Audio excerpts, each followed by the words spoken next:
I've been bout my papyrus since I've been in it. Put me in a debate, you know I'm gon' win it. If I scream black power, don't get timid. If I say black city, I'm talking about Kemet. If I say black city, I'm talking about Kemet. Primary research and we done pushed it to the limits. All you dudes finished. The king counting cattle up with brother Reggie. When I'm in Oakland, smoking, bro, they love the Chevy. Back in the day, it was the spokes on the chariot. Long procession when the king got carried out to every spot. Woman looking nice as ISIS. I read ancient texts, so my advice is priceless. Nubian gold, your ice don't entice us. Beating me harder than counting grains in your spices. Your heart was beating, but your brain dead. You're lifeless. Yo, they ain't nothing like us, yo. Don't try to make me mad. Make me smile and say you love me, man. That's real right there. Yeah, come on. You should listen to your main man's advice. Do a YouTube and apologize like Dice. Or the back fade coming like the Antichrist. Egyptologists see me reading and said that I'm nice. I got a Stella with your name on it. I'm like Sargon. You the type of dude wake up in your car gone. Told, because of the money you owe. Before you stream, you should clean up that humble abode. Like Akhenaten City for my woman in gold. I keep the pseudos running, people coming in droves. You catch me on a live stream with Pan-African James. When we building, call us by our African names. I'm for the children. And ain't nothing happen to change. We on that black hype, so we still packing them things for protection. Got connections, My complexion, pure black, that's the essence. Make me smile. You love me? Show me some love. All right.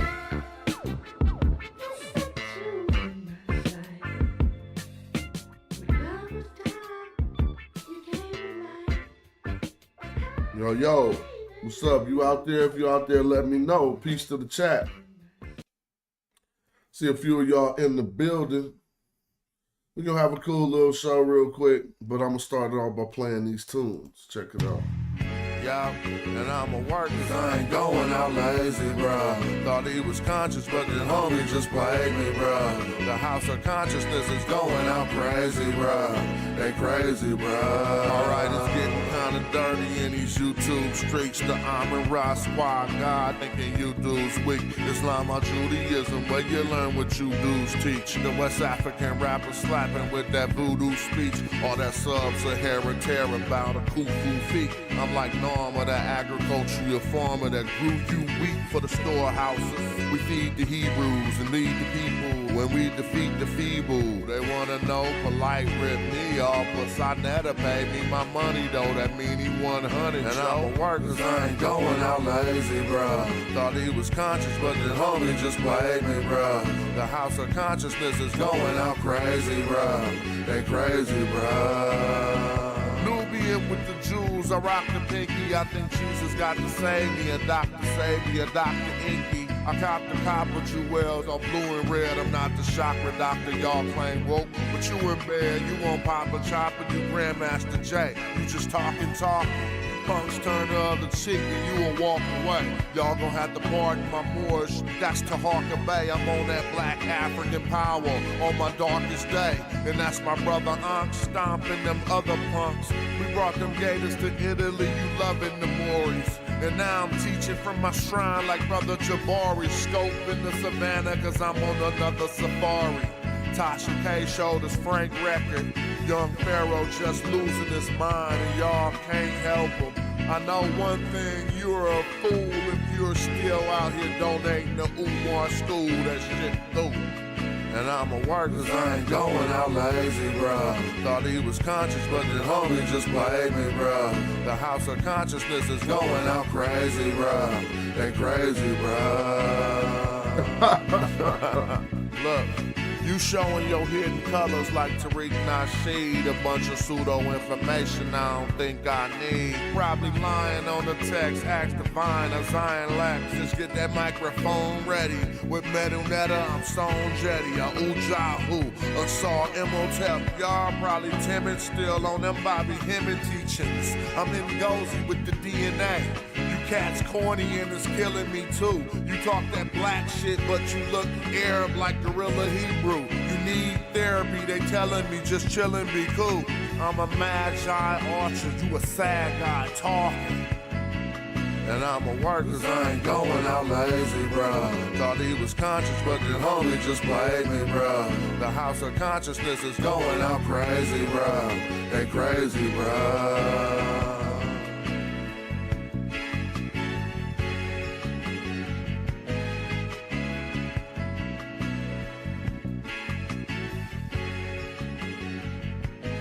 Mic check. Hold up. What's up?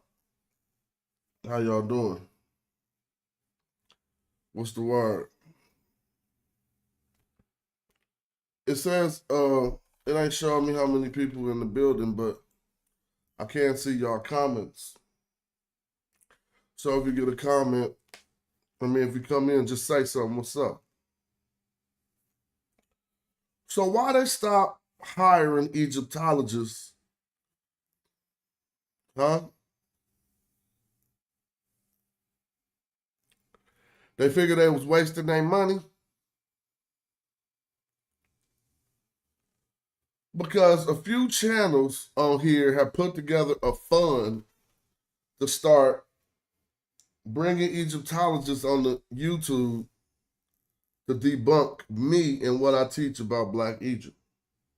Not just me, but y'all know what's up. But yeah, me. They went to go get Egyptologists in hopes that they could get something like this popping. Now, we all knew this was going to happen.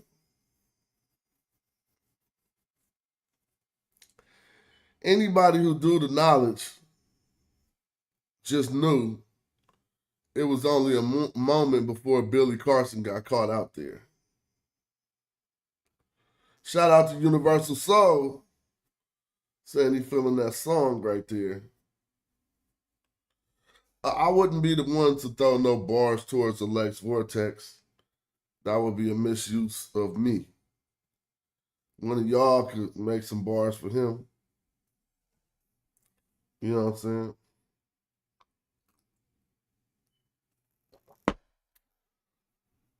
This is not good. Because now, as we see at the top, this person named Wess Huff, the scholar, is saying Billy Carson is suing him. After a dialogue that supposedly he's been trying to get scrubbed from the internet, anybody could get hands put on in a debate. But the way that he got hands put on, it just reveals that he don't even, like, you never see nothing like this happen on my channel. And I would invite you to come on, because I would learn from this. I'm an honest student. I wouldn't try to get it scrubbed from the internet because I ain't a master teacher. If somebody came on and taught us everything we thought about Black was wrong and they could prove it, like Asar Imhotep and them tried to do, I would listen. So, in case you don't know, and I wish I could see who was in the building, so give a comment up when y'all come in. I'm not even about to watch this full debate at all. But it's online, and they trying to get it taken down because of some of the stuff. The title of the show, let's see what it's saying.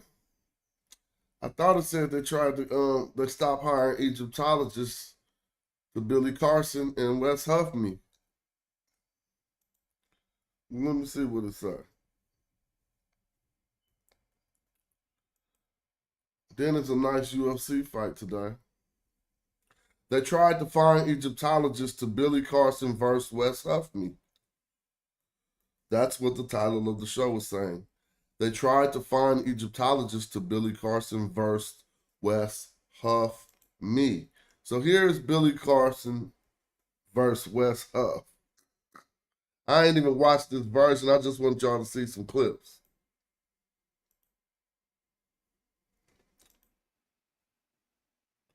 I don't even know what dude talking about or nothing. You become a Patreon or support. But since I Oh, here we go. So right here. And just let me know in the chat also if you can hear the. So notice how now look. So these is the original content creators, right? And then he adding his face to it. Now look at me down over in the corner, adding my face to it as we reproduce and react to this content over and over and over. But let's just check out what was going on so we can talk about this. The audio of the video, if you can hear it clearly, because if not, I'll try to raise it. Businessman. He's been on Elevating Beyond last time, sharing your whole story behind the story. And what you hugely specialize in as well. Look, you just came back from when I play shit, I know people be like, dang, just let it play. And that is not my you know, if you just want to watch the video, go to Billy Carson versus Wess for a debate. But what Billy Carson ain't noticing from the get-go, and I could tell by this guy's demeanor, that this is already a setup. This is lightweight to hit.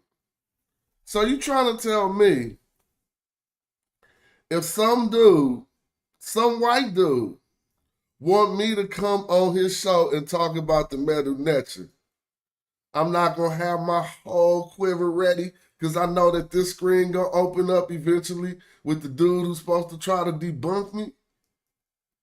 So you got to be, look, we used to have to be street smart. I ain't in the street. Street smarts don't apply. That's for some kids or something. Now you got to be YouTube street smart. Real talk, though. You know why? Because he got the suspicious look like, what's this about to be? He got the assertive, I want to hurry up and get you fried look. And dude over here, like, this is going to be embarrassing. So he's not going to say anything humiliating. Because when you over-dominate somebody this bad, you don't want to make it seem like you're a bully. But watch this. from Egypt is like the emerald tablets.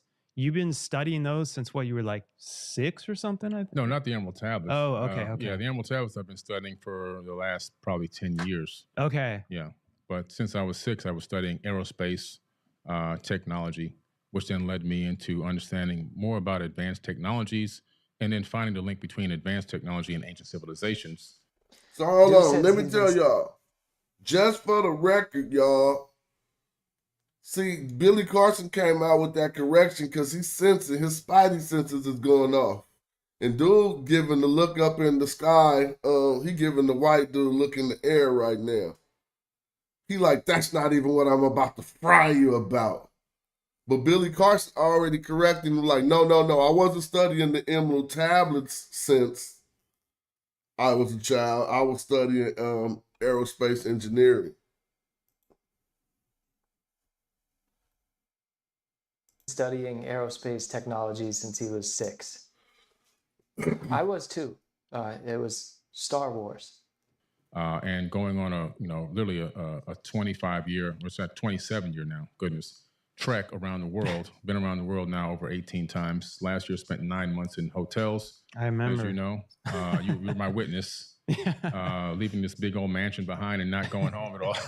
And you notice he's got to plug the big old mansion. Just want to give a big shout out to Mark Menard. I'm with dude. He should have left the big old mansion out because that's making this dude want to fry you harder now. Y'all got to know how this works. Y'all don't see my mouse? Dude over here in the black shirt heard him say leaving this big old mansion to do all of this fraudulent stuff. So let's peep game. Don't even say big old mansion, bro. I have had conversation with him about this, and he really wanted to release this, and he felt conflicted because he's friends with Billy. Billy doesn't want it to be released, and he just has felt like it needs to be released. And then when I saw it pop up on the feed this morning, I was so grateful. Grind. Traveling nonstop to these ancient sites to get the information hands-on. Okay. And it was weird. I just heard a little chime. Wes, you there? He's frozen. Oh. Hold on.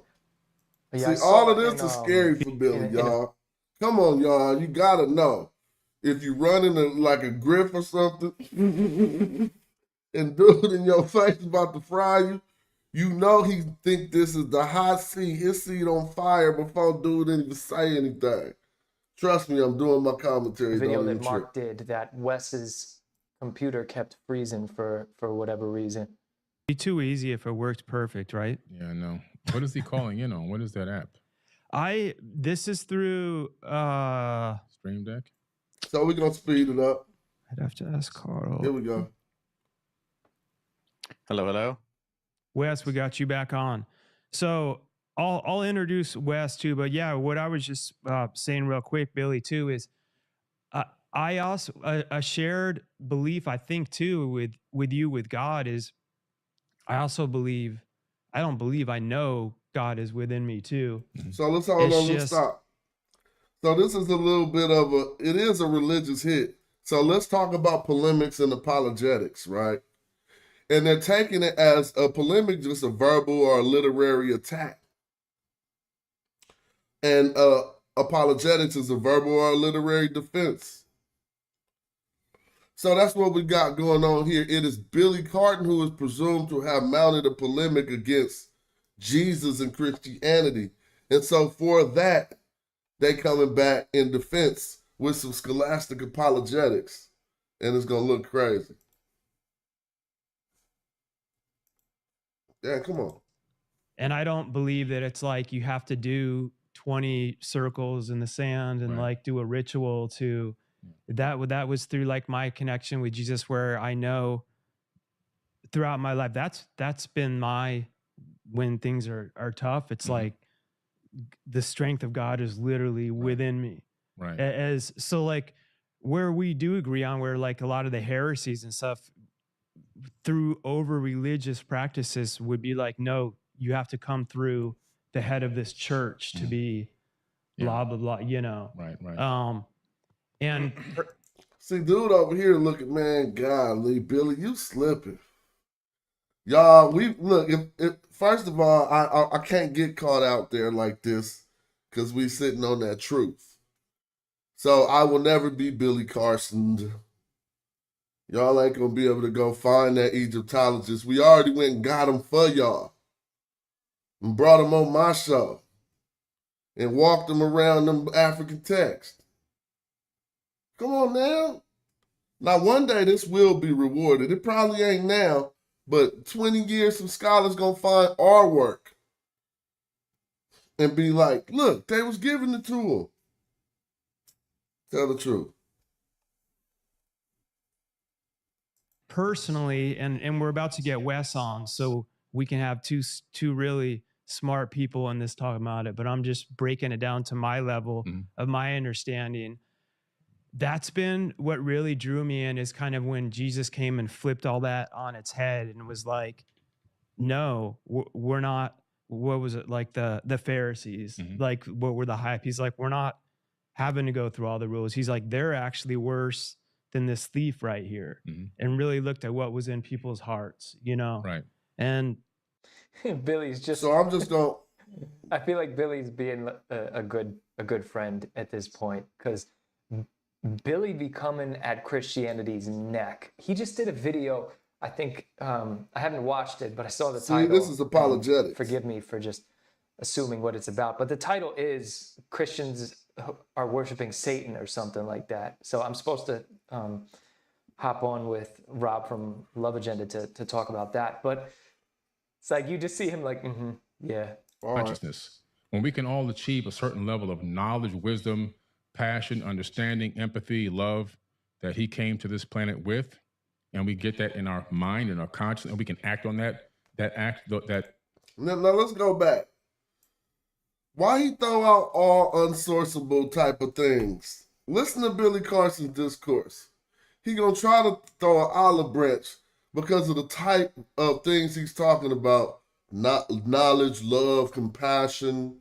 Just listen to this. It's like I can hear right through this stuff. And I'm pretty sure these white dudes can too. Jesus was an amazing human being. I don't think that he was the Son of God in the sense that he's God, but that we're all gods. As he said, ye are gods, and that we're to do greater things in him. And I just personally believe that the return of the Christ is the return of the Christ consciousness. When we can all achieve a certain level of knowledge, wisdom, passion, understanding, empathy, love that he came to this planet with, and we get that in our mind and our conscience, and we can act on those incredible emotions and that understanding, that the whole world is going to transform instantaneously. And I think at the second coming is the coming of the Christ consciousness to the planet, not a human being flying back to Earth to save people. That's just my personal understanding of how I perceived it over many years. Now, honestly, you know, that wasn't an egregious understanding of it. He just tried to put it in a small, nicer capsule than he normally put it in, as other dude over here told us. Of going through this information and going through all this text. So he's not coming back to save people. He's coming back to judge the world.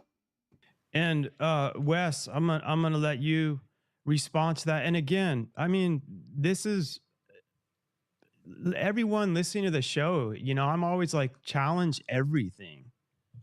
Learn to critically think and continue to come to your conclusions. Even with Jesus, I'm not personally even waiting on that he has to come back to. I already know I'm, like I said, that strength of God and consciousness is already, I can tap into that right now. So you don't have to wait for him to come back. For those that believe he does, to actually have that like next level of what that's supposed to mean. Mm-hmm. Yeah, so you can see when Mark is speaking that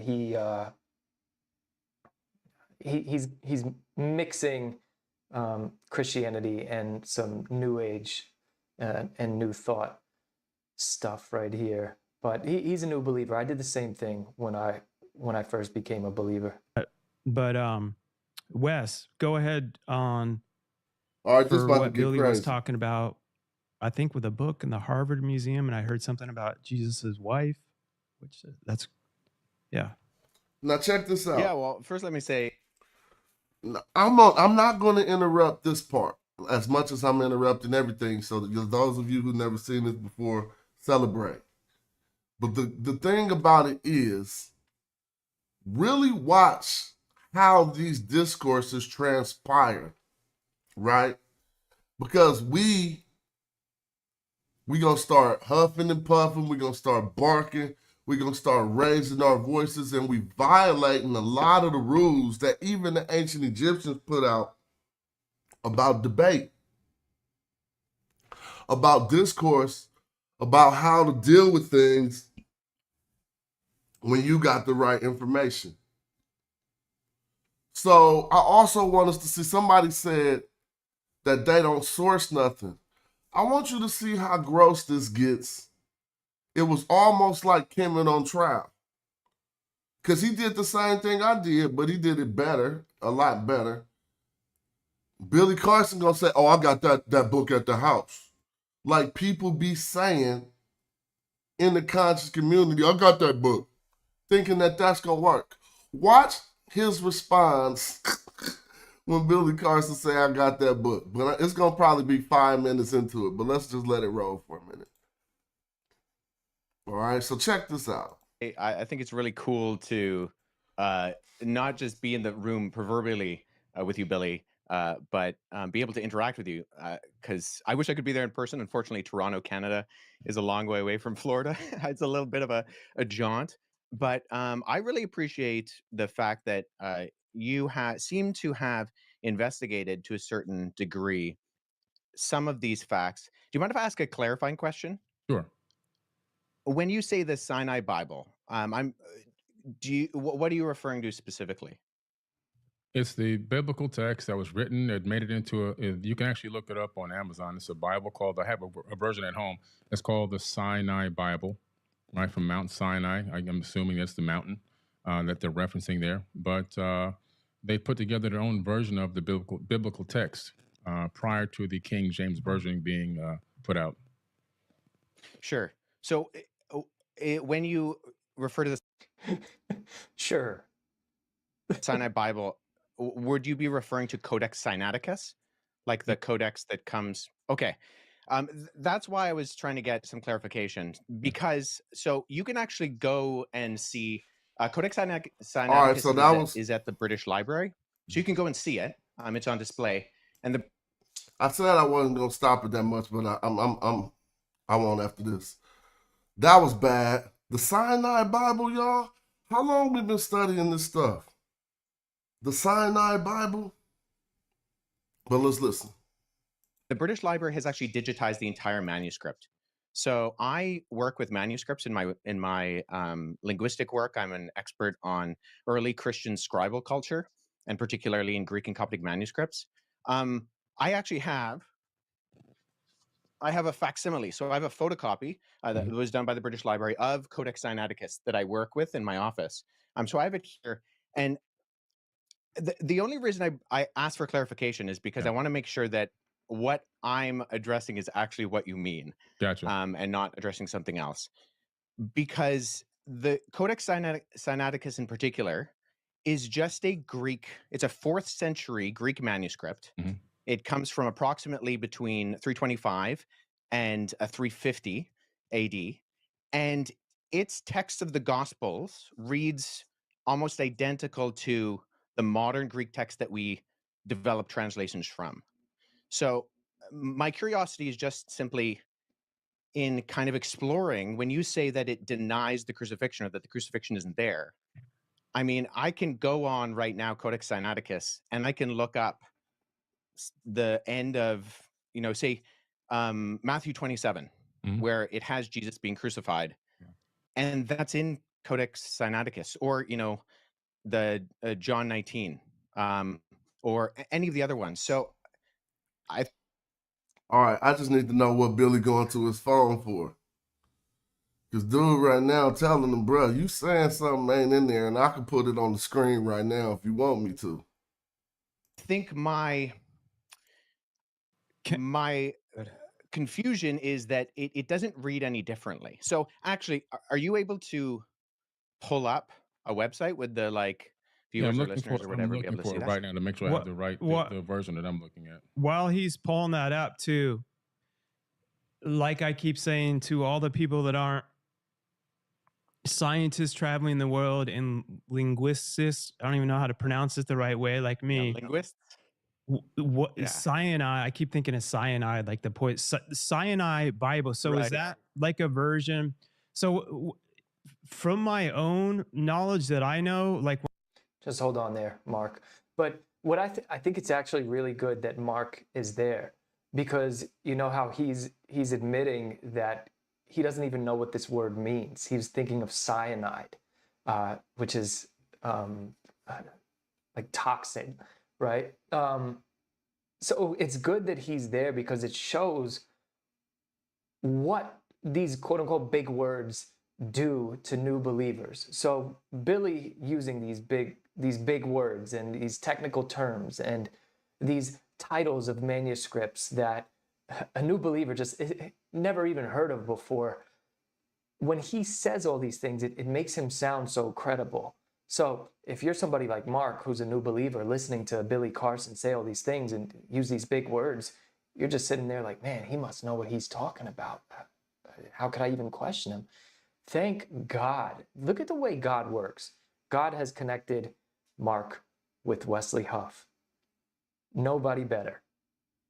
When I really studied all this, what I thought was interesting about the Bible was how many different eyewitness. I studied C.S. Lewis back in the day, how many different eyewitnesses and stuff there were. And they went on purpose to mention so many other names.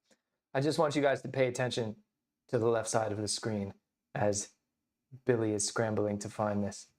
That they were able to cross-reference throughout history and throughout those times, from my understanding. And those were different things that I always thought were kind of interesting that I felt was a good concept of proof.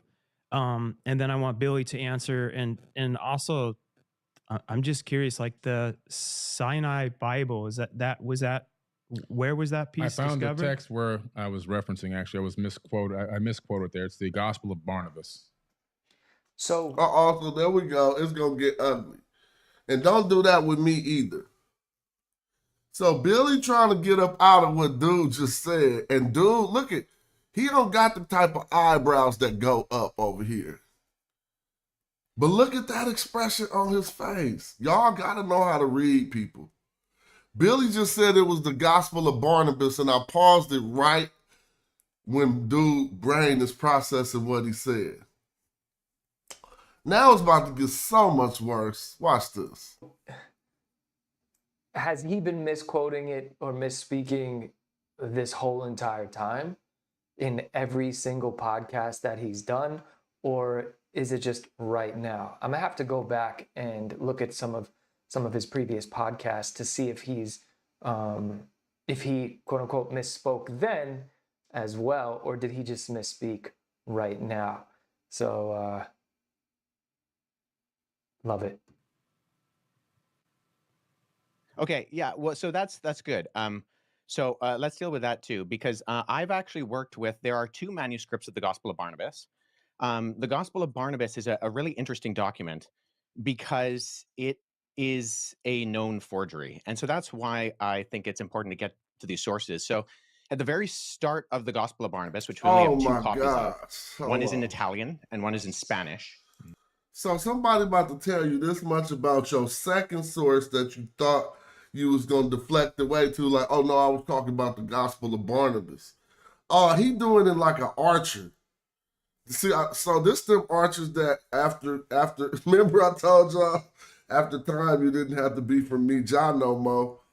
They just start calling anybody an archer because they hit them up like this. We see right off the bat that the Gospel of Barnabas, not to be confused with either the Epistle of Barnabas or the Acts of Barnabas, which are two apocryphal documents from the 2nd century, but the Gospel of Barnabas in particular, we know it's a forgery because it does things like... No, I'm from East Oakland. Ain't nothing in that water gonna help you, Billy. It's nothing in that water, bro. You might as well just say, look, all right, look, let's stop this now. Because this water not going to help. Let's deal with that too, because I've actually worked with, there are two manuscripts of the Gospel of Barnabas. The Gospel of Barnabas is a really interesting document because it is a known forgery. And so that's why I think it's important to get to these sources. So at the very start of the Gospel of Barnabas, which we only have two copies of, one is in Italian and one is in Spanish. We see right off the bat that the Gospel of Barnabas, not to be confused with either the Epistle of Barnabas or the Acts of Barnabas, which are two apocryphal documents from the 2nd century, but the Gospel of Barnabas in particular, we know it's a forgery because it does things like in chapter 92, it says that Jesus spent 40 days on Mount Sinai and then he came to the Jordan River and he... Just the fact that Wesley, off the top of his head, knows that the Gospel of Barnabas only has two copies and one of them is in Spanish and one of them is Italian. Just that alone, that he has this in the file cabinets of his mind to just pull out mid-conversation like this shows you just a different caliber of knowledge that Wesley has on this stuff. Walked to Jerusalem, but Mount Sinai is more than a week's journey away from Jerusalem, and neither Mount Sinai nor Jerusalem are close to the Jordan River. So never mind. So hold on. Mount Sinai is a week away from Jerusalem, but we had Eddie K on this show the other day telling us the Sinai Peninsula was the Levant.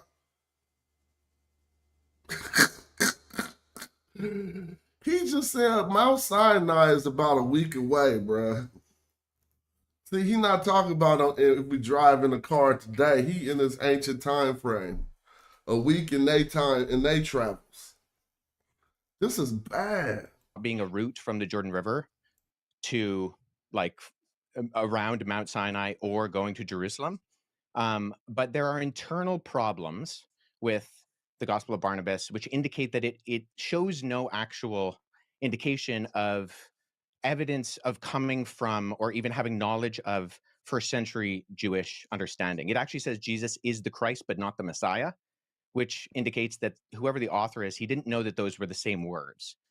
And I think a bigger problem is that the Gospel of Barnabas actually paraphrases Dante's Inferno, which was written in 1314. So there's a lot of internal Now, hold evidences on. that Now, if we got to talk to Billy Carson about the Emerald Tablets, it'll look just as bad. But he talking about you referencing something that sources Dante's Inferno. disqualify the Gospel of Barnabas, never mind the fact that we don't have any evidence of it prior to the 14th century. I don't know if Billy even understands what internal evidence means. And none in any other language other than Middle Age Italian Italian and Spanish. But the internal content of the Gospel of Barnabas disqualifies it from being ancient. And then the fact that it's doing things like paraphrasing Dante, or it also refers to a rule of the time of Jubilee, which was changed in the Middle Ages from what it was in the biblical year of Jubilee. And it goes with the Middle Ages concept, not the ancient concept. So I think what I'm getting at is, so I'm a historian. Yep. And I deal with sources. So when I'm looking at sources, I want to make sure that I have a methodology by which I approach any type of source. So if there is something that denies the crucifixion, I want to make sure that I'm analyzing it and that the methodology by which I analyze it actually reveals that the content can be accurately tied to the event. So if we're talking about, say, Codex Sinaiticus, that's in the 4th century. Now that is, I would agree with you, Billy, our oldest copy of the Bible in the sense of cover to cover, Genesis to Revelation copy of the Bible. Right. The problem is that we have individual copies of all 4 Gospels going back hundreds of years before Codex Sinaiticus. So I have a facsimile behind me of P66. This is a late 2nd century copy of the Gospel of John. I work with this particular manuscript. I can just show the screen right here. This is an almost complete copy of the Gospel of John. And it is that the has the papyri by crucifixion. any chance? Or Yeah, is that a so word that I just papyrus made is up? just the what it's made out of. So material it's on. I got that from Chat GPT, by the way. Yeah, Sorry, so guys. I'm just I trying can to sound actually- smart for a second. That's probably how Billy realized he misspoke. He went over there on ChatGPT. I have that papyrus at home. Oh, that's Yeah, so I'll show you this. So the documents you actually see on my bookshelf behind me are facsimile papyri that I've made. So when I was in Egypt last summer, I went and I got made for me some papyrus sheets. And so I take these papyrus sheets, which are made from the papyrus plant. And then when I go and I look at actual manuscripts, so I was at the University of Philadelphia last summer, and I went and I saw a document called P1, which is a 3rd century fragment of the beginning of the Gospel of Matthew. And so what I did is I sat down with that original and I produced a facsimile. So I copied the text. First of all, I cut it out with an X-Acto knife in not the original 3rd century one on my papyrus. This is how I did the boys that came in on trial. Tell the truth. I didn't really do it like he did it. I'm taking too much credit. I just bought it. And I held it up with the magnifying glass. Oh, it was ugly. X-Acto knife, this guy. And then I copied the text transcriptionally on the front and the back. So papyrus is just simply, it's what it's made out of. Yeah. And so there's categorizing systems. And the standard one is called the Gregory Allende categorizing system. And so sometimes you'll see when manuscripts are mentioned, they'll have a GA and then a number behind it. If it's made of papyrus, you simply abbreviate the word papyrus to P, and then you have Hold the up, Def Chef. What's up with you, Peace? Thanks for tapping in. Oh, we was on White Van Music together? Yeah, that was that old school slapper, Jake One. I remember that. Let's keep it popping. Shout out for rolling through. So P66, what I showed you earlier, that's this on the categorizing system. It's the 66th manuscript that was put into the system.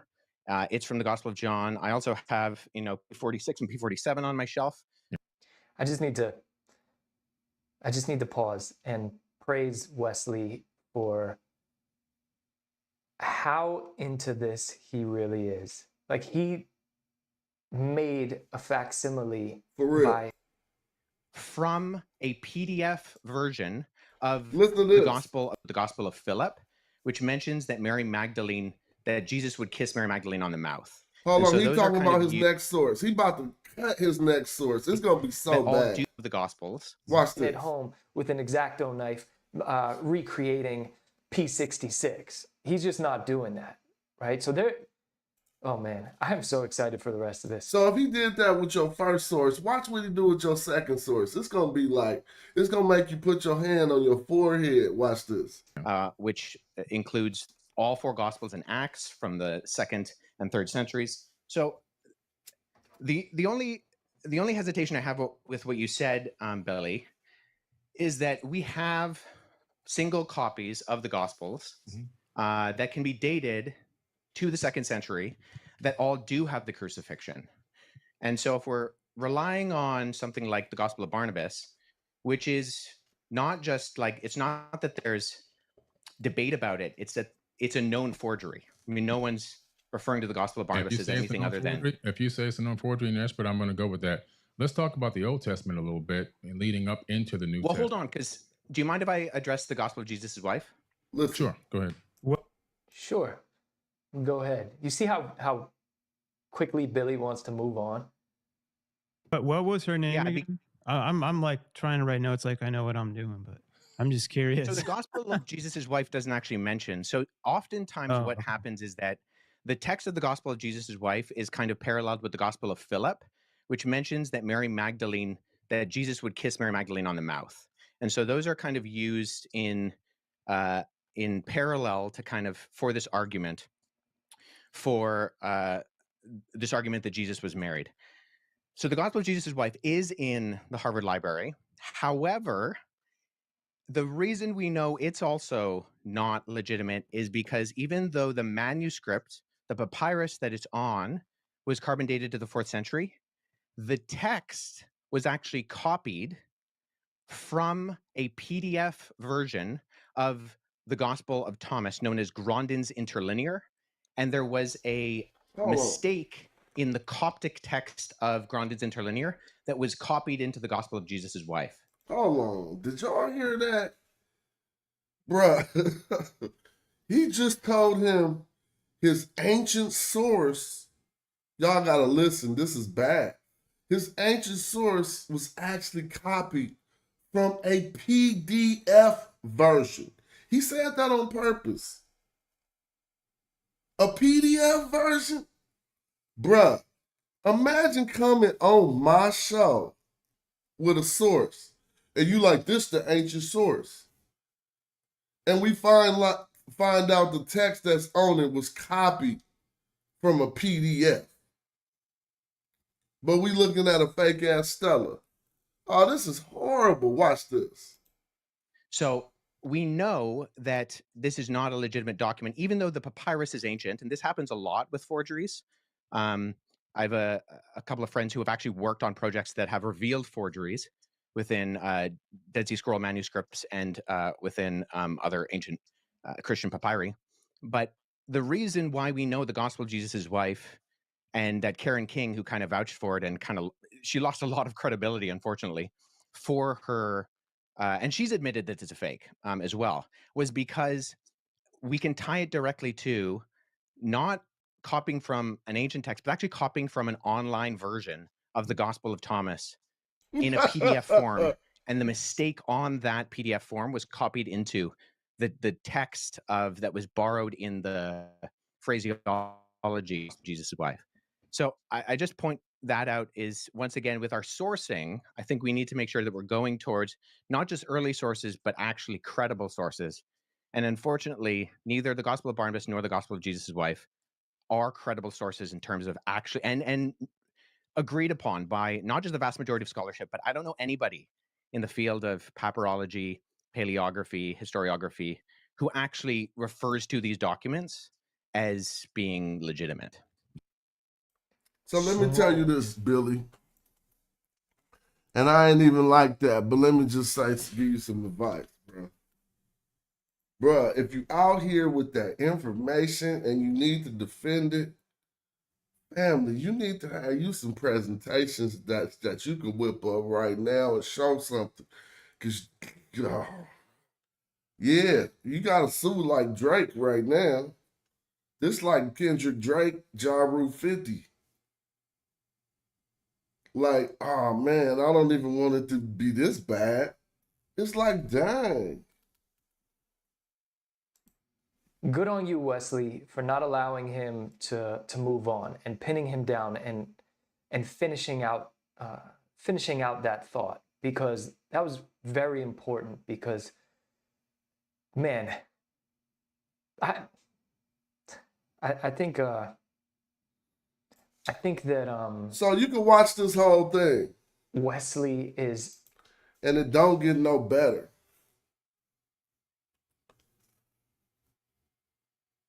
I was laughing because this is what cats thought they was doing when they start hiring Egyptologists. severely underrated and right?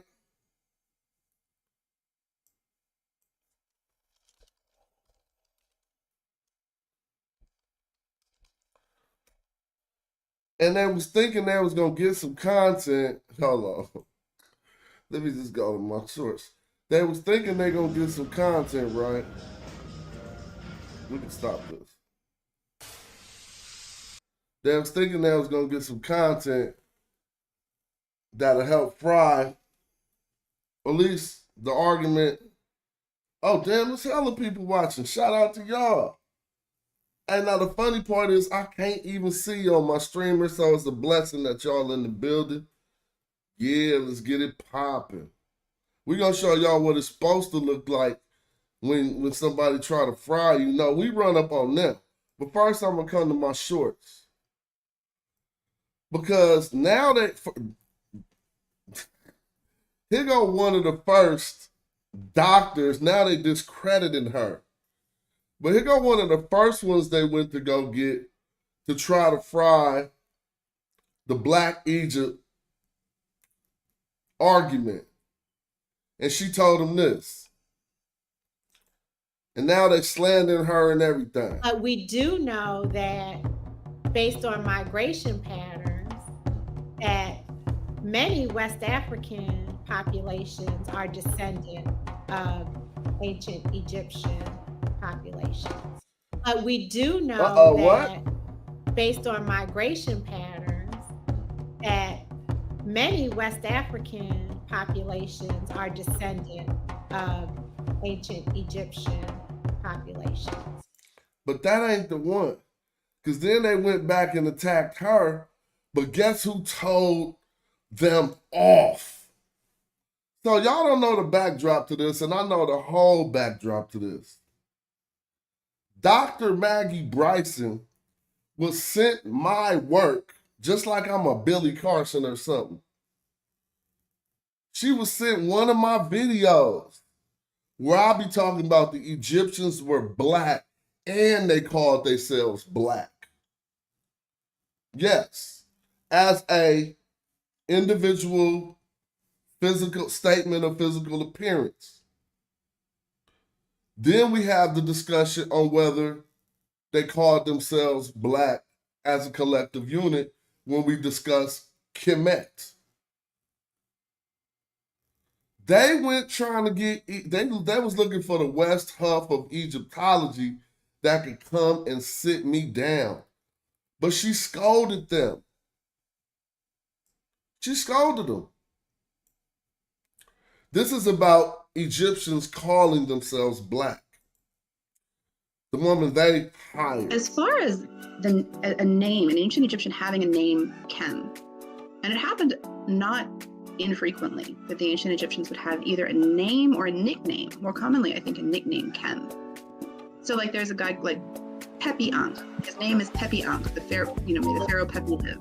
It's the name itself is a reference to the king, and may actually have not been his original name. It might be a name that he adopted as a priest of a dead king, or as a government functionary under a living king.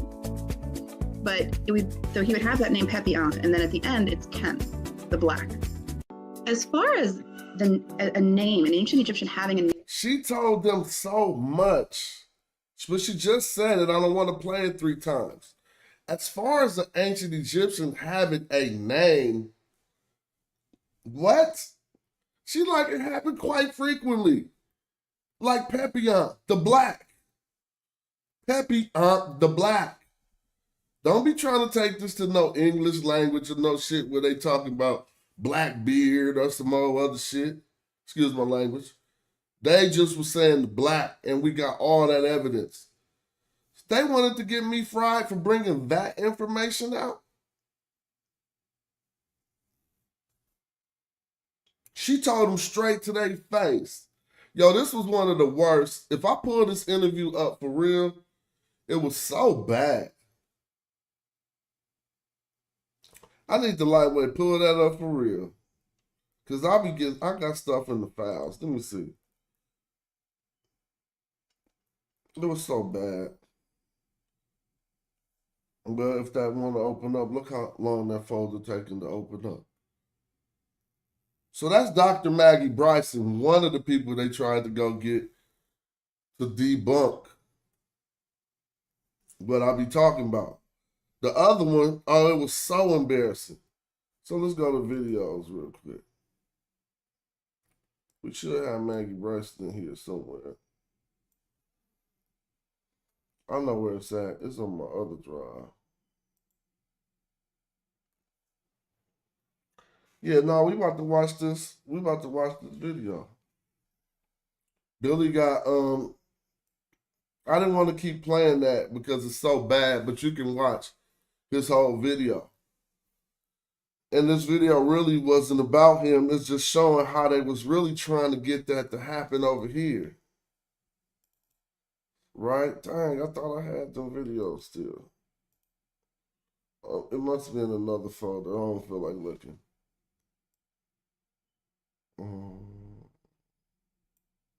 It should have been right here. Oh, this is E drive. I need the F drive. Too many gigs, man. All right, yeah, there we go. So then in here we should be seeing all right, forget it. I'm taking too long. I don't feel like it. Oh, there you go. Bow. Dr. Maggie Bryson. Now all of this gets really ugly because every time y'all have one of them Egyptologists come on, oh, I got that captured forever. You can't wash it off the internet. It's right here. Now, if you really see how this went down, it was so bad. Because, again, the only intention they had in talking to these Egyptologists was to get them to debunk me and what I'll teach about Black Egypt. And shout out to Dr. Maggie. We're going to meet one day. It's going to be good. It's going to probably be in the museum or something. Watch. You're going to be like, he said this shit would happen. It's going to be at the RC or whatever. But we're going to meet. Because the way you put hands on these boys, it was lightweight, like, you know what I'm saying? You didn't respect them. You had mutual respect for them as gentlemen, but you did not respect their argument at all. And they didn't even notice it. I mean, it was so bad. So she's just going to get on here and just start frying these boys. But listen, I'm going to try to find the relevant parts without playing too much. That idea that the pharaonic civilization, right? The Egyptian world as we know it, with its monumental architecture, with its language, written language, with its art, engineering, medicine. There was a complete unwillingness in the 19th century among a lot of people to imagine that the African continent could have produced that, much less that civilization could then have been looked to as an example by the Greco-Roman civilization that they held to be their great sort of foundational civilization. And I don't think that anyone in the field of Egyptology now would say that, would sort of give it the time of day. I think a lot of Egyptologists are a little embarrassed in some ways to remember that that's where, you know, sort of the roots of our field lie. They're embarrassed to remember everything y'all teach. Do y'all really peep how she was giving them a damn bar? She is telling them all the sources and shit y'all using about saying Egypt wasn't black. Egyptologists is embarrassed about that stuff. And it's true that the very earliest period in Egyptian history for which we have, a lot of strong evidence, right? So in terms of the beginning of history, right? History is when you can start writing about it. History is when you have a written language. And so the written language of Egypt emerged in a period in which there's already a lot of contact between Egypt and the Levant more broadly. Right, so we have imported goods from like lapis lazuli from Afghanistan, even, right? So people are traveling over great distances, and there are motifs that we see in Mesopotamian art in the period that start popping up in Egyptian art, right? So like master of animals motif, this strong man holding the wild animals by the neck, and it's things like that that led Petrie to and others sort of thinking in that along that line to sort of go, oh hey, great, they weren't actually African. These were people like us. They belonged to us. They were from, Mesopotamia, from the Levant, from places where people are not as dark, and so we can claim them. Right? This culture, this civilization has to have been an import. And now I don't think anyone thinks that this idea that there was a wholesale import, that everything that is good and great and wonderful about Egypt came from some place where people weren't dark. Hold on. I think somebody blocked the sheriff. What you mean? The sheriff, what is you talking about my coat? Now you attacking me. See, that'll get you fucked up. Like in real life. Cause you attacking me on some shit. I ain't block you. That's the type of shit that make a motherfucker instantly be like, you just fucked up the way you did that. The sheriff, I always fuck with you. I don't know who blocked you. And I don't know why they would block you if they see the way we interact. Right? So you out of pocket for acting like some old bullshit just because you're in your feelings because you got blocked. I didn't even do it. But yeah, I know, it ain't no big deal. I ain't mad, but you was just out of pocket. But let's keep going. That idea is completely... But yeah, you support this page. Why would they block? I thought you was a member of my page. Yo, don't ever block nobody who a member of my page, y'all. That's hella crazy. Okay, it's all good. Yeah, I know you've been rocking since day one. Since I was calling you Dash Arab. Remember? And then I just started saying the sheriff. But if I unblock you at the end of the show, I definitely didn't do it. I think of anybody that would hold to it. Egypt, just as you say, right? The Nile Valley. Nah, he was just mad. I be doing shit like that too. If I feel like somebody aggressed upon me, I might say some aggressive shit. It's no big deal. Is a place, ultimately, right, the Nile Valley is probably the earliest place that we find humans, right? Anatomically modern humans. So hold on, I'm not going to go through this whole thing because throughout this discourse, they just trying to find a way to get her to say what they wanted to say, and she just be like, what is y'all problem? She is scholastically asking them, what is their problem? Milieu in terms of its human population. Am I right about that? I think for me, what I can say what was at stake is just understanding it in its proper context. So she basically was saying she didn't want to overstep no boundaries talking about blackness and stuff, like from an outside perspective. But again, I'm about to keep moving because I just want the appropriate stuff to play. If I understand correctly, right, the population genetics of the African continent today and in the distant past reflect a lot of diversity and a lot of movement. Absolutely. And I think it would be... The sheriff got another account, I guess, where he's a member, I thought. But yeah, we do see your messages. But anyway.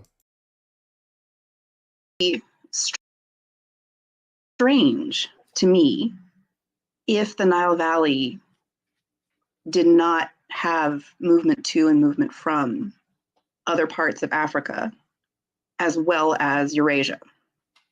I would be surprised if that were the case, but I'm not a population geneticist. So, So she told him the same thing that Dr. Gina Page said. I got you, the sheriff. Don't trip. It'll be unblocked tomorrow. But let's keep going because it gets worse when they ask sillier questions. And it's really important to me that I don't, talk out of class. Like, I don't want to say things about population genetics. See, she said, I don't want to be talking about blackness and all this stuff, but y'all can watch this whole interview too. It's on one of their pages. But it just turns out so bad. They was trying to get me West Huff, and she just beat the brakes off him. Cross the Western Desert. Let's see what they say. Boundary markers, but people could cross them. Talked about Kemet. They were talking about the world that they lived in. They were talking about the land that they farmed, right? Because black land is the fertile black alluvial. See, she still think that. And I can talk to her about that, but we're going to show you something even better. Soil of the Nile. And it stretches from roughly, right? Again, very roughly, the border between modern Egypt and Sudan. And that border it moves a lot because it's a continuum. Right. Like Nasser didn't exist then, but we have the Nile cataracts that served as kind of geographical boundary markers, but people could cross them. And there was a lot of exchange over that line in various periods of Egyptian history.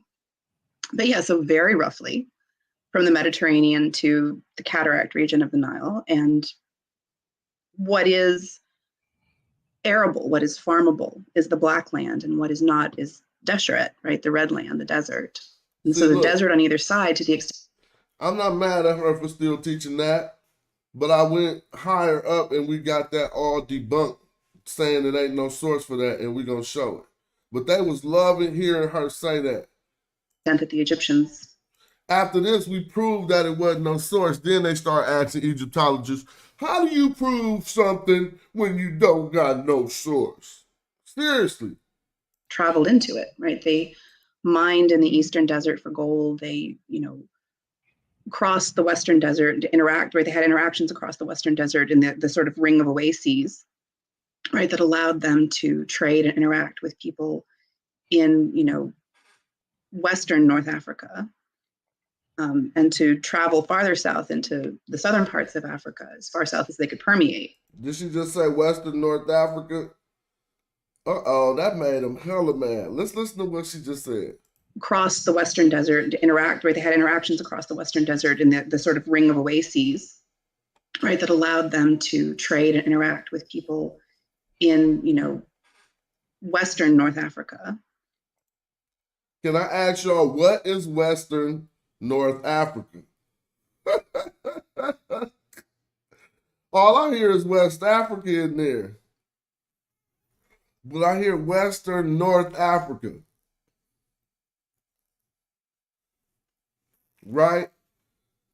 So this ain't what this is kind of like a backfire of the Billy Carson Wess Huff situation. Where you try to go get Egyptologists to prove that ancient Egyptians wasn't black, and they tell you, oh, hold up, you tripping. Now we just seen the first doctor tell them that they had trade routes between West Africa and Egypt, and she's saying Northwest Africa in Egypt. And to travel farther south into the southern parts of Africa. Let's listen to what she say again. She say West North Africa. Right? That's clearly what she's saying. I want to hear that again. Boundary markers, but people could cross them. And there was a lot of exchange over that line in various periods of Egyptian history. But yeah, so very roughly from the Mediterranean to the cataract region of the Nile. And what is arable, what is farmable is the black land, and what is not is Deshret, right? The red land, the desert. And so the desert on either side, to the extent that the Egyptians traveled into it, right? They mined in the eastern desert for gold. They, crossed the western desert to interact, right? They had interactions across the western desert in the sort of ring of oases, right? That allowed them to trade. Stop. Y'all got to hear what she said. She didn't say they entered the Western Desert. Listen to what she said. They crossed the Western Desert. Oh, that's killing them. She didn't say they entered the Western Desert. They crossed it. Crossing something implying getting to the other side of it. Crossed the Western Desert to interact, right? They had interactions across the Western Desert in the sort of ring of oases. So she said cross the Western Desert or had interactions across the Western Desert. Right, that allowed them to trade and interact with people in, Western North Africa, and to travel farther south into. She didn't say West Africa. Don't get it twisted. She said Western North Africa. Let's keep listening. The southern parts of Africa, as far south as they could permeate, right, to trade, right, to find things, to get luxury goods like gold. So they could go far to the south of Africa. Man, come on, man. She just is breaking their back. Gold and ivory, right, prisoners of war. Well, no, it get worse. Back, which is. I gotta just go on and get forward. Let me see. Darkness and black. Now it's about to really get ugly. Kemet.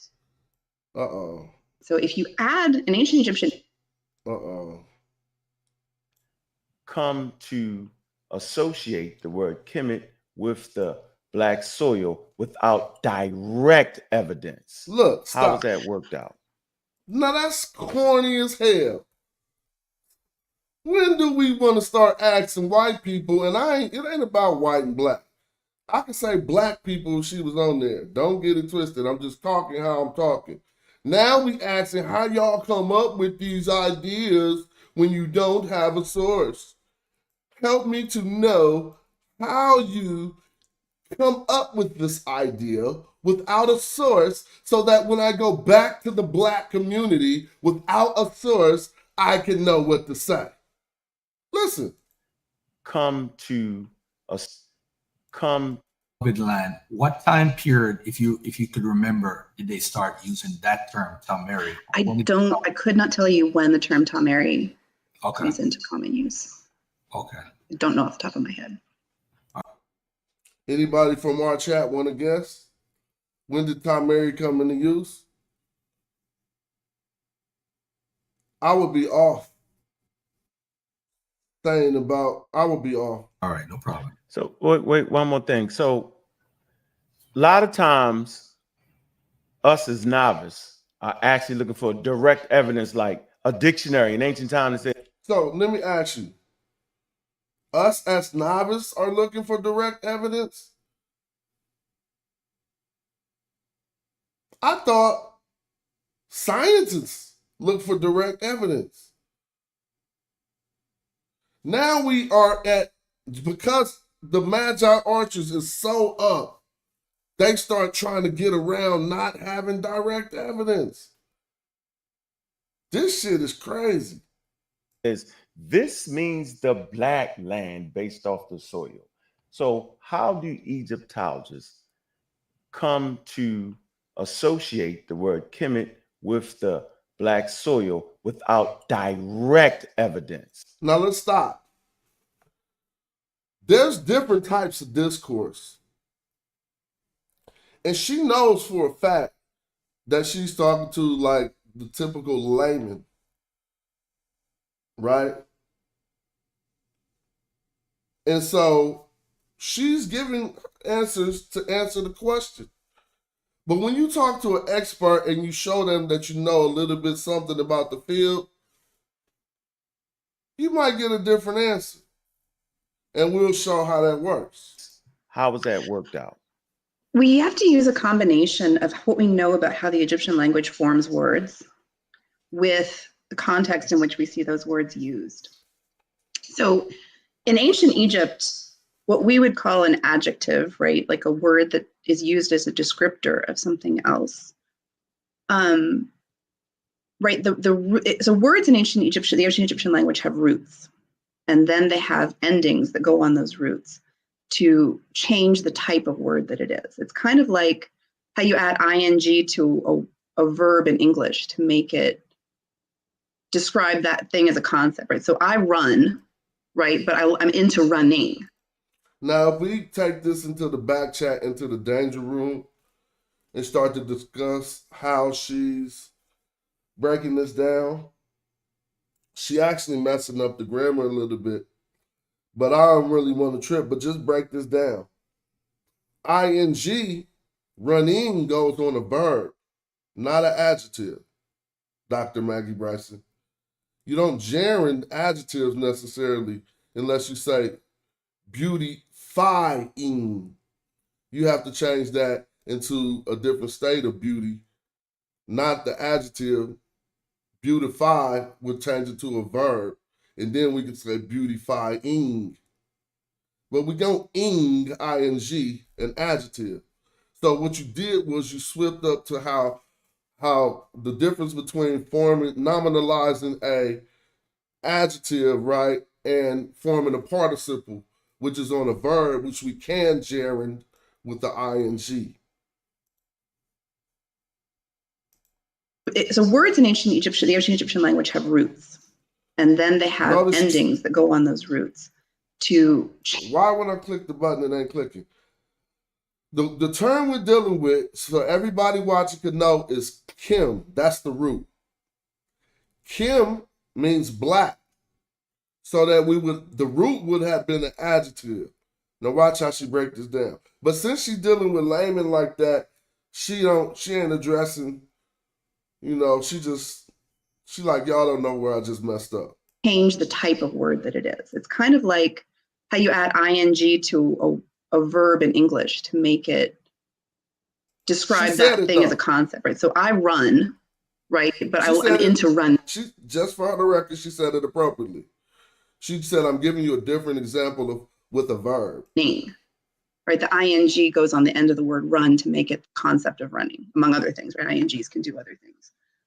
And in ancient Egypt, the root for the concept of darkness, blackness as a color is kem, just the K and the M.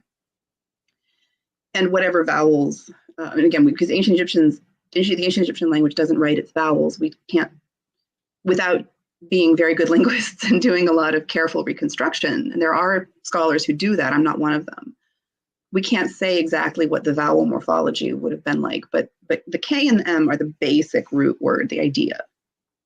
And then you have to look at how you're using it, right? So if you add, in ancient Egyptian, if you take an adjective and you add a feminine ending, the .t to it, you get a substantive. You get like When she said a substantive, it's the same as when I said nominalizing it. She's going to say a thing that is black. And normally we say traditionally that which is, right? And so thing that has that quality.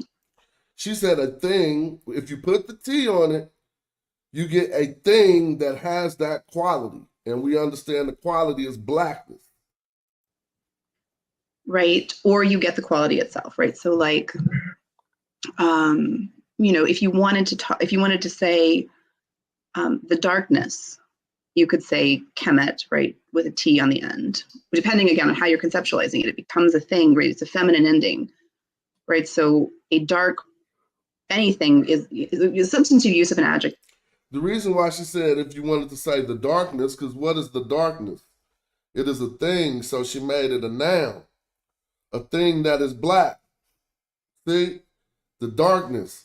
So she took that adjective, made it into a noun by putting this T on the end. Peak game. So taking an adjective and using it as a noun to either be darkness or the dark thing.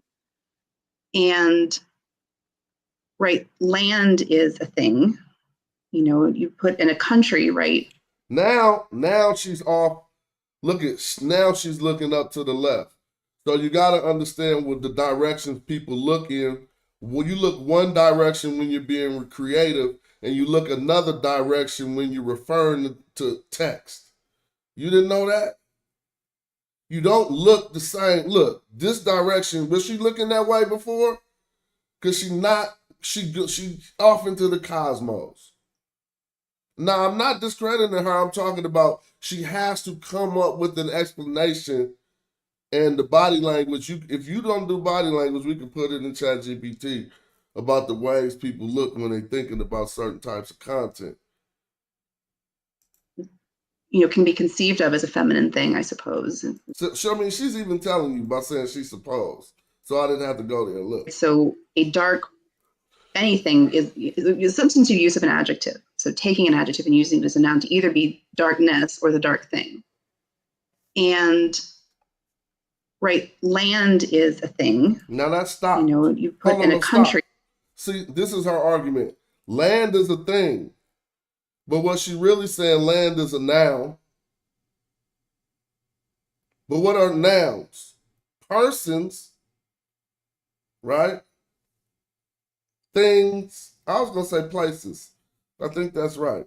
Persons, places, things, right? Whatever. Y'all can fix that in the chat. We know damn sure we got persons and things, right? So she's like, and land is a thing. But by the definition of a noun, people are nouns. You just sticking with things. And so let's talk about it. Right. Can be conceived of as a feminine thing, I suppose.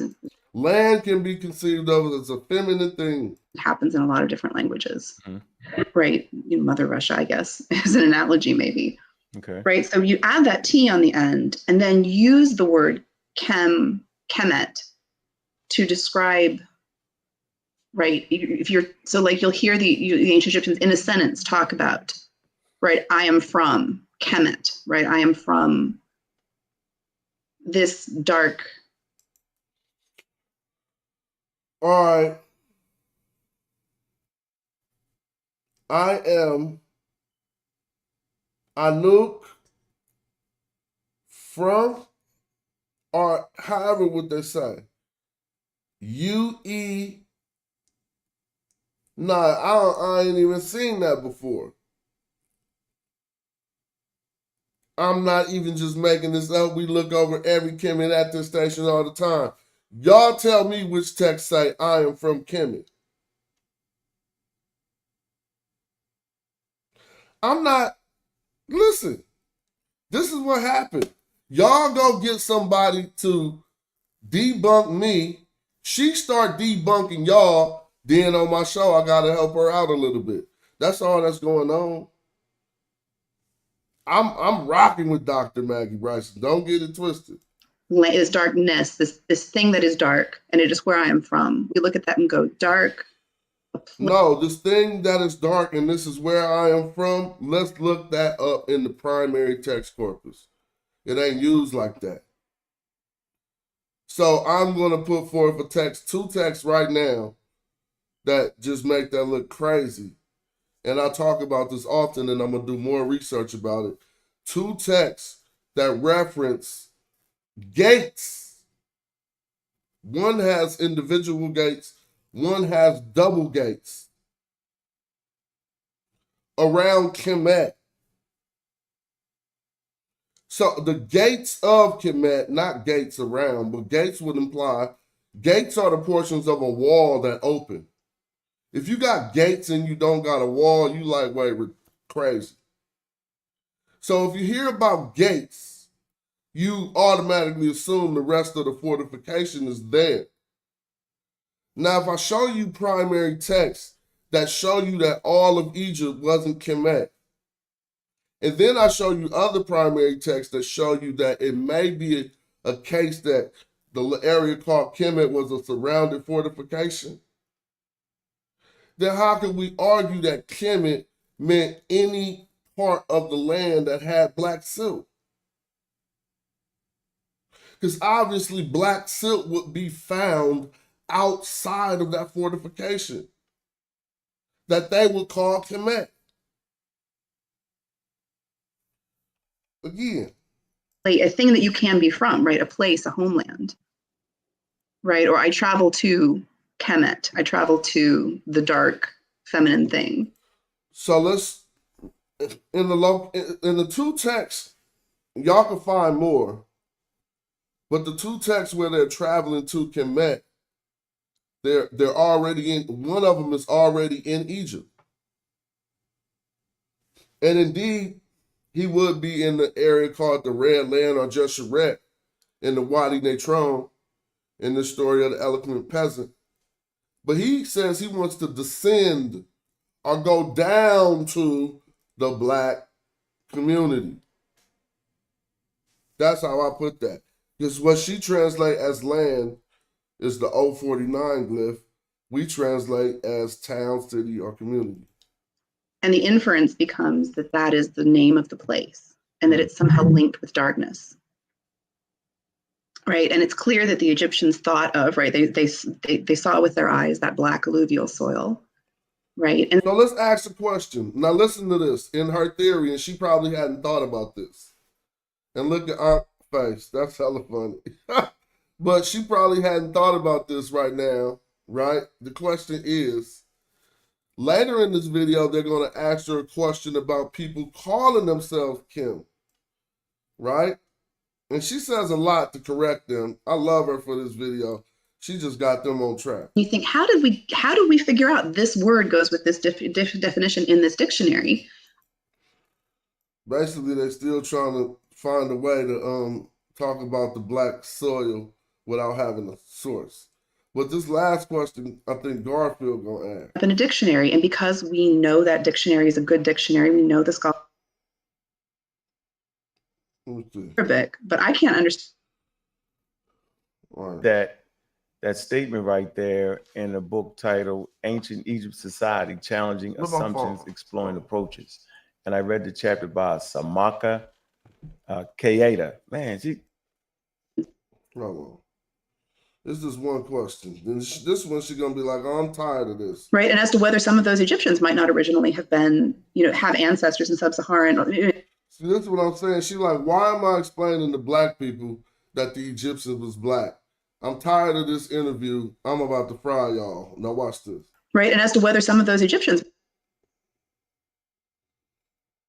Ancient Egyptians from 2500 BCE to be the exact same population in 2024. It just wouldn't make sense. Even in 30 BCE, you wouldn't expect it to be this population. And you wouldn't, and to be clear, right, you wouldn't expect the Egyptian population of 2500 BCE and the Egyptian population of 1500 BCE to be the same either. There are moments in history when there are mass population movements. Oh.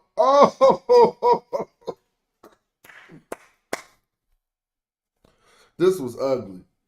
Absolutely. And there are sort of punctuation moments, right, when populations do experience abrupt genetic change or culture change or both. Relatively abrupt, right? And like when you think about it. Why is she talking about this with Kemet? And this is exactly what they teach against. Ancient Egypt in, the Middle Bronze Age, right? There's a period when there is an influx of people from the Levant, from modern day Israel, Palestine, Syria, Israel, Palestine coming into Egypt over time, right? And they do establish a relatively homogeneous community or communities in northern Egypt, right? These are the Hyksos, right? So there's presumably genetic exchange, there's cultural exchange, right? And a lot of it's one direction. It's coming from the Levant into Egypt and bringing in whatever the snapshot of the Levant at that moment genetically and culturally is, and sort of gives it an infusion into northern Egypt at least. And because Egypt, the boundaries are porous, there's going to be some diffusion, into other parts of Egypt. But those people are also taking bits of what it is to be Egyptian and moving back with it, right? There are Egyptians living in the Levant. Right? So, man, this was so bad. Right. And as to whether some of those Egyptians might not originally have been, have ancestors in sub-Saharan, right? But southern and western parts of Africa, certainly southern and eastern parts of Africa. Why she keeps saying, hold on. She told them twice. Them Egyptians was from the southern and western part of Africa. I got to make a clip out of that, man. They act like they didn't hear that. Right. So there's presumably genetic exchange. There's cultural exchange, right? And a lot of it's one direction. It's coming from the Levant into Egypt and bringing in whatever the snapshot of the Levant at that moment genetically and culturally is, and sort of gives it an infusion into northern Egypt at least. And because Egypt, the boundaries are porous, there's going to be some diffusion, into other parts of Egypt, but those people are also taking bits of what it is to be Egyptian and moving back with it, right? There are Egyptians living in the Levant, right? So, right, and as to whether some of those Egyptians might not originally have been, have ancestors in sub-Saharan, or not sub-Saharan, right, but southern and western parts of Africa. Hold on, she just killed them. Now them Egyptians might not have originally been. I mean, they might have ancestors in the southern or western parts of Africa. Man, I gotta hear that again because y'all gonna say she didn't say that. Y'all can't hear. Right? So there's presumably genetic exchange. There's cultural exchange, right? Whoever say that. And a lot of it's one direction. It's coming from the Levant into Egypt and bringing in whatever the snapshot of the Levant at that moment genetically and culturally is, and sort of gives it an infusion into northern Egypt at least. And because Egypt, the boundaries are porous, there's going to be some diffusion, into other parts of Egypt. But those people are also taking bits of what it is to be Egyptian and moving back with it, right? There are Egyptians living in the Levant, right? So, right, and as to whether some of those Egyptians might not originally have been, have ancestors in sub-Saharan, or sub-Saharan, right, but southern and western parts of Africa, certainly southern and eastern parts of Africa.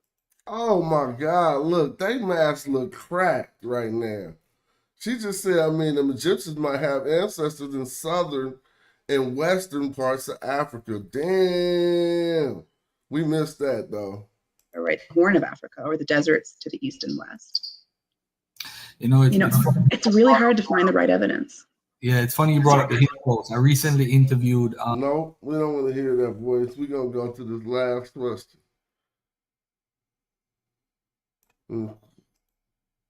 But you can see how messy my house is, right? Like, I still blame the fact that I'm kind of a pack rat. Oh, man, overlapping. Clear, there is no evidence for the Exodus. No, I would be very surprised. Switch to the Exodus. I gotta find this last one. He's the guy. He went real deep. I promise. Talk to some modern Egyptians are like, ancient Egypt, huh? Hold on, I gotta find this. Modern day Egyptians. Would you consider? It was about color. And based off. I thought it was at the end of this. Was very fortunate.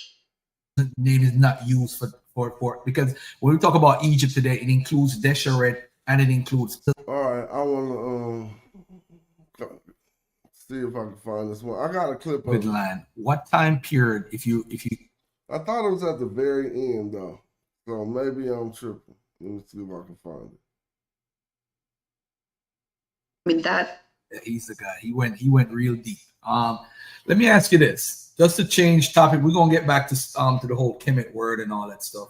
But when you look at something that we traditionally grew up in a judo, all right, yeah, because she fried y'all on the Kemet word. That statement right there. Well, she basically told him she could sympathize with any. Oh, now I gotta find that. Beginning of history, right? History is when you can start writing about it. And then I'm gonna go on and continue. This is just how it backfires when anthropology, Egyptology. If I understand correctly, right? The population genetics of no, all right, forget it. Our study group, the pseudo killer. Oh, that's dead now. But I'm gonna find the clips. Now you can just listen to our other clip. Because I ain't have to go through all that. I got it right here. I can sympathize with the impulse to sort of to be very strident, to be very argumentative, to be very certain, to act very certain about the blackness of the ancient Egyptians, because for the longest time, the very longest time, there was this prevailing idea that Black is Africa and Africa is less than, right? That no matter what happens, no matter how you cast it, anytime you fall on the wrong side of that dividing line between Black and not Black, even not between Black and white, whatever's coming from that Black side is going to be less than. And it took people being willing to challenge that orthodoxy, and sometimes in a very ill-informed way, right? Sometimes, it's just to people coming up and going, I feel like this, and so I'm going to say it and make it right. And it turns out they actually were in some ways. right? Now, so that was bad. Let me show y'all. Hold on. That was hella bad, y'all. Right? They was on, I don't know how much money they paying, but I don't know what they doing. They was out here trying to discredit Black Egypt. Now, if the first scholar told you y'all out of pocket, why would y'all go get the second and the third? But they kept looking for somebody who could help them out. And so, what do we got next? I got the whole video. They went and got Kara Clooney, thinking that she was going to come on, right? And, hey, peace and love, ladies and gentlemen. Here, welcome to another episode of Greatness of Scholarship, showing the great works of what Kara Clooney told their ass off. They really looking for an Egyptologist who can Billy Carson me, who can Wess Huff me.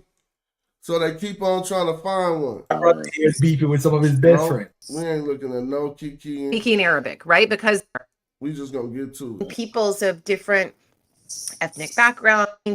So they talk all this stuff, and then let's just like those are our people. She's talking about people fighting for Egyptians. Also about using history, archaeology, the past, as a way of claiming the present. And in this moment, in this world where we all feel like we're perched on the edge of a cliff and we're going to fall into God knows what, I feel we're going through an anti-patriarchal revolution.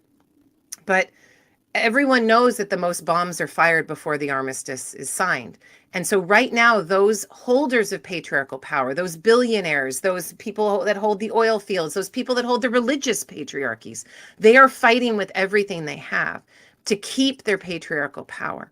And so patriarchy is right now having a resurgence. It's why women don't have control over their bodies in half of the states in the United States. To Egypt today, and you go to a place like Luxor down in the south, you'll be like, these people are Black in our definition, our American definition of what Black is, Jamaican definition of what Black is. Yes, they are. But when you then use these patriarchal children, it's trying to control other men. It's also children, it's trying to control other men. It's also trying to control history. It's creating a founding fathers in the United States mythology that never existed, but is perfected and idealized. And I think that patriarchy in African American Black communities can also be misused such that you can look at African history and say, well, we did Egypt. Now, don't Hold on. That's not patriarchal. But listen to what she says right here. Misunderstand me. I am not. She don't want them to misunderstand her. Listen. Children, it's trying to control other men. It's also trying to control history. It's creating a founding fathers in the United States mythology that never existed, but is perfected and idealized. And I think that patriarchy in African American Black communities can also be misused such that you can look at African history and say, well, we did Egypt. Now, don't misunderstand me. I am not saying that the ancient Egyptians were not Black as we Americans perceive it. They were. The way we define Black with mixed race, one drop. So hold on, let me stop. Now, this quote, I could just take this, put this on TikTok. I'm going to do it today and just let it run through TikTok. This quote wasn't on the internet before they went out and tried to debunk us. Shout out to the Archers.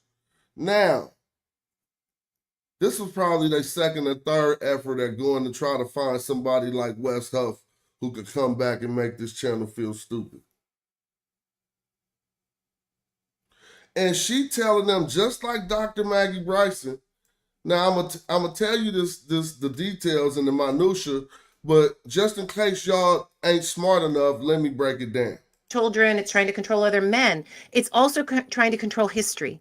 It's creating a founding fathers in the United States mythology that never existed, but is perfected and idealized.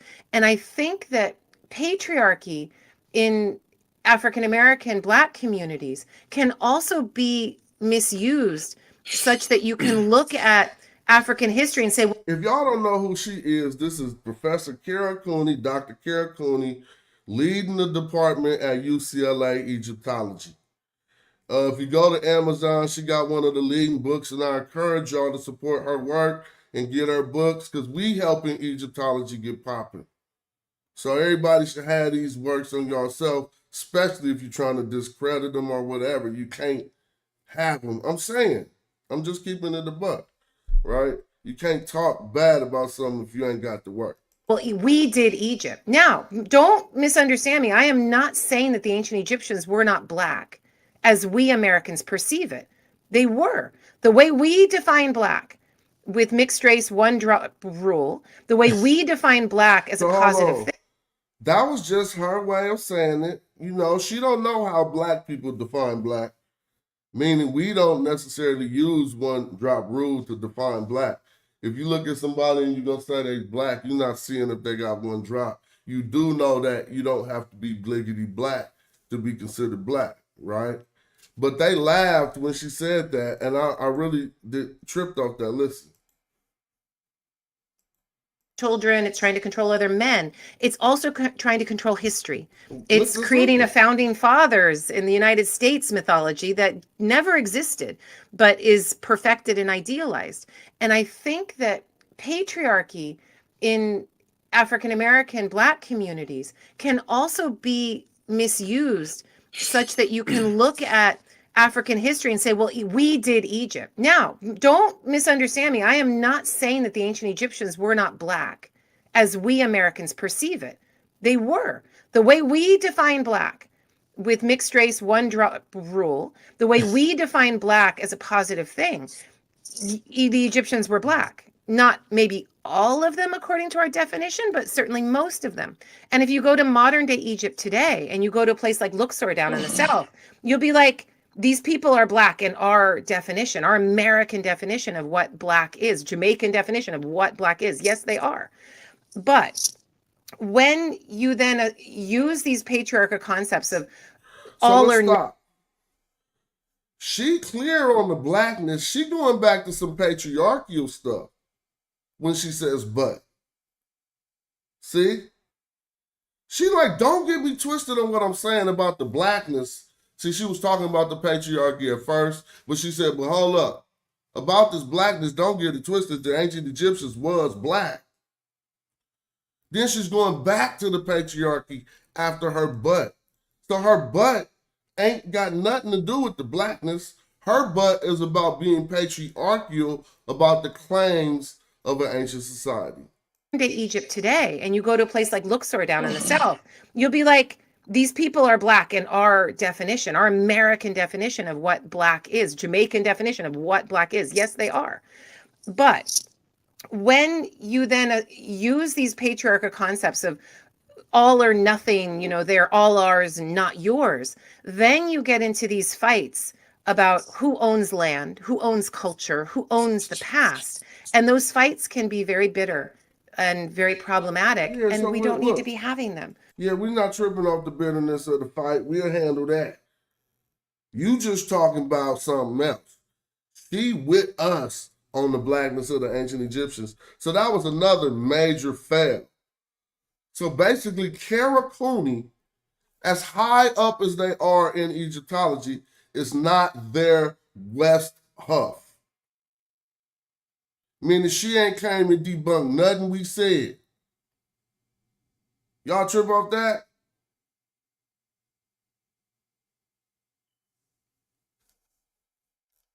Now, it got worse. Yes, it did get worse. Because then they start getting desperate. Right? So let me see. Y'all thought this was a game? It would have turned out the same way if one of their Egyptologists would have been like, man, he totally wrong. Let me talk to him. They would have tried to fry me. But all of them was like, nah, I kind of see what he's saying. So now this got really bad. It was this one. Let's pause for a second. Peace and love, everybody. This is the brother Garfield. Did y'all trip off this that they ain't going to nobody black because the issue is about whether ancient Egyptians was black. So they thinking they could sneakingly get some white person to side with them. Because they, you know what I'm saying? Because they know a black person gonna tell them, what you talking about? We done that research already. So they may be looking to see if they can find somebody that ain't black that would say that ancient Egyptians wasn't black and that my work is incorrect. Now, shout out to her. I got all the love for her in the world. Dr. Camilla DiBiase Tyson, right? Or Dyson. Meaning that we had to have a little public debunking because of what these men did. They put her in harm's way for dealing with the magi. This is the total opposite, y'all, of what you seeing with Billy Carson happening over here. I'm not being pretentious or saying that. I learn a lot from all of y'all. I mean, y'all see me learning from y'all every day. I don't do the master teacher thing over here, right? But what you're seeing is the complete opposite. When they go get these experts intended to debunk, man, don't have me. First of all, when they go get these experts that attempted to debunk our research, the experts tend to side with what we're saying. But here, she simply didn't know some of the things that I knew, not because I know more than her, but because I, for the past 5 or more years, have had particularly one research question that is probably not her research question. So I don't think she's sitting around every day in any of her free time looking up how Kemet was used. But we do that every day. So it's kind of like when you got to get your car fixed and then your transmission go out. You can't just go to an auto mechanic. You go to somebody who work on transmissions, carburetors, or what have you, the different things, you feel me?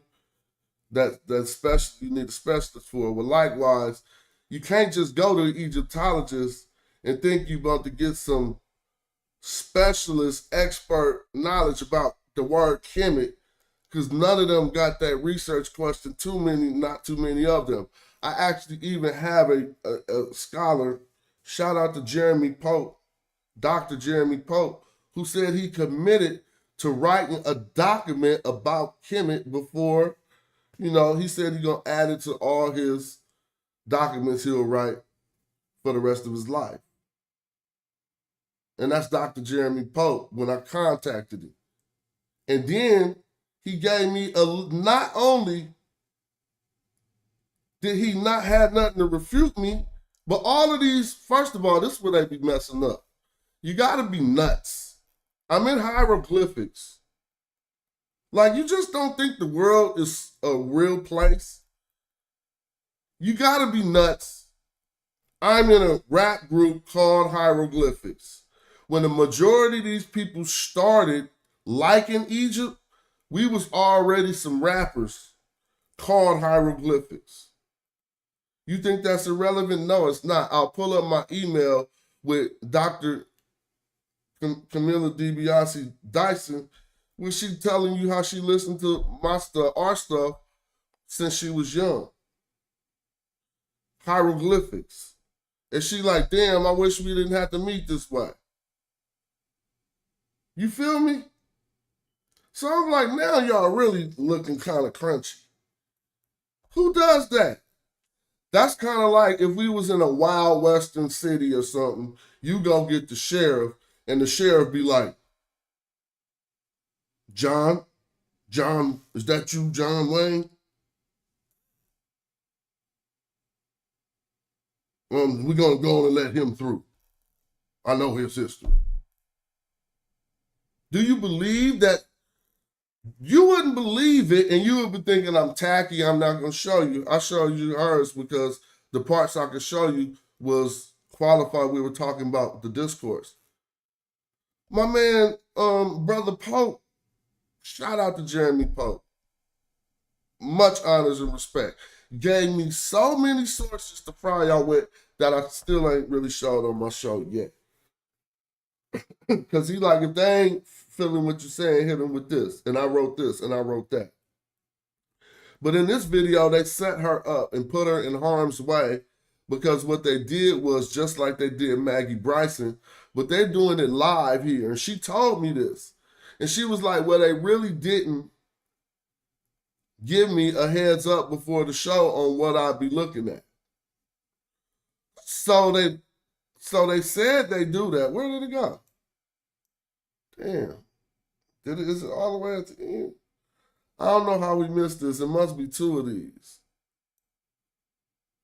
But I gotta find the one where they actually put my work on the screen.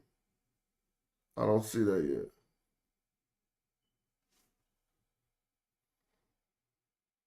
Well, guess what she said? Take that video down. This is what I was rapping about in Fights Over Egypt. The PhD said take the video down. You know how Billy Carson wanted Sue to get his video down? She told them fools, after talking to Brother Smash, and shout out to her, I need y'all to take that video down. Well, I know it gotta be another video because I'm not seeing the part where she was talking about me. And so if I don't see it, I ain't tripping. Because I told her I did take my content about her down off my page on General Principle. And she didn't even ask me to take mine. She said, let's talk about this offline. And that's what we do. Because they put her in harm's way. I don't see it right now.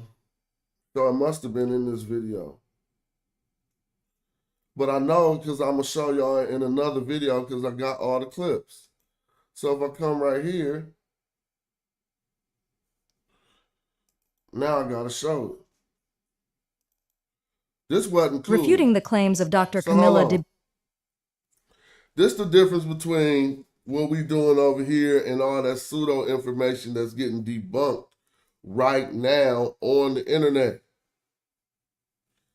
After I made this video and showed her this video,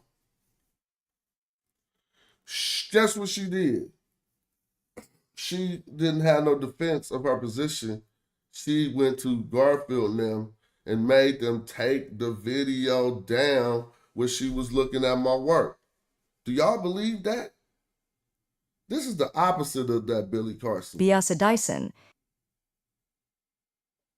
Thank you. So I would say here, yeah, this is absolutely a legitimate word. So she started out by saying this is an absolutely legitimate word. Because what they're showing her, y'all, is my work. One of my YouTube presentations. So y'all thought I was on here just like being heck of arrogant. I'm not. This is really me under attack and defending my stance against people who going out trying to get experts to do me in the way that Wess Huff just did Billy Carson. But it ain't. The difference is I'm standing on facts. Well-researched facts that they keep corroborating. The first thing she says, Lord, what does this say on the screen? Legitimate word. So she's saying this is a totally legitimate word, but what? And what we're seeing, this is referring, like pursuant to my comment earlier, that we have this word for a black land, of being the Nile Valley, so it's actually a place name. When you have then a people added to a place, and that doesn't just go for this case as with Kemet, it goes for all place names. It refers to the people belonging to that place. So you can change the classifier. You can have it. Now, I got to give her credit. In our dialogue, She sourced what she just said, and she gave me a very good source. I pull it up like it's nothing. That's the part we supposed to share. She don't even care. We didn't talk about nothing private. Since I had the one up, they start acting like, you sharing the email.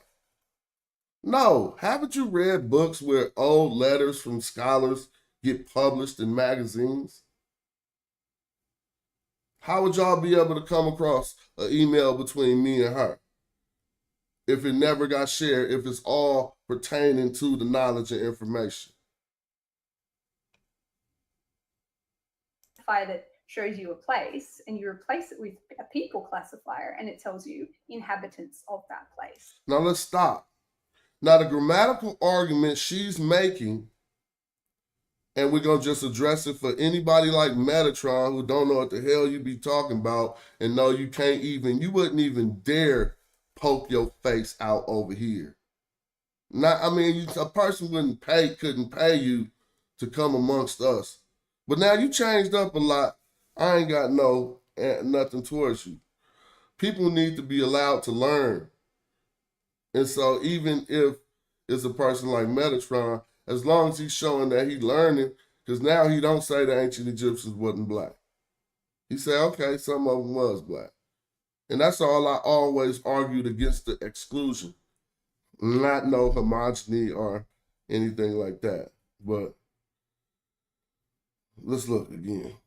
She's saying that in her argument, and we got to notice that this argument goes all the way back to the 1974 Cairo Symposium. And just like anybody talking that Hebrew stuff needs to realize, if you in Kemet looking for origins, you need to take your pick. It's the best advice I'm giving my brothers who trying to make their hypothesis work.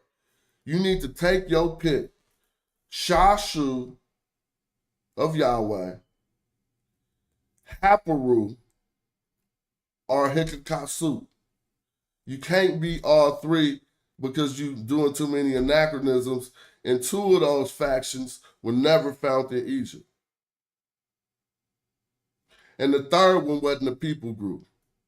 So you're going to be messed up anyway, but if you're trying to make that hypothesis work, you got to take your pick.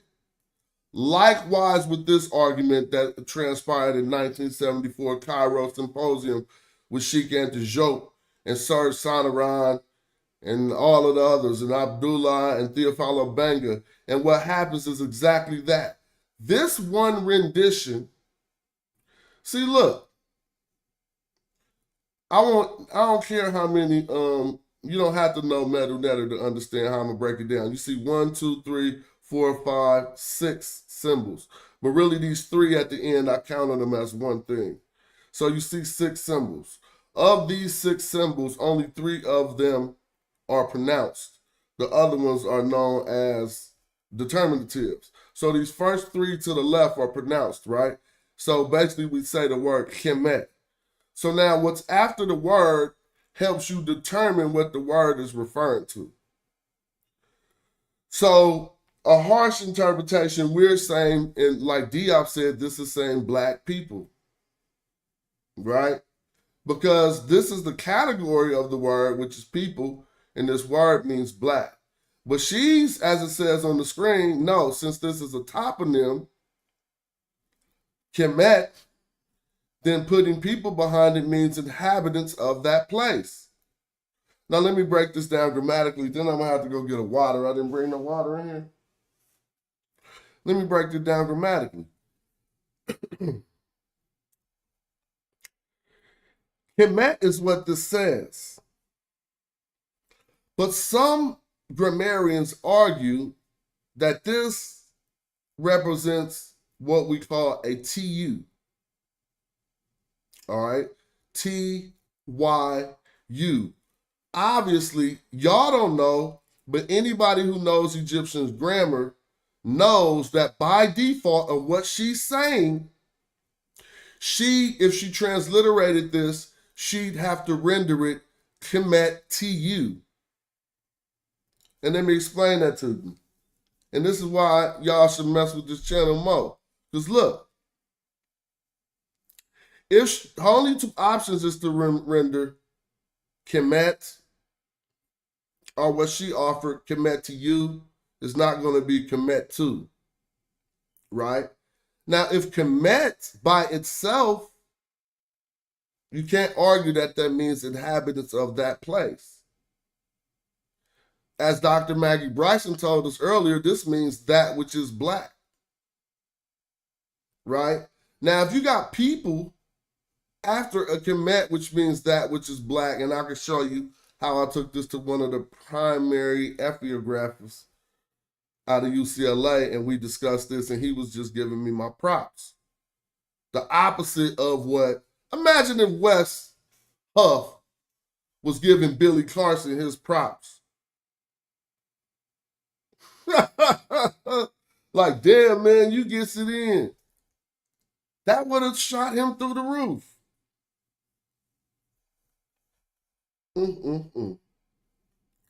So here's the argument again.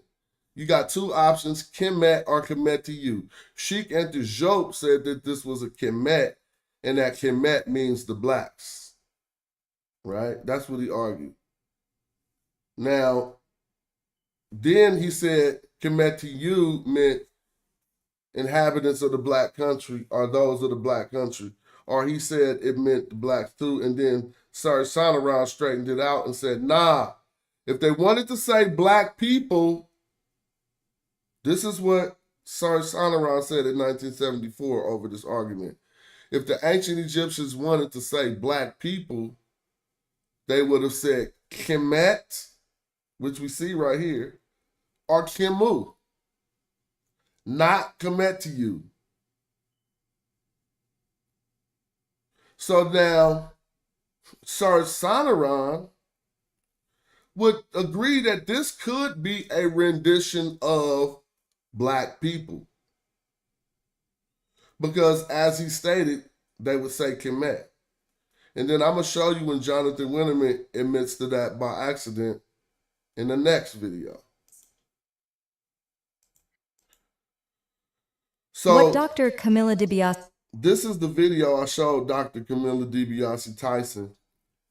And it made her go to Garfield and them and say, take my video down where I was talking about the rap god.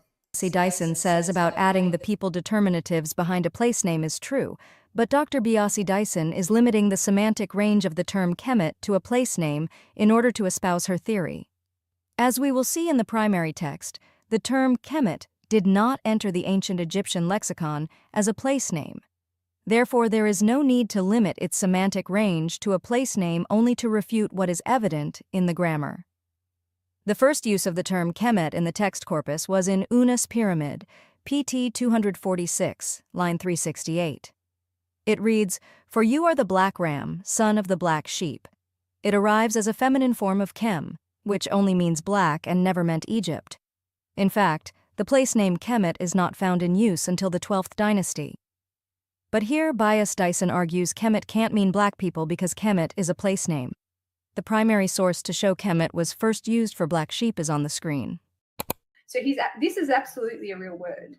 And it is referring to Egyptians, people living in the Nile Valley, right? Because Kemet means Nile Valley. Dr. Camilla DiBiase Dyson says Kemet means Nile Valley. Dr. Biasi Dyson, Bro, Ank, and Garfield, please provide a source for that. Which dictionary or text corpus says Kemet means Nile Valley? Does it mean Nile Valley or Black Silt? Does it not mean Black Land? Just Nile Valley?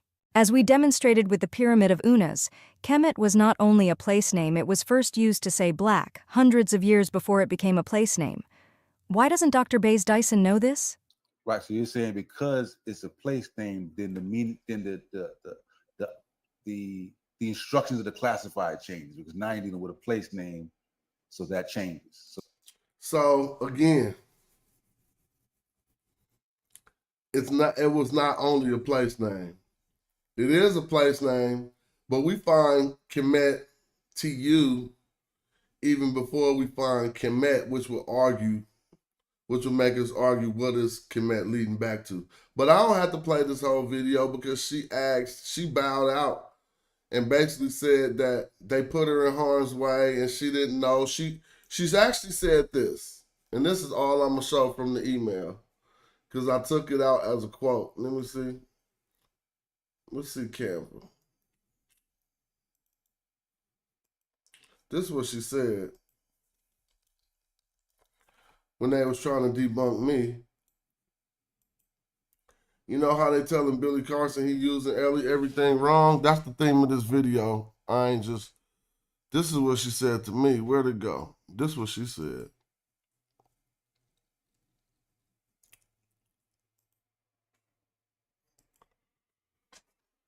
You are using the text corpus correctly to make the claims you are making.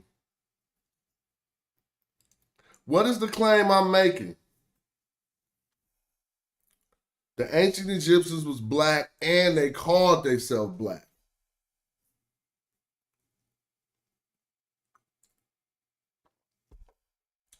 Instead of her frying me, they tried to get me persecuted.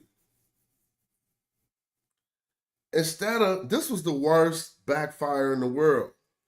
I'm going to be using this quote. I couldn't have paid her to give me this quote.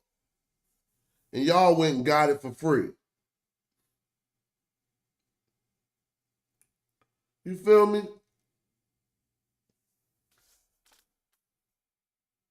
Like, I couldn't have said, yo, I need to pay you to get a quote for my next book. But I definitely will say, yo, I need to put this on the back of my next book. And Jonathan Winterman, all these quotes I got. Now let's talk about it. Because if you go back and look at the Billy Carson video, and you come to my YouTube page, hold on. And here goes something I learned, shout out to y'all. It be seeming like my efforts, let me see, ain't going nowhere. But thanks to y'all, they be going somewhere. Calling themselves. Look at this. They tried to hate on this. Look at ancient Egyptians calling themselves black, right? And now they got 28,000 views. Subject matter, see? See how that worked? Oh my gosh, they tried to hate on your boy. This is when it all started. When Wu came on the video and Wu was trying to get at me. And yeah, this is the classic video. If y'all ever want to see how it started, go watch this video. It say 28,000 views, streamed 2 years ago. Still selling the Magi book on here. Right? Ancient Egyptians calling themselves black. Man, if we go to the part of this video where Wu came on talking about I messed that up and microwaved it, y'all gonna hear how it all started. Y'all wanna hear how it all started? Let's have a flashback. See, some of y'all wouldn't have know where to find this at. This when Bobby Banger coming on my show, and he don't really all the way rock with what I'm talking about, but he want to find out who could debunk it. And here go, Wujahu just gonna come on like after my whole long ass presentation telling me I microwaved it. Since I got myself on the screen already from back then, let me take myself off the screen. And let's watch how this happens. I'm trying to see who the most eager to hit that link. Because we called ourselves black. Don't have me read some more sources while y'all looking for the link. Don't be scared, hit the link, everybody. Uh-oh. Damn, he shouldn't have hit this link. If Wu wouldn't have hit this link right here, y'all, you know how much stuff wouldn't have happened? I got a big screen now. Hold on. Bruh, you gotta watch your YouTube decisions. Y'all don't know who smashed Rockwell for real, huh? Like my whole existence on this earth. Like, come on, man. I ain't about to like get into no conflicts like that where I ain't right. I wouldn't be going that hard. If you wouldn't have hit this link, you probably have 100 viewers. You probably be up to that right now by now. Think about it, y'all. Because after this, bruh, Now, some of the repairing was before this. But all of that started kind of happening a little bit after this. But some of the repairing was before this. It could be that all of it was before this. But damn, if you would not have hit that link. I'm going to check out your vibe in a minute, Side 12, but I ain't really tripping. Because everything you be saying, I explained in my videos. So here it go. Wu them would have still been having metal nature classes. They would have still been having classes. God. Watch this. Oh, he coming to beat me up. Uh-oh, we got the biggest. Look, I knew he was coming to try to hate, but I didn't know he was going to try to go this hard, and it turned into a whole big thing. Because this back when we was cool and chilling. So watch how he come on the show after my presentation. Baddest metal natter corrector in the world. Brother Uja'u Uri my eye. Now, I know if I done went out on a limb right now, this brother is a brother who gonna let me know that for sure. How you doing, Uja'u? Can you hear me? I wonder, can you hear me yet? Yeah, can you hear me? Yeah, oh, I can hear you now. How are you today? I'm doing good, man. Yeah, you definitely microwave that. So No, we gonna work. We gonna work hold on that on. right now. We go. Yeah. You definitely microwave that, and I'm about to set it straight. Are you about to set it straight? Are you want to set it straight?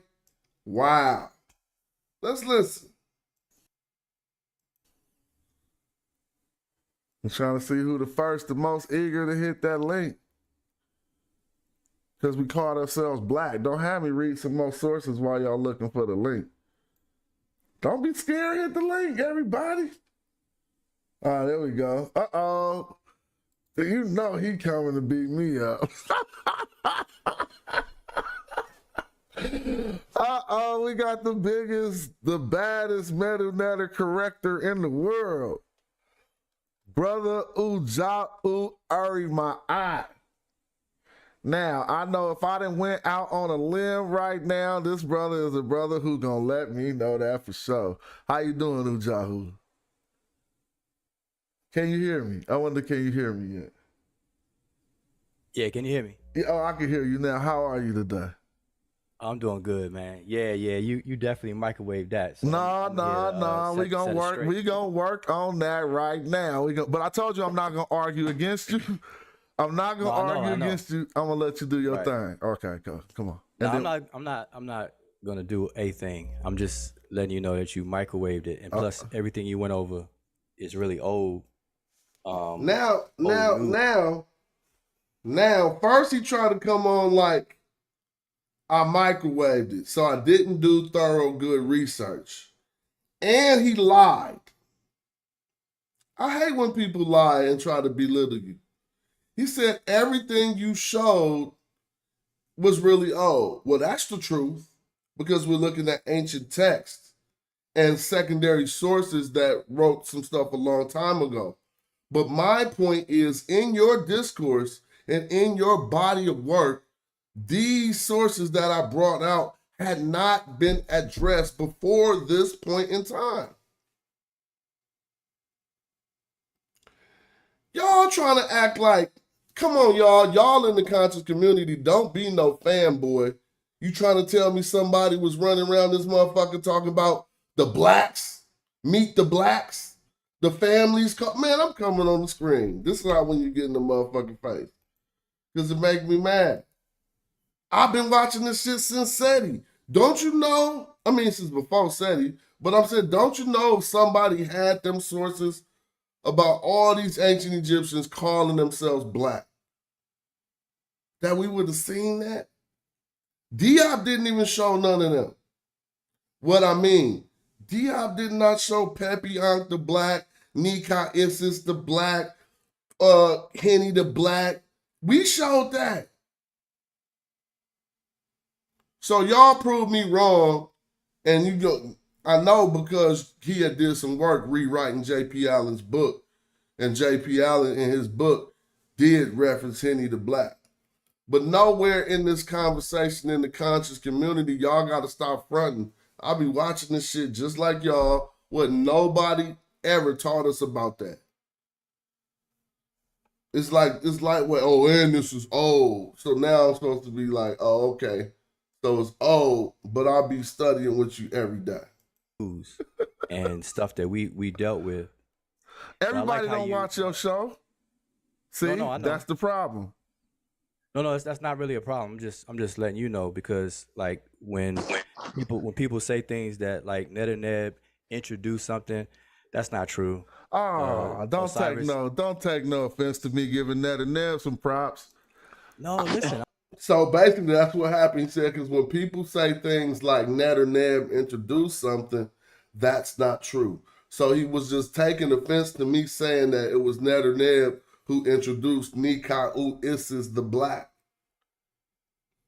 But okay, I don't mind. We don't care who. We're not here to say we first.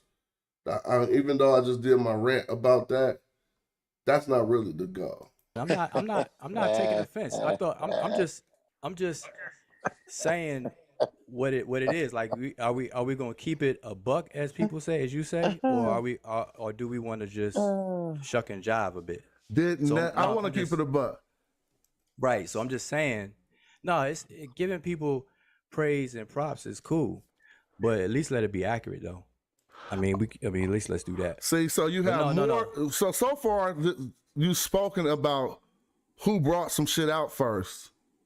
Yeah, you notice that that was your chief contention when you. But when a person wants to speak, they normally speak about their chief contention first. My chief contention is that you microwave and butcher everything you were saying. You did say that first. That was my chief contention. You did say that first. We could play the tape back. You said no. I gave you that. Second. I gave you your props. You said that first. Okay, so let's just be clear and be keep it a buck. So how you doing, Woo Jai? How you doing, Smash? How y'all brothers doing? What's going on? No, so I'm just bringing up things from memory because you have a long video. So I'm just spinning it out in no particular order. But if you want to hold me to an order, then my first contention is that the use of the word Kim for the people that you showed in the 6th dynasty, such as Pepiunk, and Hepi and all that, and Sobek Hotep Kim, is not referring to their racial connotation or skin color. It's a title. Oh, and so now let me come back on the screen. Oh my God, bro. As many times as I done beat these boys up over the history, why did he think he was going to get away with that? See, now the ancestors came out and got on your head when you did that. That was the biggest, boldest, wackest lie ever told. You heard how he tried to say that with some authority? He said, I microwaved it as if I didn't do thorough enough research, didn't let it simmer, didn't let it cook, right? Then, not only did I microwave it, he said it was old information, and then he's about to tell us the answer. And it's a straight, bold-faced lie. I mean, it's a bold face. You can't even say that this is an accident. And the problem with this is the ambition is to get you to think Kemet didn't have nothing to do with black people. No, not black people. Grammatically, that it didn't have nothing to do with blackness. Now listen to this again. So it's something that we discussed before, and I don't mind discussing it again. Attention when you, but when a person wants to speak, they normally speak about their chief. He just said it's a title. That was the lie that ran him off the internet. Contention first. My chief contention is that you microwave and butcher everything you were saying. You did say that first. That was my chief contention. You did say that first. We could play the tape back. You said I gave you that. Second. I gave you your props. You said that first. Okay, so let's just be clear and be keep it a buck. So how you doing, Woo Jai? How you doing, Smash? How y'all brothers doing? What's going on? No, so I'm just bringing up things from memory because you have a long video. So I'm just spinning it out in no particular order. But if you want to hold me to an order, then my first contention is that the use of the word Kim for the people that you showed in the 6th dynasty, such as Pepiunk, and Hepi and all that, and Sobek Hotep Kim, is not referring to their racial connotation or skin color. It's a title. Now let's stop. And so it's something that we discussed before. He said and I it's don't a mind title. discussing it.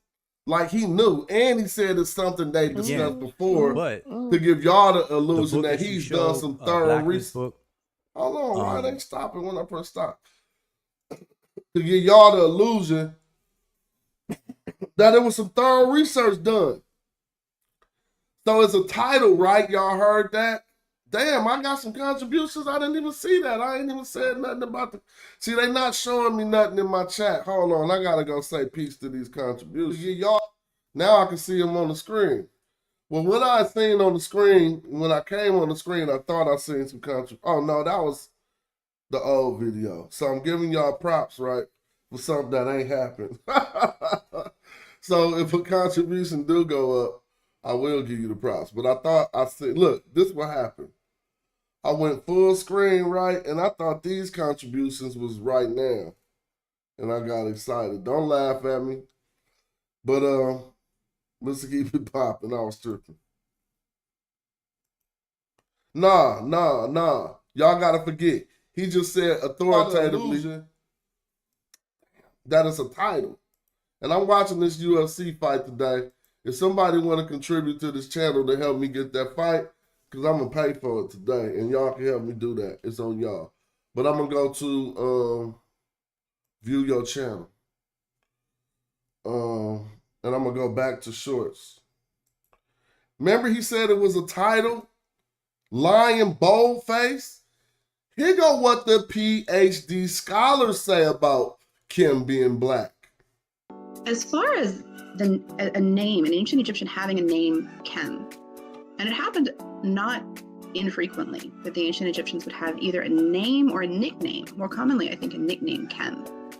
So, like, there's a guy like Pepi Ankh. His name is Pepi Ankh, the pharaoh. May the pharaoh Pepi live. It's the name itself is a reference to the king, and may actually have not been his original name. It might be a name that he adopted as a priest of a dead king, or as a government functionary under a living king. But so he would have that name Pepi Ankh, and then at the end it's Kem, the black. As far as a name, and I can sympathize. If I showed you this whole clip, the impulse, she go on to say, and it's not about.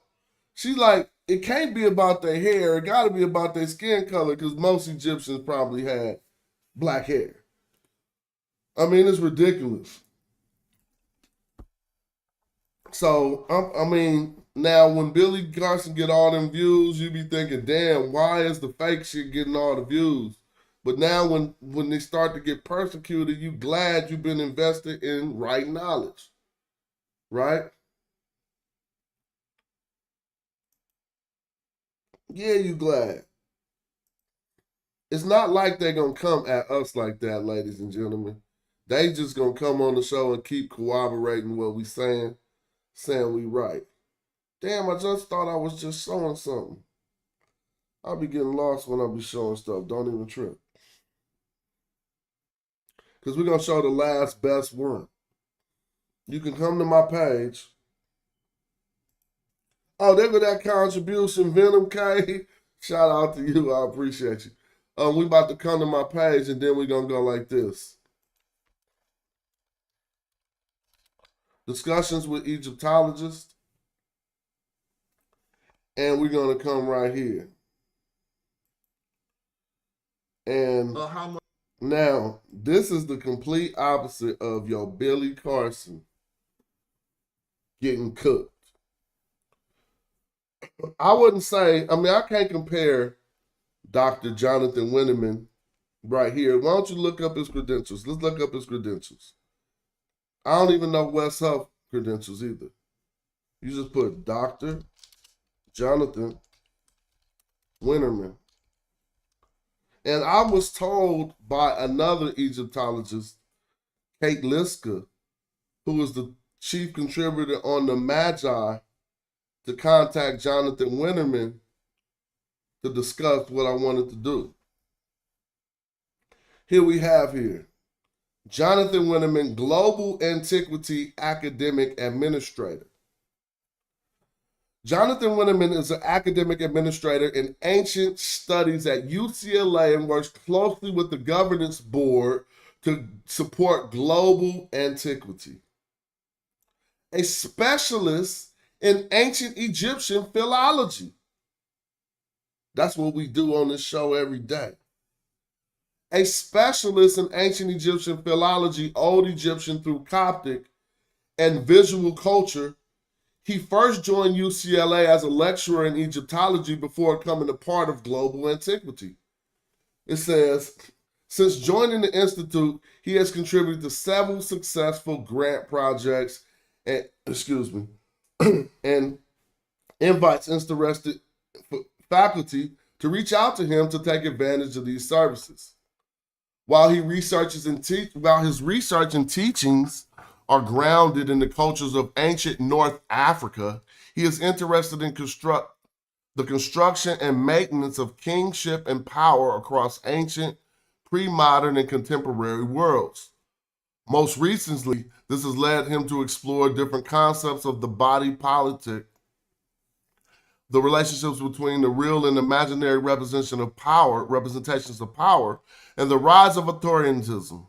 It says his PhD dissertation, titled Rethinking the Royal Ka, examines divine kingship in the Egyptian kingdom and argues against a single paradigmatic approach to the divinity of the pharaoh. All right. You can read on his education. PhD in Near Eastern Languages and Civilizations, a MA in Near Eastern Languages and Civilizations, both from the University of Chicago, and an AB in Art and Archaeology. Right? He know the metadata. When I contacted him, he was like, no, I don't want to see your materials beforehand. He was like, let's sight read. Shout out to Jonathan Winterman, as I often show this video, and I'm not going to show the whole thing. It's online, called Discussions with Egyptologists Concerning the Place Named Kemet.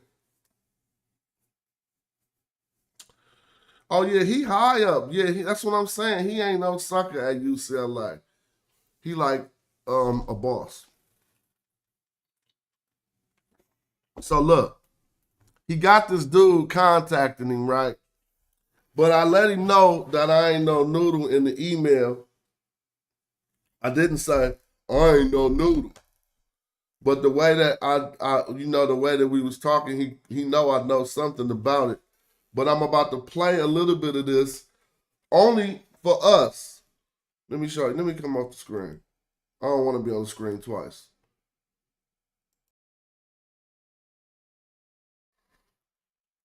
I'm really showing this in this Billy Carson video to show y'all you can go to the top.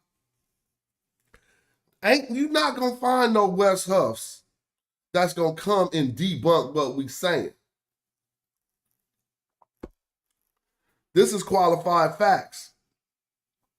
Actually, in this conversation, it seems that he enjoyed having this conversation. He said he enjoyed having it.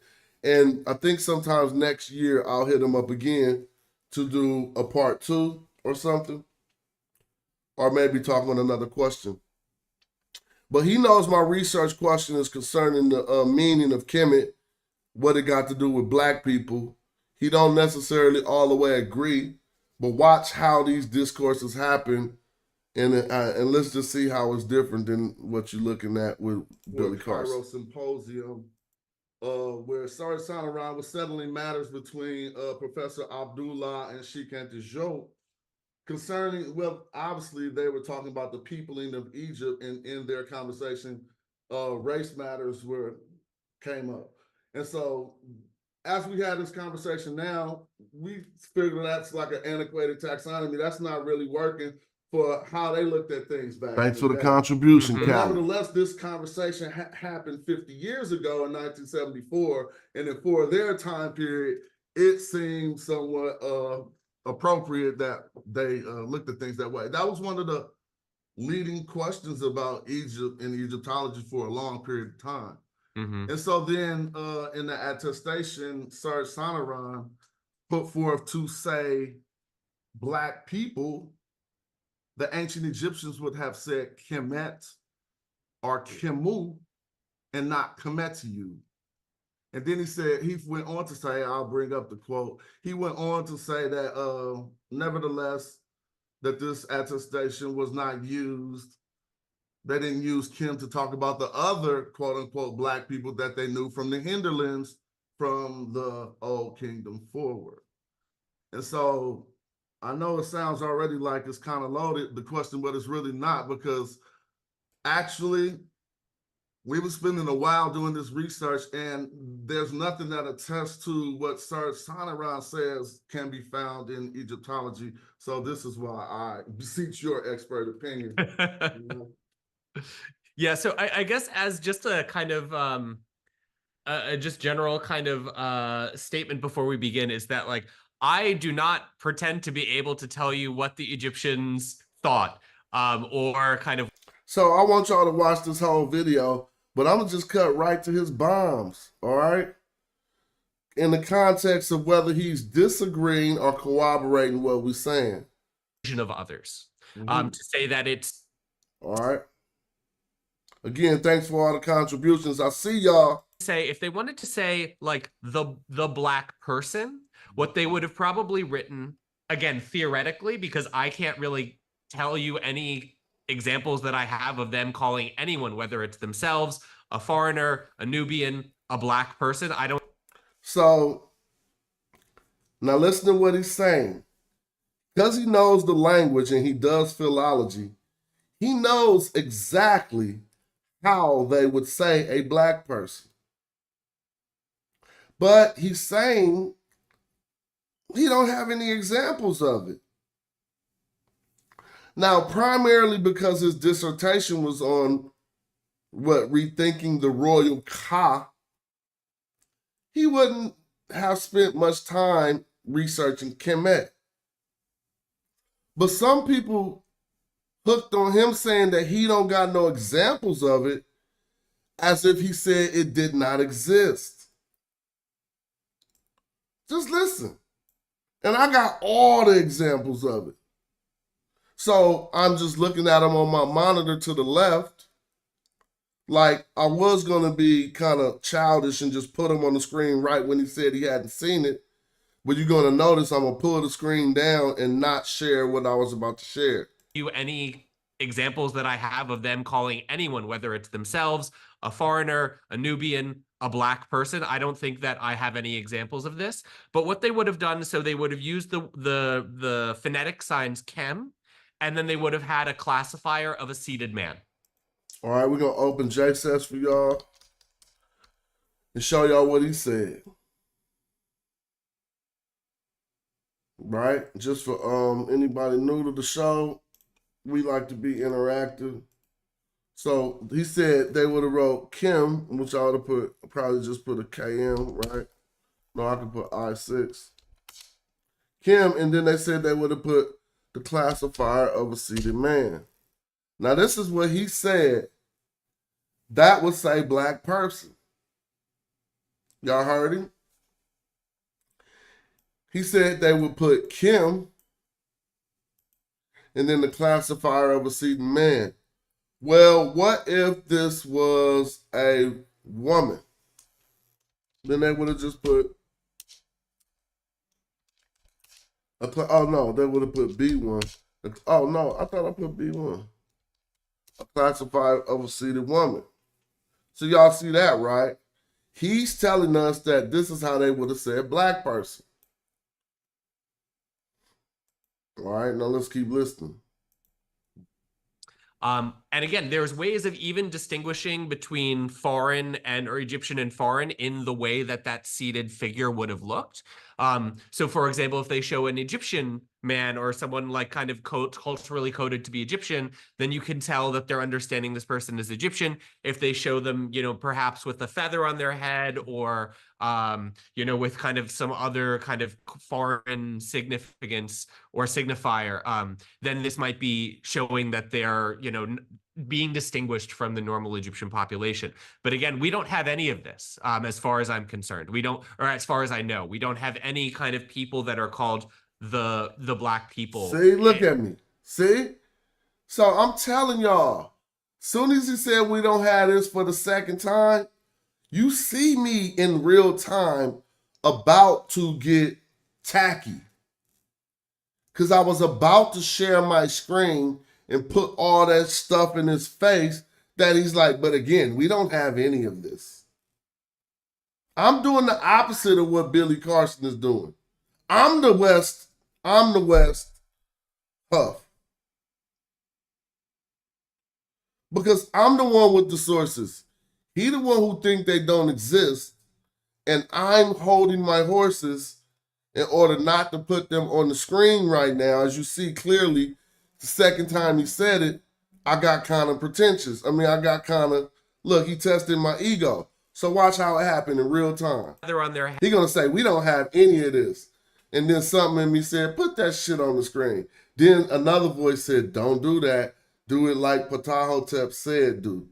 And be calm and whip that out later. So watch this. Head or, with kind of some other kind of foreign significance or signifier, then this might be showing that they're, being distinguished from the normal Egyptian population.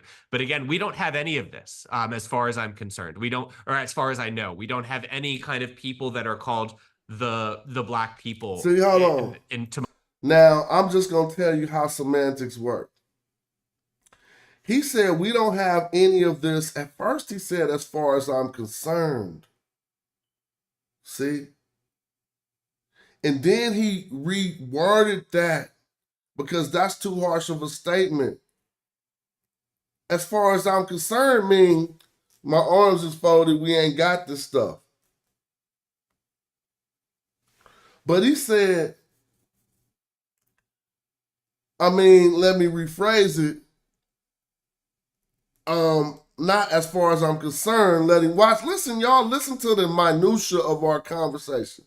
Showing that they're, being distinguished from the normal Egyptian population. But again, we don't have any of this, as far as I'm concerned. We don't, or as far as I know, we don't have any kind of people that are called. You see how he changed it? Because when he said, as far as I'm concerned, now the screen went black. I'm putting it on the screen. The black people. But then I noticed he switched from as far as I'm concerned to as far as I know. So I didn't want to jam him up. But let's watch. And to my knowledge. What instead we have is this kind of abstract feminine form. Let me prove it. I'm going to stop the screen and show y'all something.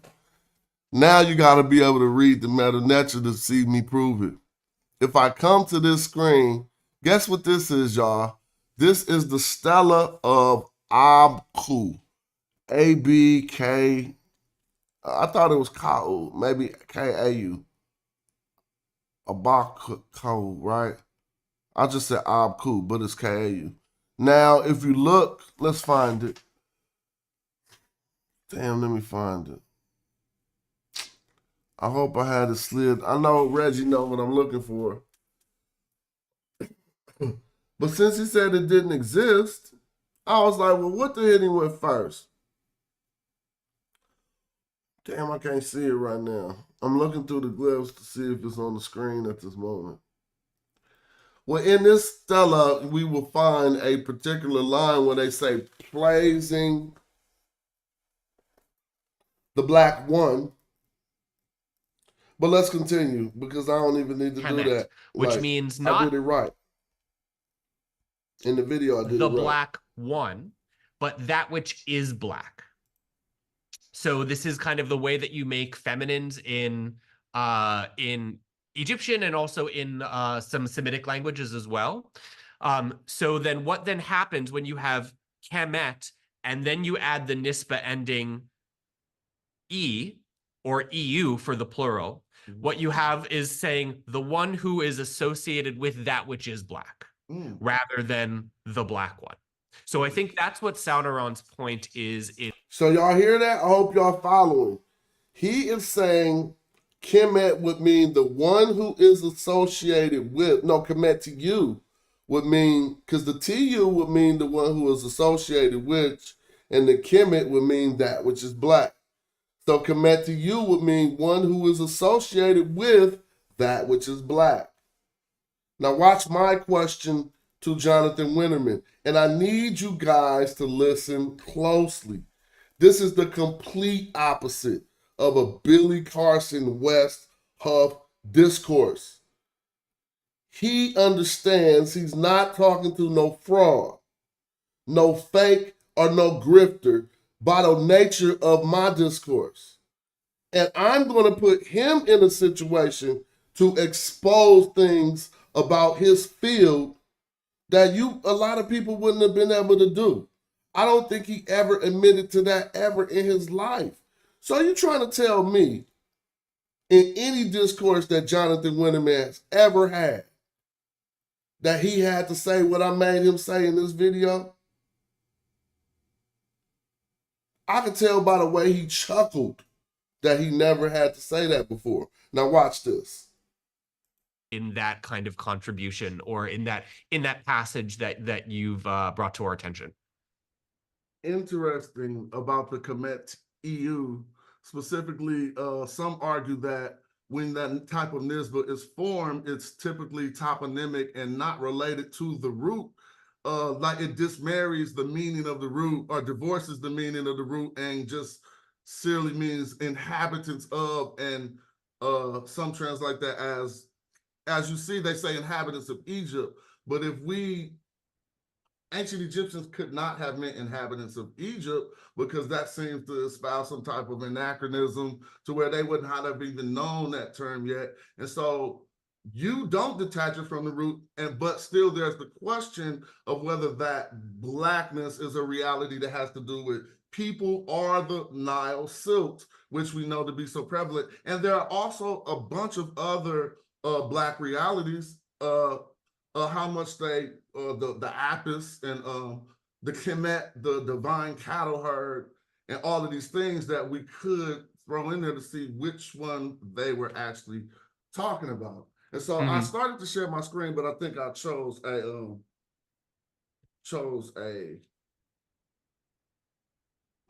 wrong thing. So if I could share some things. Yeah, please go on ahead. While you're navigating the complex Zoom window, I will also say that another thing to consider is that, like me personally, I am not sure when ancient texts use the word Kema or Kemet. I am not sure what they're actually talking about. It's very easy to say, oh yeah, they're talking about Egypt, but I'm not sure they're talking. No, let's stop. So now he throwing me a bone. Because he's like, let's just be clear. I can't, he's saying it right here. Like, I can't be sure that when they say Kema or Kemet, that they really talking about Egypt. But I'm going to force it out of them. Watch this. Talking about all of Egypt. Like, for example, like, so basically what this is to say is that a lot of times when we say Egypt, we think, oh, the ancient understanding of Egypt must be. So you know how I magi'd up on him. Look, his eyes got spooky eyes too. Bro, I do this. See, I'm not starting with no Medu Neter. We're going to start with this good hieratic. Right? And let's all get it in. I got this whole document, at least the one on the screen, studied up to the key. So I'm really not out of pocket here. But I wasn't being no jerk. I clearly provided the translation right here. I know he said he wanted the sight read, but I just wanted to say, okay, I'm going to put hieratic on the screen first, because this is not Billy Carson. Equivalent with the modern understanding of Egypt. And we know that that's simply not the case. And we even know it's not the case from Greek sources. So when, for example, Alexandria, the city, was founded, they didn't call it Alexandria in Egypt. So Alexandria was not understood to be in Egypt itself. It was called Alexandria para Aegyptu, Alexandria near Egypt, nearby Egypt, in the surroundings of Egypt. So that's, again, already. So he right with everything we say at SAR. Archers, shout out to everybody who say Kemet wasn't all of Egypt. And even Alexandria was said it was by Kemet. Para Egypt.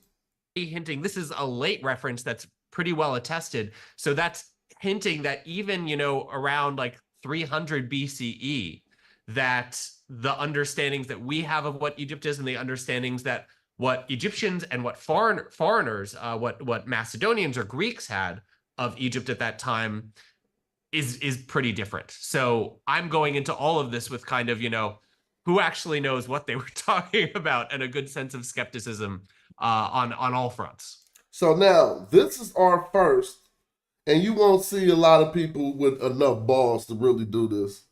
I only have people like brother Asar M. Ka. You know what I learned back in the day in all the Metal Nature groups from all my teachers. Brothers like Chris, who took his time to sit down with me like a master and go over this text with me before I even sat down with Jonathan Winterman to give me the confidence to know that I was ready to rock. It's like going in the gym and getting on the mat before your fight. So when I was here, and it was the next text we did that with. So when I was here, I'm cool and I'm confident. Now he just said, y'all, that Kemet, he don't agree with what they say Kemet was all of Egypt, because we got all of these texts that tell us that Kemet may be something other than all of Egypt. So I pull up one. The way that I'm like, Billy Carson, bro, you need to have at least 10 presentations already made, and you need to go make one and even use AI, whatever. But you got to make a presentation about, in case you encounter people who trying to debunk anything that you're saying. You know what you be saying. So you need a whole presentation about if they're trying to debunk Jesus. You need one about, I'm just telling you how to get on the right track. Then you're going to see you can't even do that. But let's look here. As I'm showing here, if we look up over to the text and say, I am about to go down to Kemet. But this person lived in the Wadi Natron. I'm going to just let me talk to it. You can hear me talk to Winterman about it. I appreciate that. And that's why this conversation has taken so long. So just to segue a little bit to Story of the Eloquent Pheasant, it still regards Kemet, but and I have, this is from Molier's work, and so I actually have his breakdown on the terms that I want to discuss here. And where basically in his tale, if we know, the farmer, I think his name was Den Anubis, or one who Anubis protects, something like that. He wanted to go from the Wadi Hamat area, which is kind of like in the eastern, it's east, is not in what we would consider the Delta, is the Salt Flats. So listen, y'all. And he wanted to go from... Jonathan Winterman is giving me some help. He even blinked his eyes because I made a mistake. I said the Wadi Hamat, and I meant to say the Wadi Natron, but he knows I just made a mistake, because we're going to clear that up, and I'm going to correct it before he gets a chance to speak. Because next time I'm about to call it the Wadi Natron. But the Wadi Hamamat is basically something that leads to the Red Sea. It's not this. It's an old dried up river that leads to the Red Sea. And I misspoke there, and I could tell when he blinked that he noticed that. From there to Kemet. And that raises a big question for his time period. Now, we assess the term Kemet throughout all, yes, it became to lose the original meaning, and it just eventually became a name for the land. Mm-hmm. But as we analyze this, a person living in the Wadi Natron saying they want to see, look, I'll be looking at mannerisms.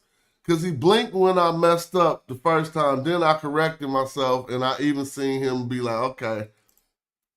But he ain't Googling nothing. He probably got a text message. Kemet, or they wanted to height or Kemet, to descend upon or to go down to Kemet.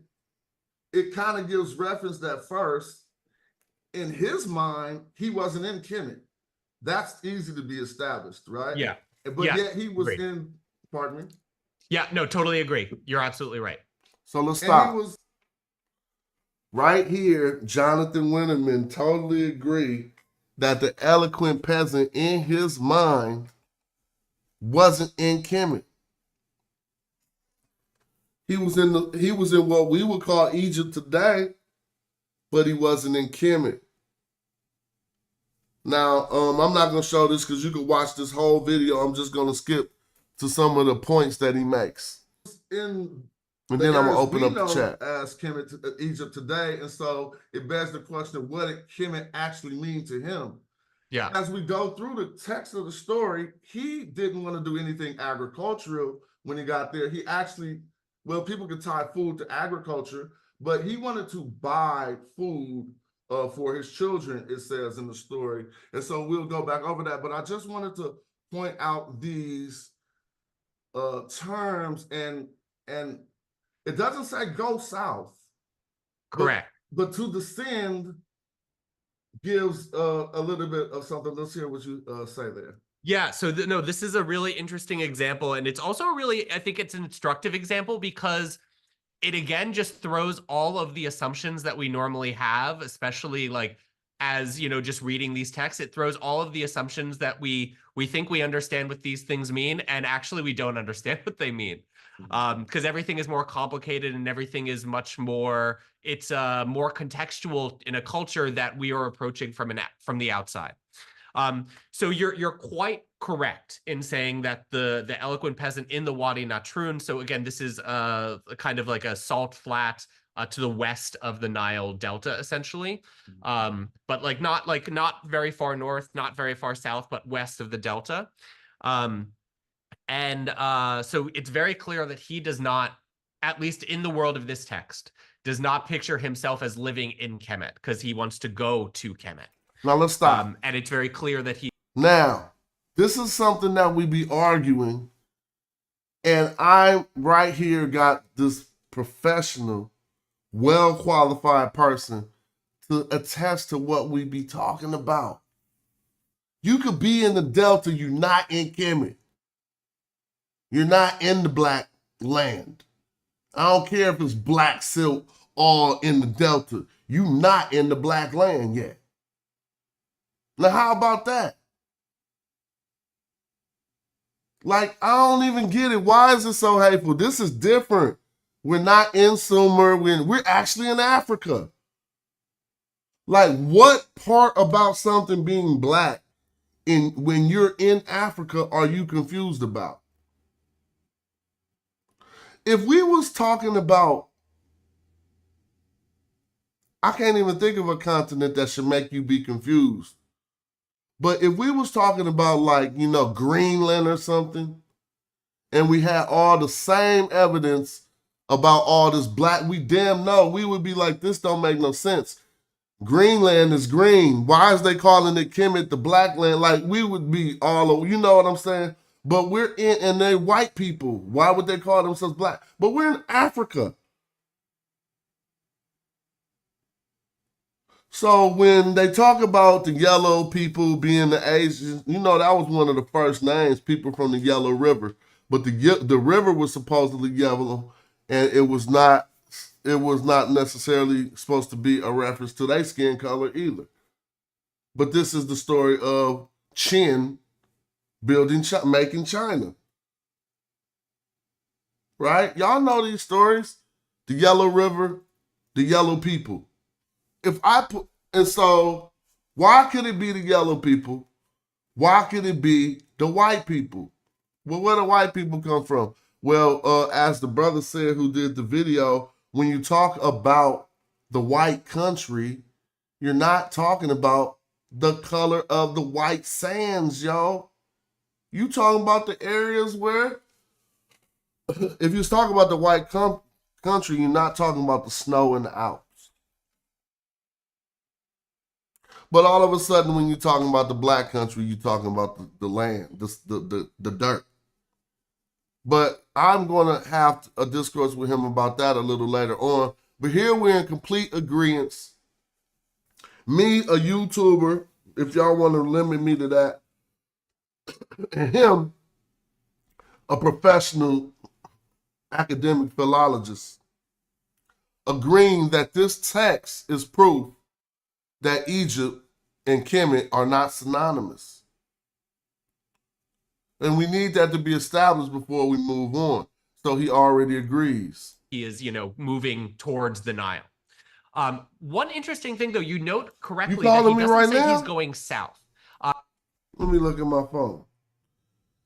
House of Consciousness say you ain't seen me calling.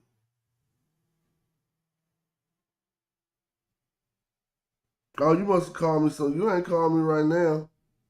Oh, I do see Sonetta yesterday. I see you. Yesterday, my bad. I didn't see it. No, I didn't see it when it happened. That's how to grab that. Come on now. Shout out to the House of Consciousness. So let me see. Behold, I'm about to go down to Kemet to buy food for my children. Yeah, I didn't see that yesterday. I'll hit you up after this, though. I didn't see it. I be working too, Si. I be out here doing hella shit.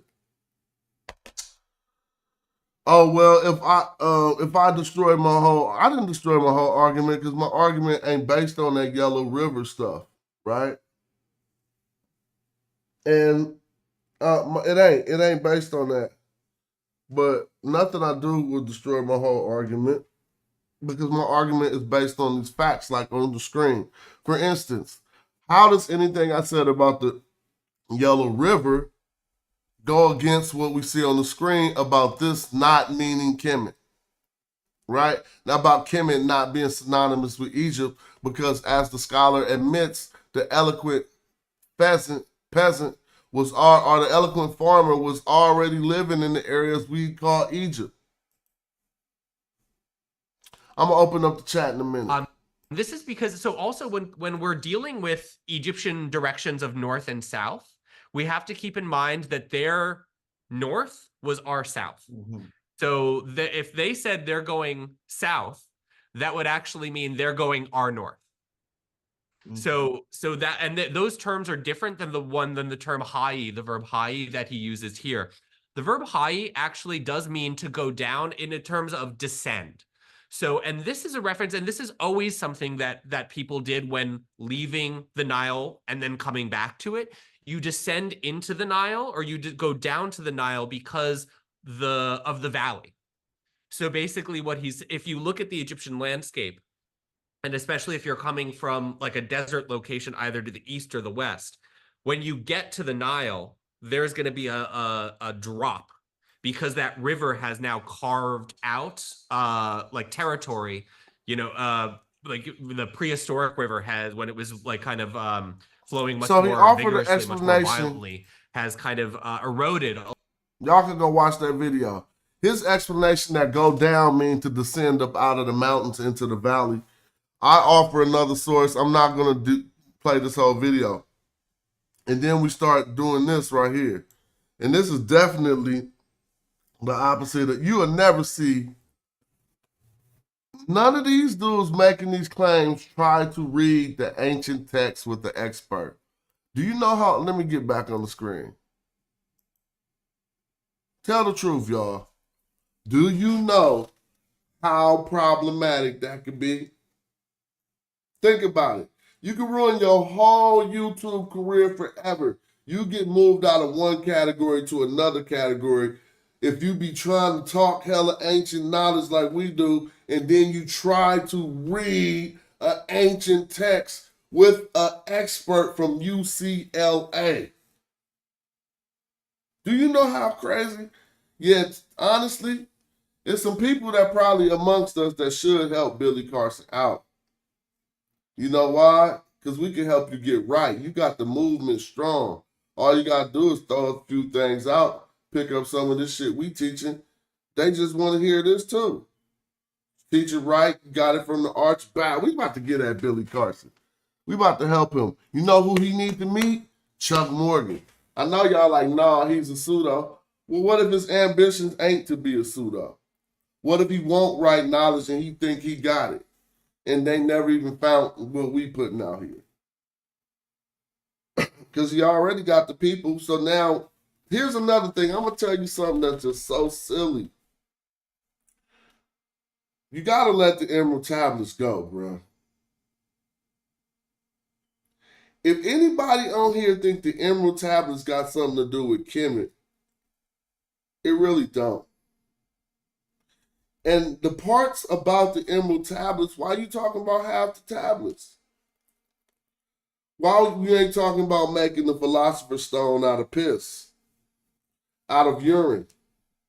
Do y'all know the recipe for the philosopher's stone and all they pseudo alchemy was to boil urine at a particular temperature for a certain amount of years? Y'all don't know that, huh? Why are you not talking about that part of the text? So if you think that part right, where Tahuti was an Atlantean, right, and Egypt was called Kim, I could debunk that right now. In primary text, I'm just saying in primary text, what we gonna go off? What some people do with Negro intuition and just think of, or European intuition, or Caucasoid intuition, right? They just know shit because they white. Negro intuition, you just know it because you feel it and because you know it. We're not doing that.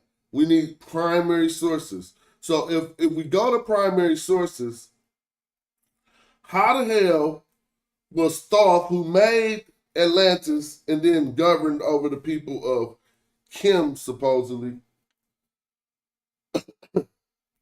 how come we don't find that name Kim until the 12th dynasty?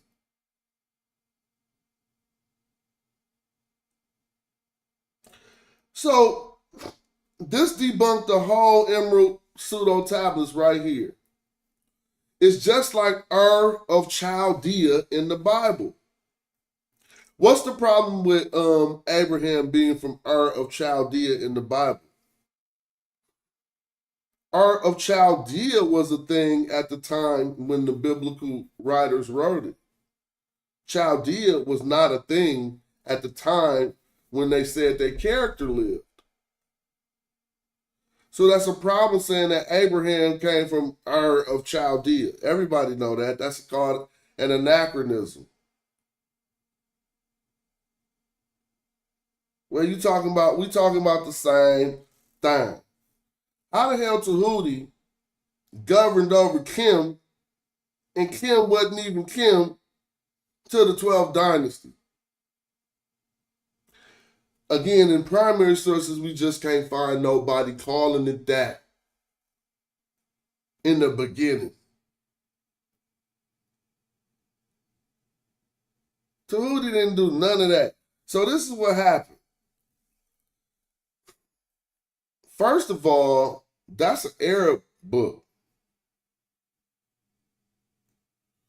That's not ancient Egyptian. That's some Arab book. Coming from the House of Wisdom or whatever. When the Greeks was going to the Arabs, because they thought they had some ancient works that was tied back to Egypt.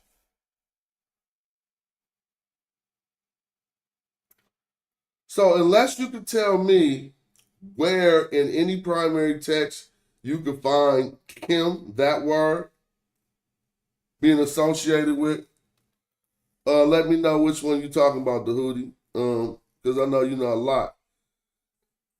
Yeah, the word Kemet. All right, so let's talk about when Kemet occurs. Now let's talk about it like this. From my limited research, and I use the standard text corpus that all Egyptologists use, the TLA. In the TLA, the first occurrence of Kemet as the toponym will be, and I found one that appears to be before this, but the one that they have logged in there is about the 11th-ish, 12th dynasty with Amenemhat II. Amenemhat II is one of the first times we see Kemet as a toponym. Because he said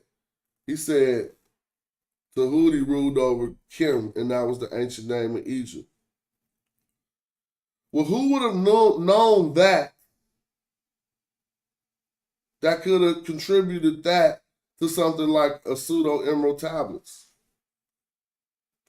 Well, in the Abrahamic tradition, what is Egypt called? Not Mizraim.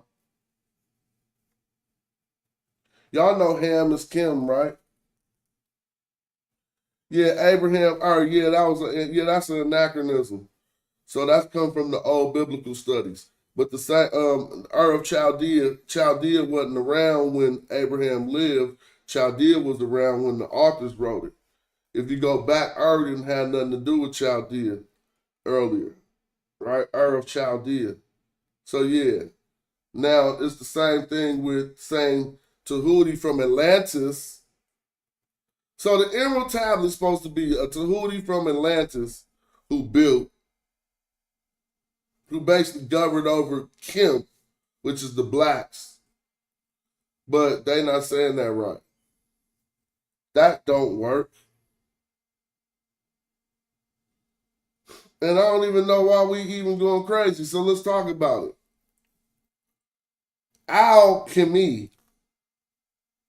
See, this is kind of, I ain't going to say this is a pseudoscience. It is though, but it ain't. The alchemy referred to this particular text is pseudoscience. So y'all trying to tell me, I dare you to believe that the Philosopher's Stone is real. You're going to have to come up with some fake methodological shit. Meaning you about to be like, yo, I can turn this metal to gold because I make words out of my mouth and I get paid and my records go gold. That's pseudo. That's not what they talking about. They really talking about taking one metal and it going to another one. You taking a worthless metal and taking it into a real one. But that's what you think they're talking about. That's the fake shit. Now, if you go read the damn tablets, that's why I'll be like, no, I don't want to say that. That gives it some validity. It's not no emerald tablet nowhere on this whole earth. If you go read the document, excuse me, or manuscript called the Emerald Tablets, then you're going to see that they inject a lot of stuff into it. And it's built off Plato's stories. So you got to look at history, bruh. Plato the one who came up with some unrealistic descriptions of Atlantis. Like, you can't be telling me the exact measurements of Atlantis. Have y'all ever listened to Plato describe Atlantis? So y'all know the Atlantic Ocean and all that is based off Atlantis. I mean, I know we know that, right? How about Atlas, the first progenitor on Atlantis, right? So we get Atlas. Tell me where I'm messing up. And how much we really don't be tripping off this shit. And we never looked at none of that. Well, this philology is telling us that's pseudo. Only thing they got right, let me show you how they get shit right. We don't be doing enough studying. How did they get the 36,000 years right in the Emerald Tablets?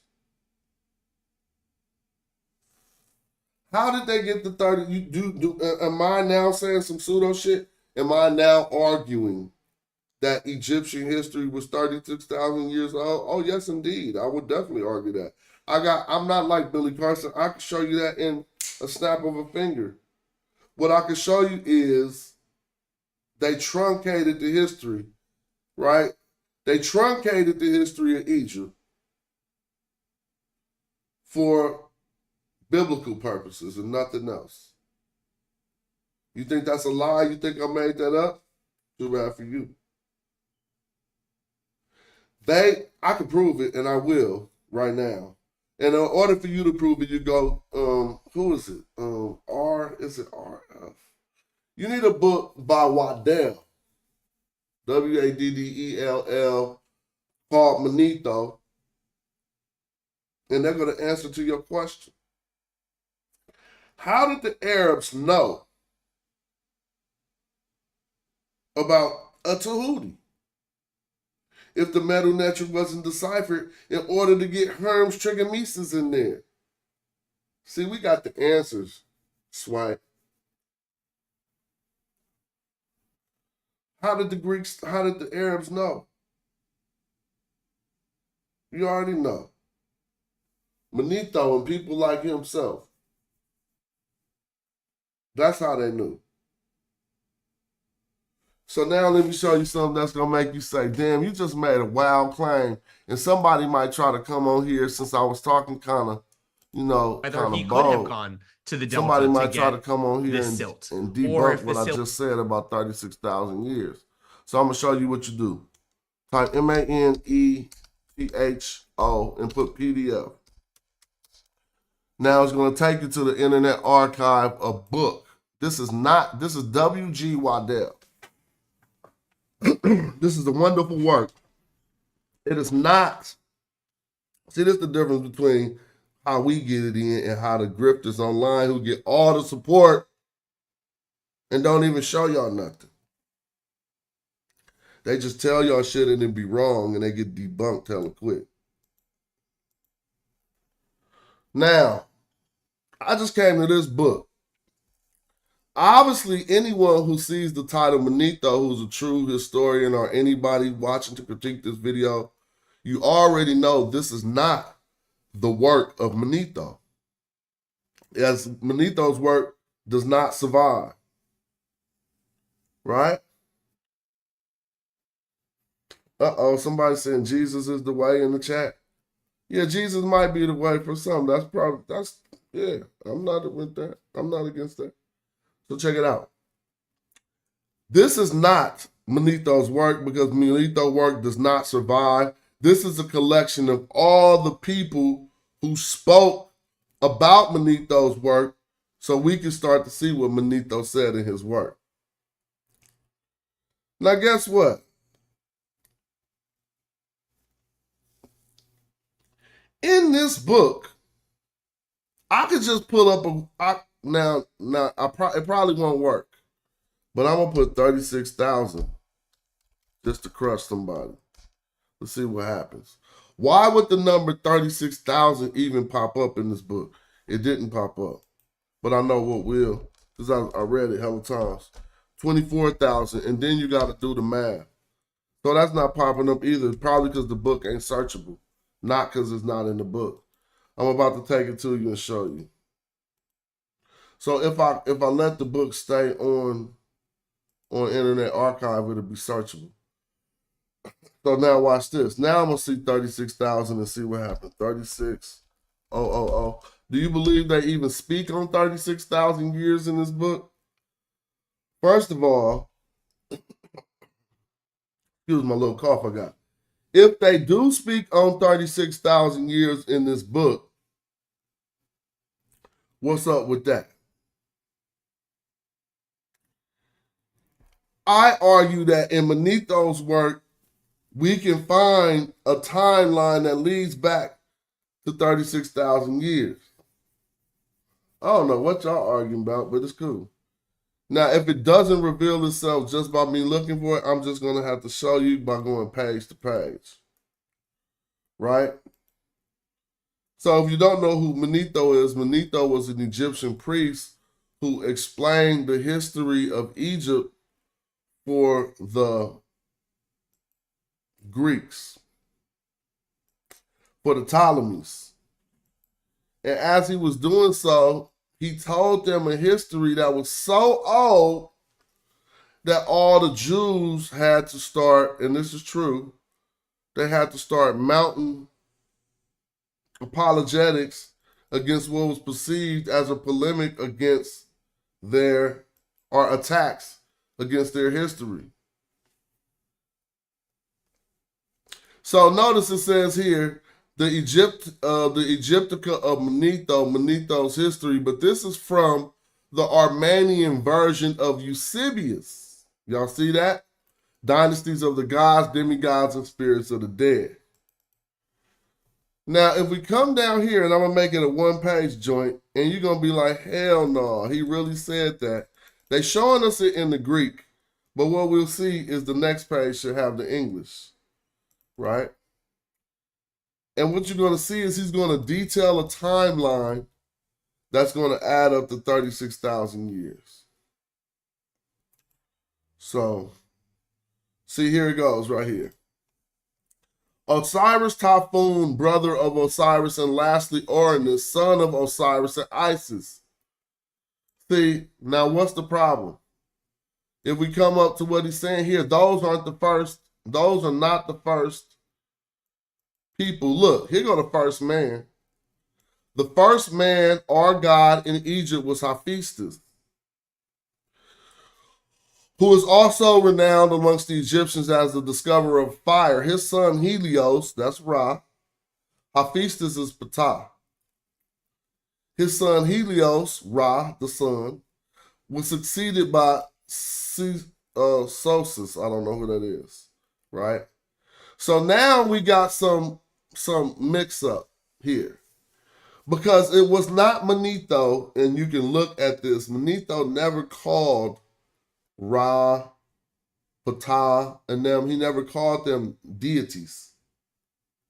He said they were the first people in Egypt. And amongst those first people in Egypt, he mentioned something that was significant to us. How you doing? All right. He mentioned something that was significant to us. He mentioned a group called the Shemsu Hor. And we actually find out that they were pre-dynastic followers in Egypt.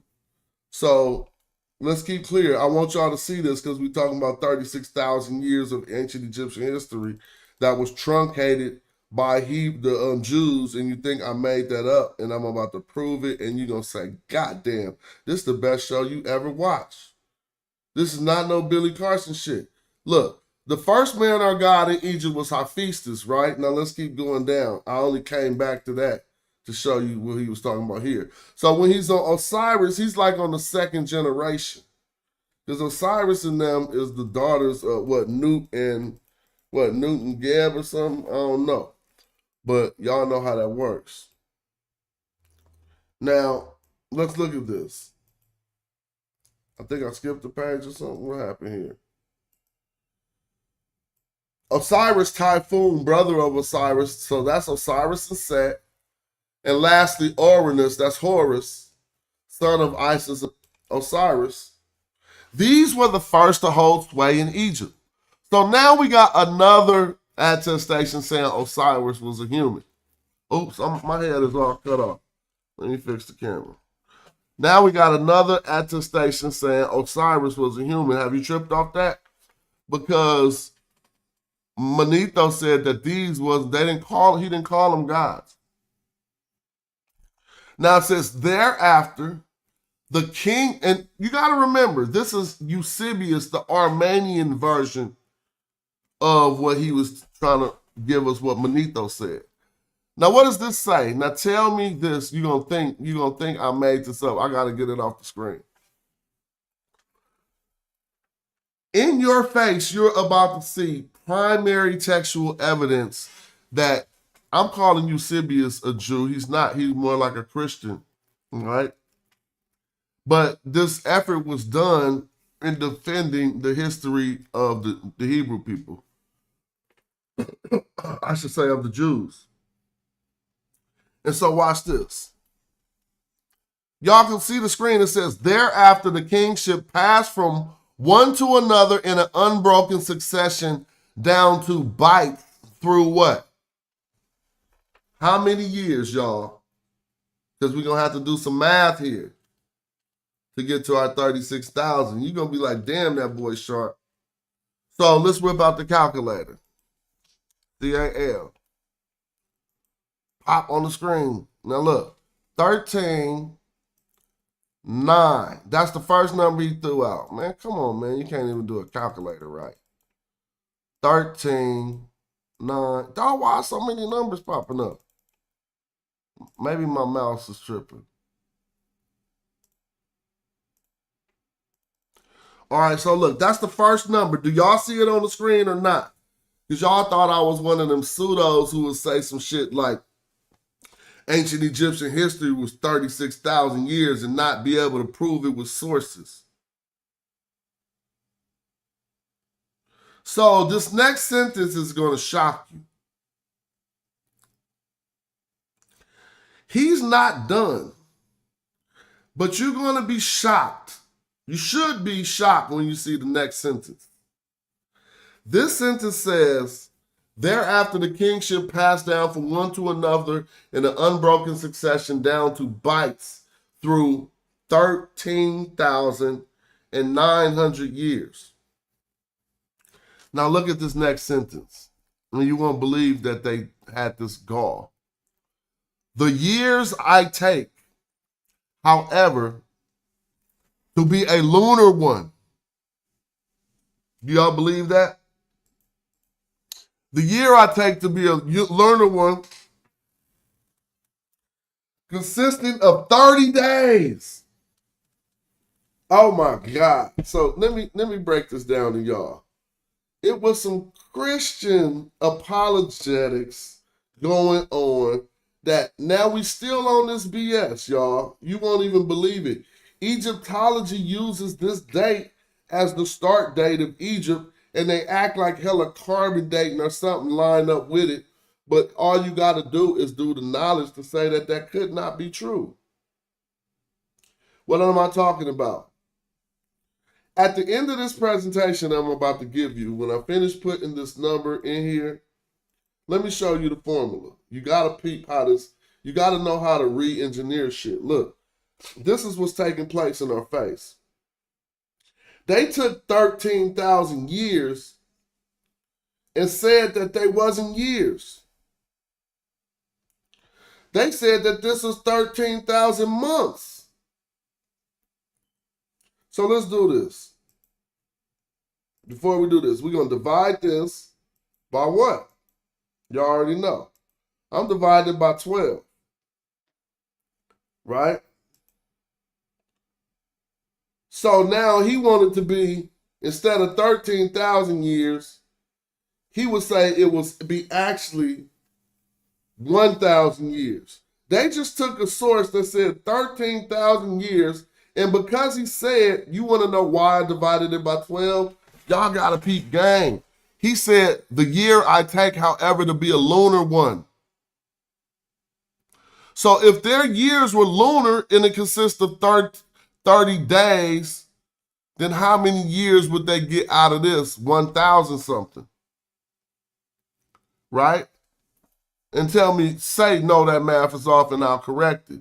But that's exactly right. So they just took 13,000 years that the source said, and since he said, oh, this ain't, so basically look at this. Let me explain it for anyone who's not understanding.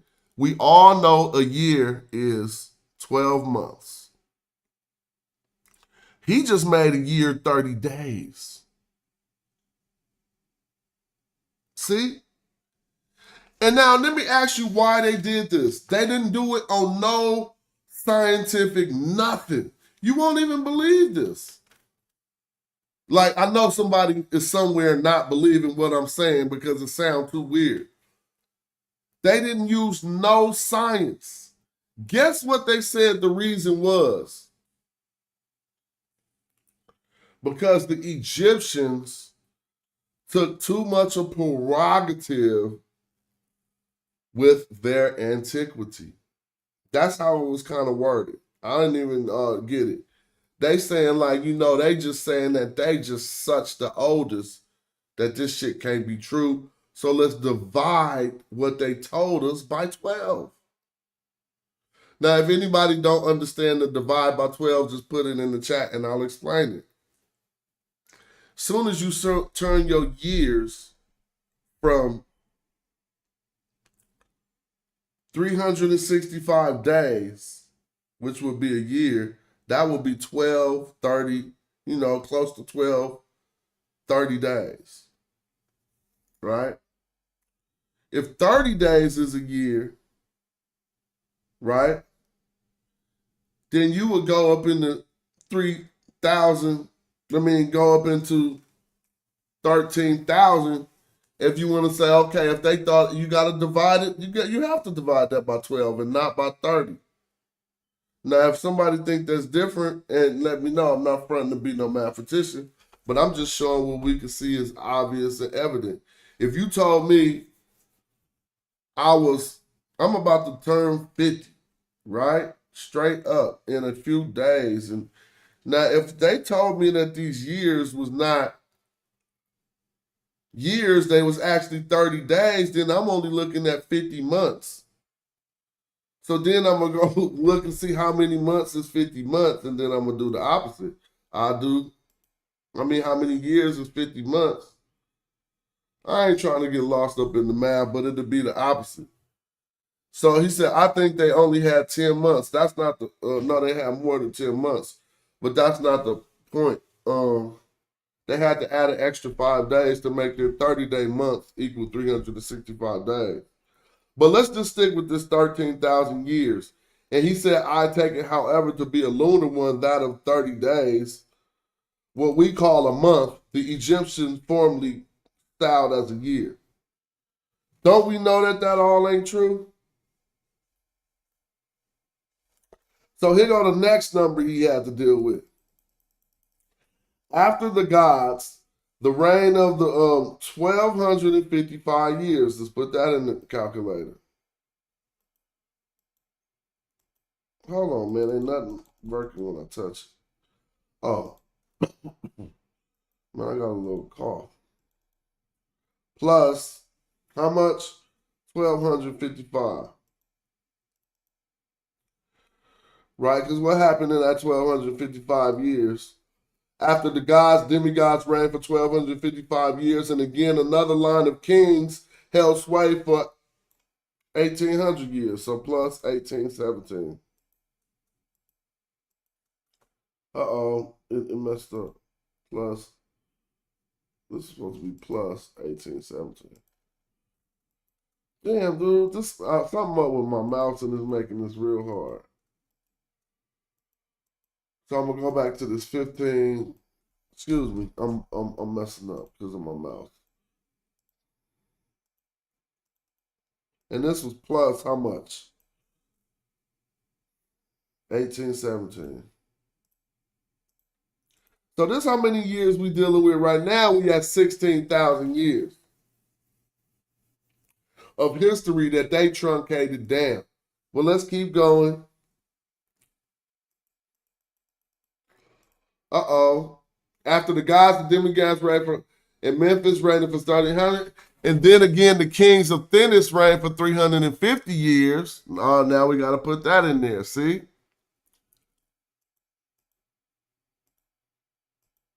Uh-oh, how many years we at? 17,000 years of history that they truncated. Now watch this. No, it went the other way to Hootie. Exactly. If the ancient Egyptians thought that a month was a year, then I'd be like 500 something. Yep, I'm going to have my party online. I ain't even going out. I might go eat with my wife and chill. But we going to have us a build online. I spend a lot of time with y'all. You feel me? Consistent, that is, of 30 days, what we now style as a year. So let's get these next numbers and keep putting them in the calculator. After 350 years, look, they followed the rule of the spirits of the dead. The demigods for how long? Uh-oh, y'all thought I was 5,813. Let's see how high we could get. Plus 5,813.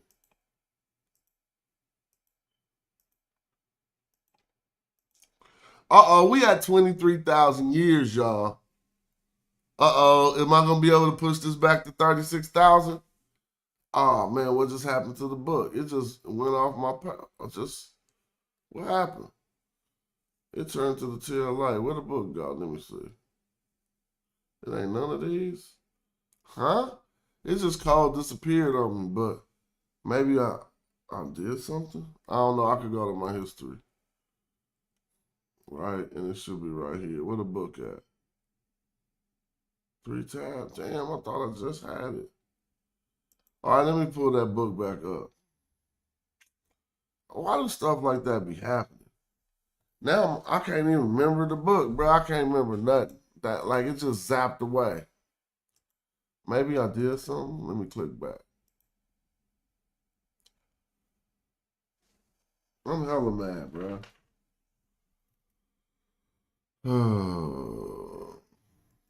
Like, you know, my short-term memory, I don't even remember what book I just was looking at. I'm going to have to rewind the show. It should definitely be in my history. Stop being a powder, dude. It's in your history. So let me see. History got to be the last page. Manito, golly, bro. Did you really forget that? Yes, I really forgot that. Now look at this. This going to make you get cold. Now, this going to make you think. They said they followed the rule of the spirit of the dead and the demigods for 5,800 years. Now, who is that? The spirits of the dead and the demigods. But we found out they made that stuff up.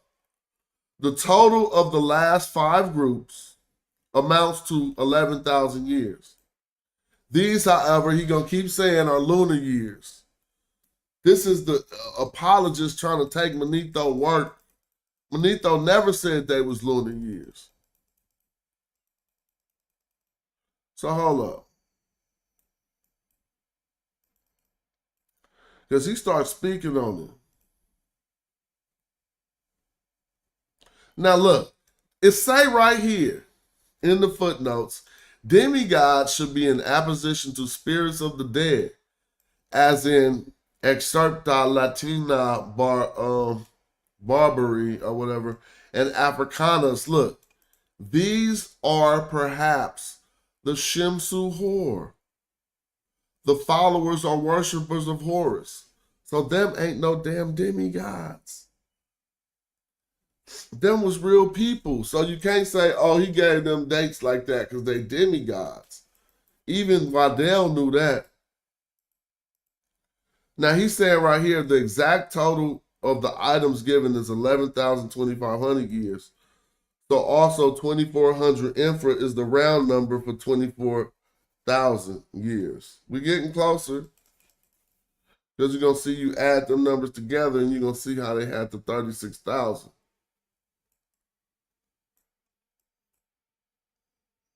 Now here we go. But in truth, he's saying, the whole rule of which the Egyptians tell, the rule of the gods, the demigods, and the spirit of the dead, is reckoned to have comprised 24,900 years. So I said 36,000. I'm coming up short a few thousand. But watch, it's going to be later in the book.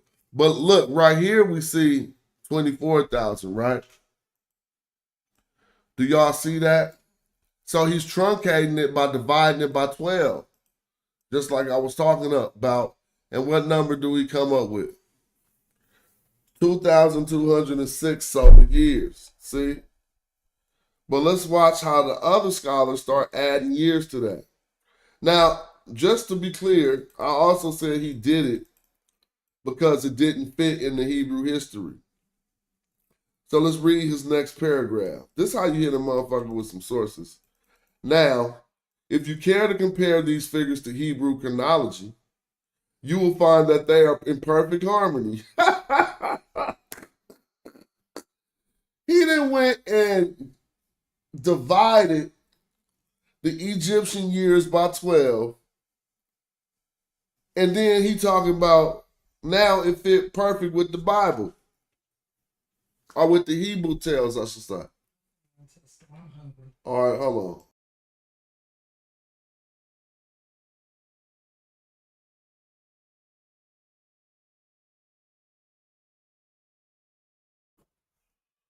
Now, if you care to compare these figures with Hebrew chronology, why would you compare to do that? Because this was their point. They were doing what? Trying to truncate Egyptian history to fit into the story of the Hebrews. Now, that's only one scholar I showed you. And I said 36,000. Remember when I said the prerogative of antiquity? Here's the direct quote. But since the Egyptians claim by sort of prerogative of antiquity that they have before the flood a line of gods, demigods, and spirits of the dead who reigned for more than 20,000 years, it can clearly follow that these years should be reckoned. They keep reckoning them in a certain way. They're not going to reckon them as years. They're going to reckon them as months. Should be reckoned the same number of months as recorded by the Hebrews. Do y'all really see that? Y'all thought I made that up. And this is just in Eusebius. You could clearly see, right? I'm talking about you could clearly see that they're trying to match this up into the Hebrew creation myth.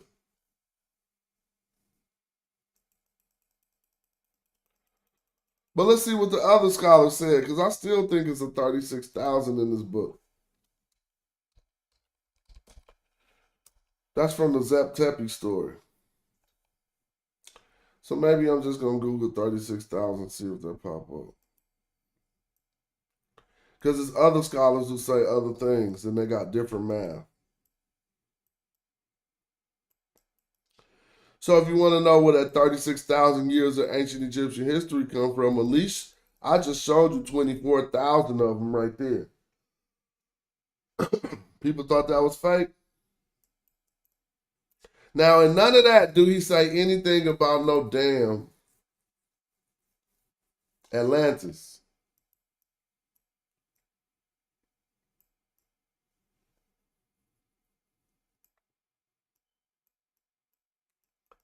I'm still trying to see when they come up with the bigger number. But they're searching the book and they don't seem to be coming up with nothing. I always do this and I always find it. Let me stop the search. 11,000 plus 9,000. Some of these historians reckon that these 9,000 years are as so many lunar months. See? So now all of these scholars keep on repeating the same nonsense.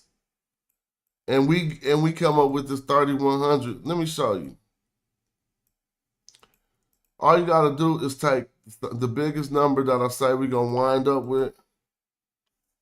36,000. This going to kill you. Divide it by 12 just like they did it.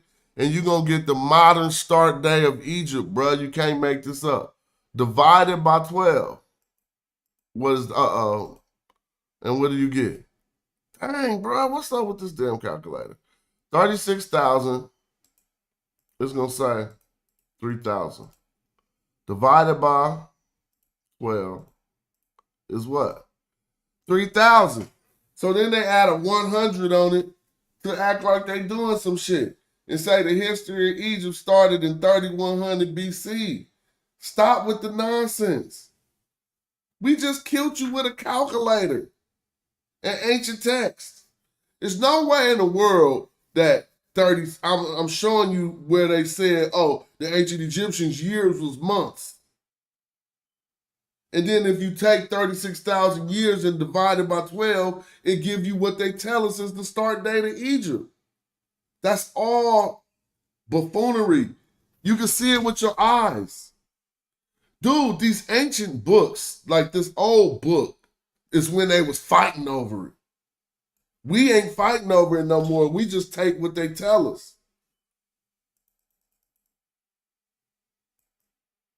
Now, I'm going to go to a different old priest. I could have been opened up the chat. I got a little time on my hands today, and I got some contributions, so that always make for a good show. Shout out to the supporters of this channel. Now, other scholars is going to have different numbers.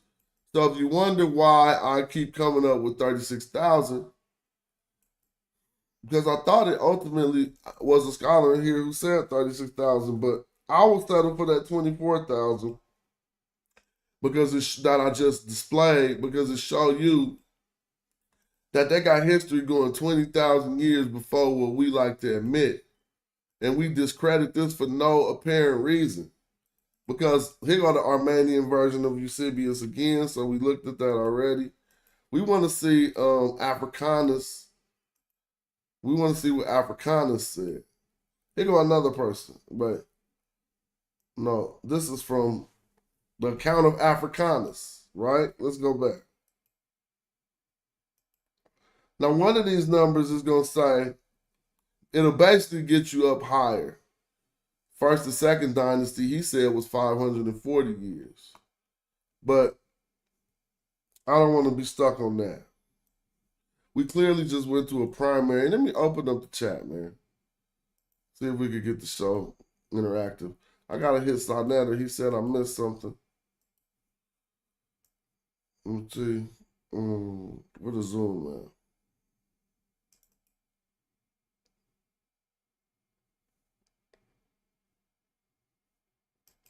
So you're not going to ever Billy Carson us. The scholars know us and they rock with us.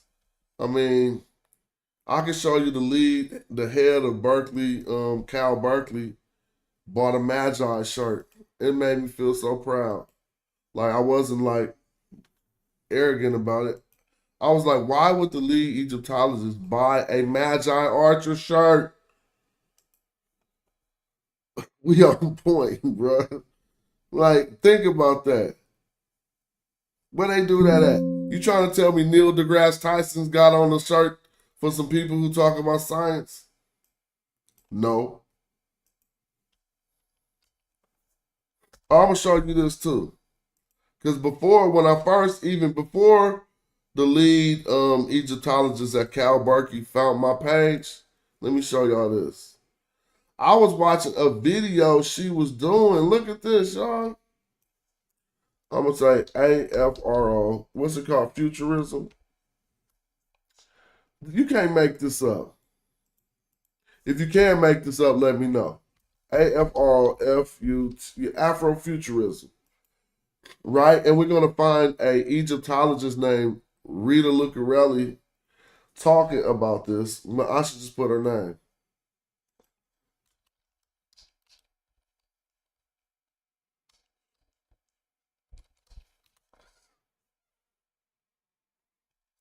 I don't know about the sneak this, but watch this. These cats is going to get her. They thought man, me and her, we had a whole talk about this whole shit. Like, y'all don't even know. And we left all our comments offline. And it ain't nothing negative about nobody. But bringing people like her into our little petty YouTube fights ain't really getting respected by everybody. Right? And that's just real. And so y'all helped me develop a relationship with her offline where I got invited to write into a journal for Cal Berkeley. But I couldn't write that. I didn't have the time. But maybe I'll be able to contribute next time. Or if any of y'all want to, any of the archers want to try to write and get on that effort, let's do it. I did share the link. And I'm about to have to share this with the YouTube. Yo, peace. We really do appreciate you. Pardon me? Showing your yearly cap on how you destroy these dudes. We appreciate you. I appreciate you too. Now let's look at this. Because really, if you go to her presentation that she does, right? Am I wrong? Good afternoon. For the university. Everyone, Let me see. I will let the images speak.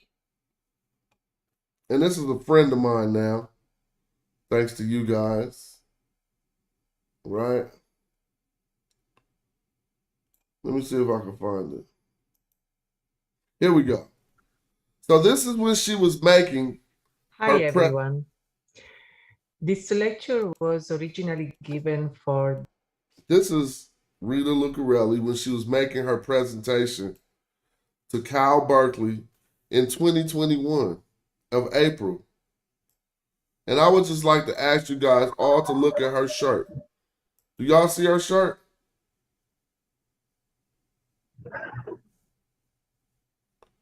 Let me screenshot it. Y'all don't see her shirt? I don't know. Y'all both on mute. Nah, I can't see. It's tiny. All right, watch this. I just snipped it. What happened to Smile? Look at this, bro. You ain't gonna believe this. This is when they tried to. Well, I know I got the picture already, so let me go. What's up, Joey?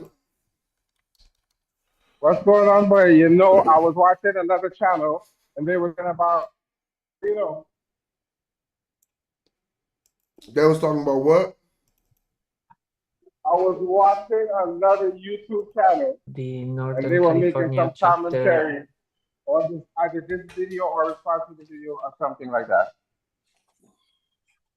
On Inky's channel, he was commenting on. Well, she got on a Hyro shirt right here. That's all I was trying to show. If y'all can't see it, I don't know what to say. This is But in her real and regular life, that means she said she came to Hyro Day and been going to hella Hyro days and was waiting to meet, right? And y'all calling her up, trying to get her to bash me when she done bought a shirt of mine and been waiting to meet me. Like, cats got to stop playing themselves.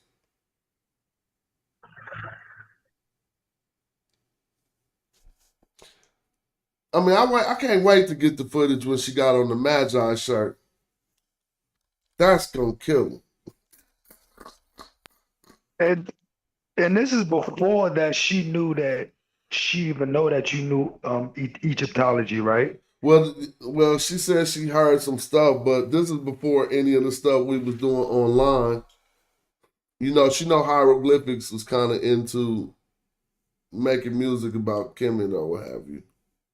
Right, but she didn't know how deep you were into the metal nutter. Yeah, she didn't. Even when I met her, when we started talking, she didn't know that I studied it the way I do. But having that shirt on just killed everybody. Because unless you're going to show me Neil deGrasse Tyson with y'all logo on.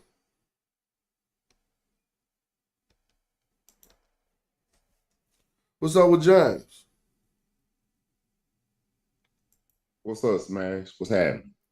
Shit, chilling. Yeah, I got a little cold, man. I heard you talking about you. I said, this must be, I'm like, it must be going around. Well, my nose be so stuffed naturally that I can't even be telling when I got a cold sometimes. You feel me? I'll be like, I guess I got a cold. Yeah, no, this is the real deal. Trust. But yeah, man, I appreciate you going back through the archives, man. It's some valuable footage that'll never get old. It'll never date. I mean, it's just a trip that we even had to go through this, you know, with the particular people that we had to go through it with. You know what I'm saying? I know. And the more time that passed, the worse it started looking. Have you tripped off that? Right. Yeah, it get worse and worse. Yeah, it's like, damn, y'all was that ancient. So yeah, that's valuable footage. I know we'll be probably dealing with this a little bit more in the future because you know you already kind of like how this works. When you kind of spark up an old flame, they still try to defend the position even when they should be trying to concede and move on, which I think they're trying to do. But yeah, they're trying to do that. I'm not mad at that. I mean, yeah, but regardless, I'm the type to kick a motherfucker when they down too. But you know, because they deserve it. You know what I'm saying? They're not agreeing to the points that Smash Rockwell and Brother Reggie are bringing to the table. So I say that to say to secede, to be like, I agree with you and move on. They're not trying to do it. No, that's not in their intent. They don't have that type of integrity.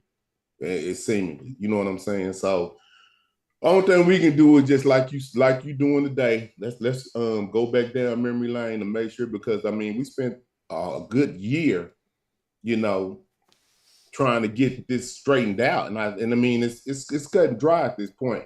And then if you just look at the history, then we had another little hiccup with somebody trying to bring the DNA offer to the argument, which that wasn't your forte, but luckily I was able to come through and kind of rectify that too. So I don't even really pay them people no mind at this point. I think they just trolling, as they call it in these times, or playing it. I think that's what this is. I don't think that they really serious. because it's no way. Just like when you know somebody knows something, it's no way that they can't know. You think I may be giving them the benefit of the doubt, but either you, I think that some of the stuff that people say, they know they're not being truthful. It seemed like so. So they try to get Jonathan Whitterman to debunk himself, and yeah, they did do that, right? So it's kind of weird. Yeah, they keep doing stuff like what do you think about that retraction that he kind of like they tried to get him to retract? What do you think about that? I never see the cold part is I didn't need to read into anything Jonathan Winterman said. He said it quite frankly and quite clearly to me, and then they wanted to go say, "Are you saying that they people?" And no, he didn't say that with his mouth. And if you want to not be able to hear what people are saying between, because these animals don't have ethnicities. So even if he didn't say that they was people, he said different ethnicities. And that's if you don't know that, hold on, Smash, you can go back. You can go back and play that. You was finna move on. He was like, "Nah, go back." Exactly. And then he elaborate. You didn't even tell him to do that. You was like, let me, you finna slide to something. He's like, "Now hold on, go back to that slide." And then he was getting hyped. You didn't tell him to do that.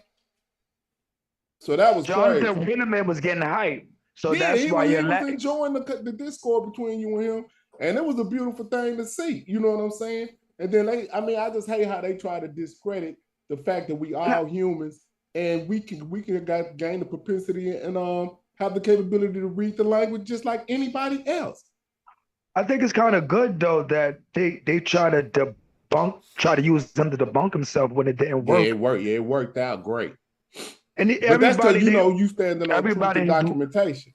When everything that you can source and documentate, and have documentation on, that's the foundation. Then another thing, it's kind of confusing to me because the standards were set with Dr. Clark and Diop. He was a multidisciplinary. They was on just maybe one person do one thing, one person have a specialty in another. He was messing around with chemicals in the lab. He was doing, then he had his homeboy to do the linguistics. So they came in prepared. And then you got people trying to say that he, what did they used to say? He messed that up. Or what was that term they used to use? Oh, no, they was just tripping. I don't know. Yeah, he messed that up. They tried to act like that he didn't win the debate. Then how come they put his work in the ensuing book? Right. Yeah, that just don't make sense. It don't make sense. I don't understand how they confused. And on the whole topic of Diop, it seemed like they confused. They said he messed it up. And then you have, people in modern times, just like with the genetics. Diop and them didn't have access to the genetics, but we do today. And some of the stuff corroborates what he said back then.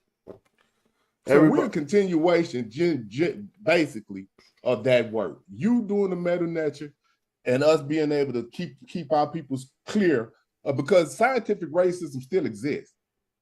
And them acting like it don't, if it didn't, we wouldn't be seeing the Schulenbaum reports. We wouldn't be seeing the motor DNA have to be revised. So it's still going on. And then they attribute it as mistakes. But these people are doing this because we have to fight this stuff off more than we have to fight the retraction. They still bring the Schulenbaum report up every time we start talking. And we already told them since maybe two years ago that it wasn't valid. Just like they bring up Queen T's DNA. They found that mummy slung in the corner. We didn't already told them. Oh, I just seen some coins go in the pot. I don't know if y'all can, let me see if I can share the screen with y'all.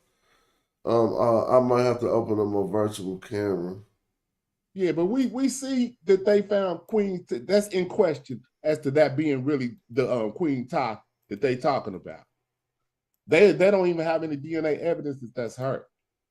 So we've done all the work to try to keep our people on the right track, and I really wish that we just try to just tune some people out, man. At this point, that's all I gotta say. And what's up with this? That's what is it, Mar Hepper? No, I just was getting this. Oh dang, it ain't showing if I change it over here. I was trying to get it so that it showed my backdrop inside of the inside of the Zoom, but it really ain't letting me do it like that. So I'm just gonna mute it. But yeah, I hear you. I mean, you know, I don't know what to say. Man, keep banging on them fools. They don't know what the hell they talking about, and you got to educate the people in their ass. Excuse me. Yep, you're right. These fights is in Vegas tonight. I'm watching these fights. Yeah, Smash. I meant to tell you, man. Like you telling me, I'm finna pay. Or maybe you just want to support them or No, whatever. I do be wanting to support, but you got Okay. I mean, I could go buy Apollo. You know what I'm saying? Yeah, you need to cut that out, man. This is 2024. I mean, I'm yeah, like, I know. man, I don't pay for got some. I don't pay for. I got this. I'll tell you. I got a couple of them, yeah, too. They all on YouTube, so I just yeah. I'll give you one of them apps that I got, man. But I'll send it to me in the back chat. Yeah, I'm gonna send it to you off in the what you I call need to set it up right now so I can watch the that's fight. crazy, bro. I mean, you will never have to pay Yeah, for I can't another. afford that fight. Y'all tripping. I was like, man, let me have Huff smash out. What's yeah, up man. with- I see you finna join the 50 club. Oh yeah, my birthday December 19th. Welcome to the club. Yeah, You know I what feel I'm saying? good that I could still be rapping and stuff. But I don't really want to be hella, but I'll be like, damn, whoever thought you'd be rapping at 50 and stuff. Too Man, short you and all got them it, OGs. I think I seen AC/DC was gonna have a concert down here this weekend or something. Like they still alive? What, they 90? I don't know. They still alive though. Yeah, they gotta be like 90. Yeah, yeah. AC/DC, they still finna put it down here in Dallas Fort Worth. So I was like, that's crazy. So yeah, man, if you talented and if you got something to say, man, keep doing your thing. Oh, I ain't even tripping. Snoop finna drop something. I mean, everybody is. As we get older, you want to hear some older people spit too. You don't just want it to be little kid music all Yeah, the we time. want to hear the growth. Like, how did y'all grow? Yeah, what's up with Skelly? Hey, the other thing, what's happening, bro? What's up? The other thing ain't shit, man. The other thing too is Who was that, Haskell? Yeah, this Haskell, man. Peace. What's up? I just see that name. What's up with you? It ain't nothing, man. I was finna say 50 in 2024 ain't like 50 in 1974. You feel me? It's a different kind of 50. I know it is a different 50 because we don't. I mean, back even the 50 20 years ago didn't. It was a closed gap. Like now we are. You can see the same type of gear from somebody 13 all the way to somebody who's 60 nowadays. What the hell is going on? Do you think that's right? Well, no, I'm saying it's weird. I understand what you're saying, though. Yeah, I be seeing it too. I do think it's right. We tripping. I think it's right. No, because that's not stopping you from throwing. Depends. It's not stopping you from throwing on a suit or nothing, right? Or throwing up on your shirt and your tie. But the youth should feel like they could be acclimated in that direction too. But I'm just saying, well, I can't say that because when brothers was walking zoot suits, remember zoot suits and stuff in the 30s or whatever? I think the elders and the youth was dressing alike in that time period, right? Right. That's what I'm trying to say. Hip hop is 50 years old. So if hip hop being 50 and most of us that's talking right now grew up on that generation of music, I want to see why we wouldn't be dressed as similarly to our children. Oh, but let me ask you this. What about the 80s and the 90s did not dress like their parents, bro? Did they? No. Nah, not at all. No, we I didn't. don't know about that. I think we did. I think the clothing industry. Nah, we didn't, James. You tripping. So parents had on troop. What we started to do was dress like hip hop. But think about this. Did no parents wear troop? Remember troop? Mm-hmm. No parents wore that, did they? No. What happened was when hip hop came, the clothes changed. That's what happened. But I'm saying right now, you could go to a PTA meeting and the parents would look like hip hoppers. Mm-hmm. Yeah, but I'm just talking about before that. We was wearing the silk shirts, the bell bottoms, just like our parents. Okay, I feel you. Yeah, I feel you. I feel you. But when hip hop came with that style, we started to wear tracksuits. We wanted to get the sheepskin coats, everything. Okay, yeah. So hip hop changed it a little bit. Yeah, they changed the whole dress code of what. Yeah, like we were trying to dress like Mike before Michael Jackson and stuff. and you know, with the curl, with the S in the front, you know, we had a little joint in the front. We was doing all that, and then when hip hop came out, that changed everything. You wanted to dress like Jam Master Jay. Y'all say it. Hey, listen to this comment. Dude said back in the day, the NBA players looked hella. It did though. Bro, was they only 17 and 18 looking like that? It did though. Damn, they was looking 45. They was receding and everything. Hey, they used to be receding at 22. Who's that one? I'm trying to remember that one NBA player. He had that receding hairline, but he was swole as hell. Nigga was like muscular as hell. You talking about Karl Malone? Nah. It's a dude. He literally got the Sherman Hemsley. He got that Sherman Hemsley hairstyle, and that nigga must be like 230, 5% body fat. Like I can't remember dude's name, man. Oh, Crazy. Even Jordan changed the you know how they used to wear them short shorts? He changed that to where it went the shorts started going to the knee. That's you know hip what hop. I'm saying? They was wearing the thigh cutters. Michael Jordan made Nike. That's hip hop. That's around 80, 86, 85. Yeah, but what y'all saying, you're right. Hey, I'm 40. I'll be 46. Smash in February. It's going. And I remember my stepmom, who's a Black American, and she was rapping, right? Because I was like, she was what year was that? I was 10 years old. I was 11 years old. It was 1990, right? And she was trying to rap like how she feel like the new rappers rapping, right? Before Rakim. You know what I'm saying? And she was rapping to the hip, I'm rapping to the top. And I'm looking at it, it was strange. I'm like, I never heard. No, I was younger than that. She sounded like she was rapping Rapper's Delight. And see, me and Smash got into it about this song. Forgot the name of that song he was talking about. That was hard. That was back in the day. His sister had the record. But I never heard of that record. Nah, she was rapping the style of that time. It wasn't. It was 80. It was 89. No, it was 89. Rocket to the bang bang. Boogie to up jump the boogie to the boogie and the boogie to the beat. Boogie to beat. Man, what you have is 9 and 10. That used to go hard though. Y'all tripping. It did. The beat went up. But what I'm saying is, the skate ring, y'all could just see me going around the ring right now. Yeah, but what I'm saying is, that period, that time frame. No, we wasn't dressing like our parents. Or that time, my stepmom and dad was like 40, and I was like 9 and 10, and we didn't see him. But what's changed though? I even when I was listening to NBA players like Grant Hill and Michael Jordan at that time, 93, 92, they were still listening to jazz music. They were bringing up jazz names. They didn't mention nothing about hip hop. And I'm like, these niggas in their 20s, and why are they just mentioning jazz artists and R&B singer? Not until AI came in the league, 96. That's when he started bringing hip hop. Yeah, Tattoo was around before him because Rodman brought the tattoo. Rodman had his tattoos and all that shit. Oh, okay. You talking about some tattoos? It was all a wave. Remember, Spreewell brought the braids into it, everything is a wave in this. What year Spreewell came in? What I'm saying is Spreewell with the braids.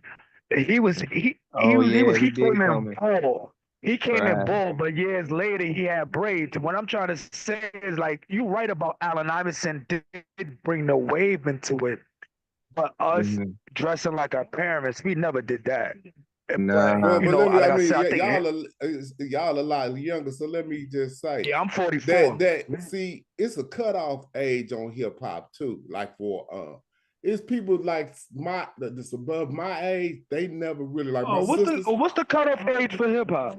So I'm saying that like the people that really embraced hip hop would be 55 and younger. Like the people that was older than me, they still like Anita Baker, Cameo, Roger and Zapp. They appreciated that music more. So how they old thought are you? they shunned. Listen what I'm saying. They shunned hip hop. They shunned hip hop. My mother used to love they said that hip hop would not last 10 years. My mother loved Tupac. Yeah. My mother loved Tupac now. But back when we was listening to hip hop and all of that, when it first, they thought it was garbage. And they told us it's not gonna last past 10 years. I'm telling you. I don't think they, because remember, they grew up on disco. So well, they grew up on R&B, disco, and stuff like that. Right. So they didn't think playing real live instruments and singing was. They didn't think hip hop was real like music. Right, but disco did not last. Yeah, no, disco hold on. See, you in New York, so you at the I'm birth in of it. Colorado. I'm talking about what was going on in the South. I cannot speak Right. to what was going on. I'm New in York. Colorado See, right now. Y'all saying that New York, y'all saying the hip hop started in the early 70s, and I'm like, that's crazy. 71. Yeah, see, but I'm saying the hip hop starts in 79 because that's when I got hip to it with Rapper's Delight. Yeah, that's commercial. That's commercial. So when you say Rapper's Delight, I'm talking about when you say Rapper's Delight to us, that tells us that you weren't in tune with hip hop at the moment. Some of us no. Rapper's Delight was disco.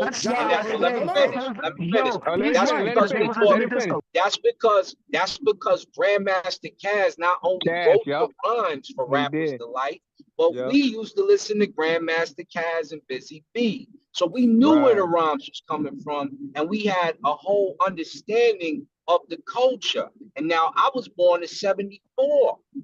But even I was hearing this. I started rapping when I was 6 years old.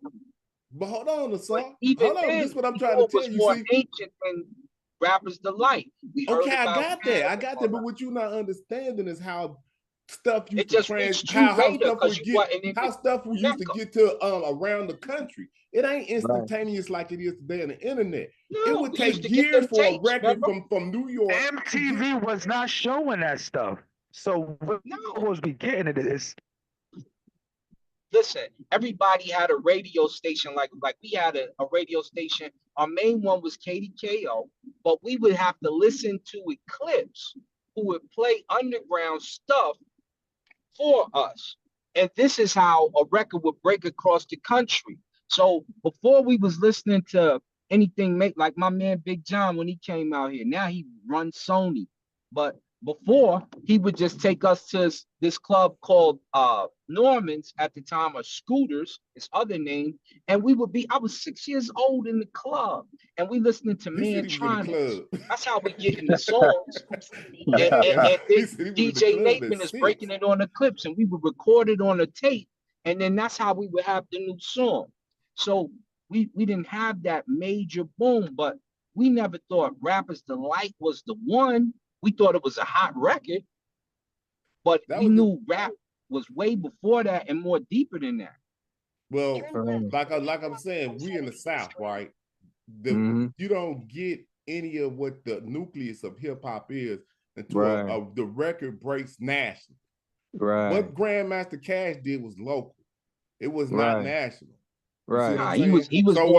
So when that's true though. Don't rewrite history. Don't read history. Rewrite history. That's not rewriting. Caz was a little more than local. No, I'm not talking about. I'm talking about. As far as breaking hip hop. Let me tell you why I salute Morpheus. Morpheus we need is Morpheus part of on the the Force mic. Where Morpheus at? Huh? Morpheus is part of the Force MDs. No, there's a house. Hold on. Slow down now. Hold on, slow down. You saying hold on? You didn't know that? Okay, now I heard he was he was dealing with the music, right? But hold on, no, I'm not gonna let you go. Hold on, I gotta get you saying that Morpheus was one of the Force MDs. He was you didn't know see him in the videos and all that. I'm gonna have to go back and peep that. Hold on, I know Bowleg and Luke. Now what was the other? No, brother, that's Full Force. Okay, my bad. Yeah. I can see. I was like, hold on. Yeah, okay. So you talking about? Yeah. You talking about the wrong? Yeah, okay, yeah. That's what I was trying to get clear. What group you was talking about? Right. So you said Full Force. Didn't y'all have Power 99? I think it was back in the day, right? No, I might be thinking of DC. I'm telling you, think that it was records was going out. No, bro, it was Kiss not. FM is in New York. In I'm Texas, talking about K104. Hey, we're in the South. I'm we're in the South. You at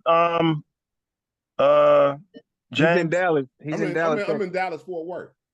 Okay, yeah. So what I'm and see now, hold up and see and I hate to keep doing this, but I was actually living this stuff. Like, so I know the first record that ever came down here was Rapidly He Light. said we was living it too.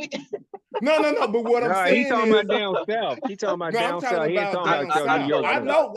I'm saying that I know that New York had it prior. Okay, let me give you an instance. Let me give you an instance on a record. Remember Tila Rock Is Yours? Yeah. Yeah. Okay. Y'all heard that record. Hold up. Y'all heard that record 2 years before it got the text. Right. No way. No. Yes. That's how it used to Facts. go, bro. Yeah, facts. That's how Because see how it would go is a cat from New York would come down here with the record. Or from New Jersey or anywhere on that eastern corridor. If they came down here and they brought their records, they would have records that we never heard.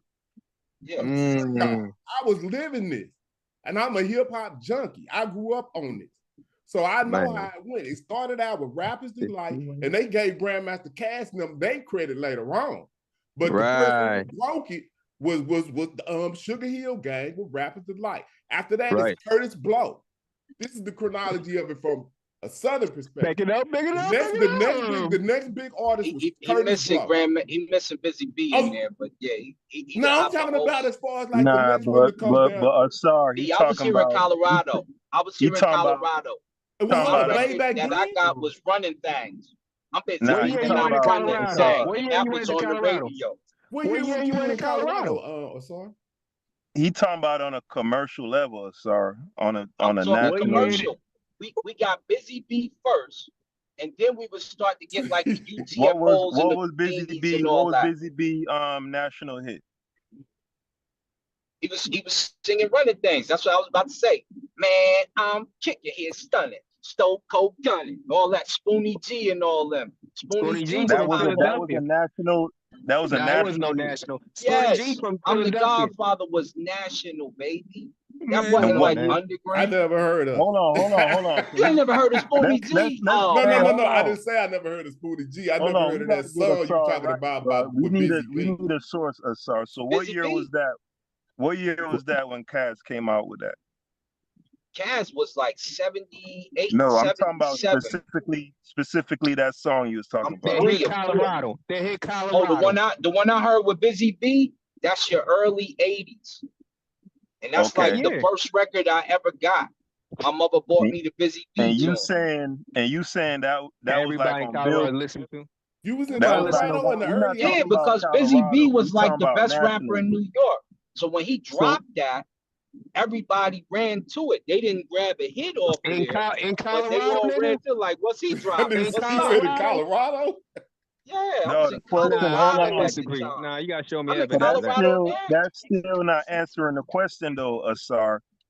What's your evidence of it being what's your evidence of that stuff? You talking about it, being hot in Colorado and everybody getting it. What's your evidence? He said it was hot. Hold on, bro. Asar, bro.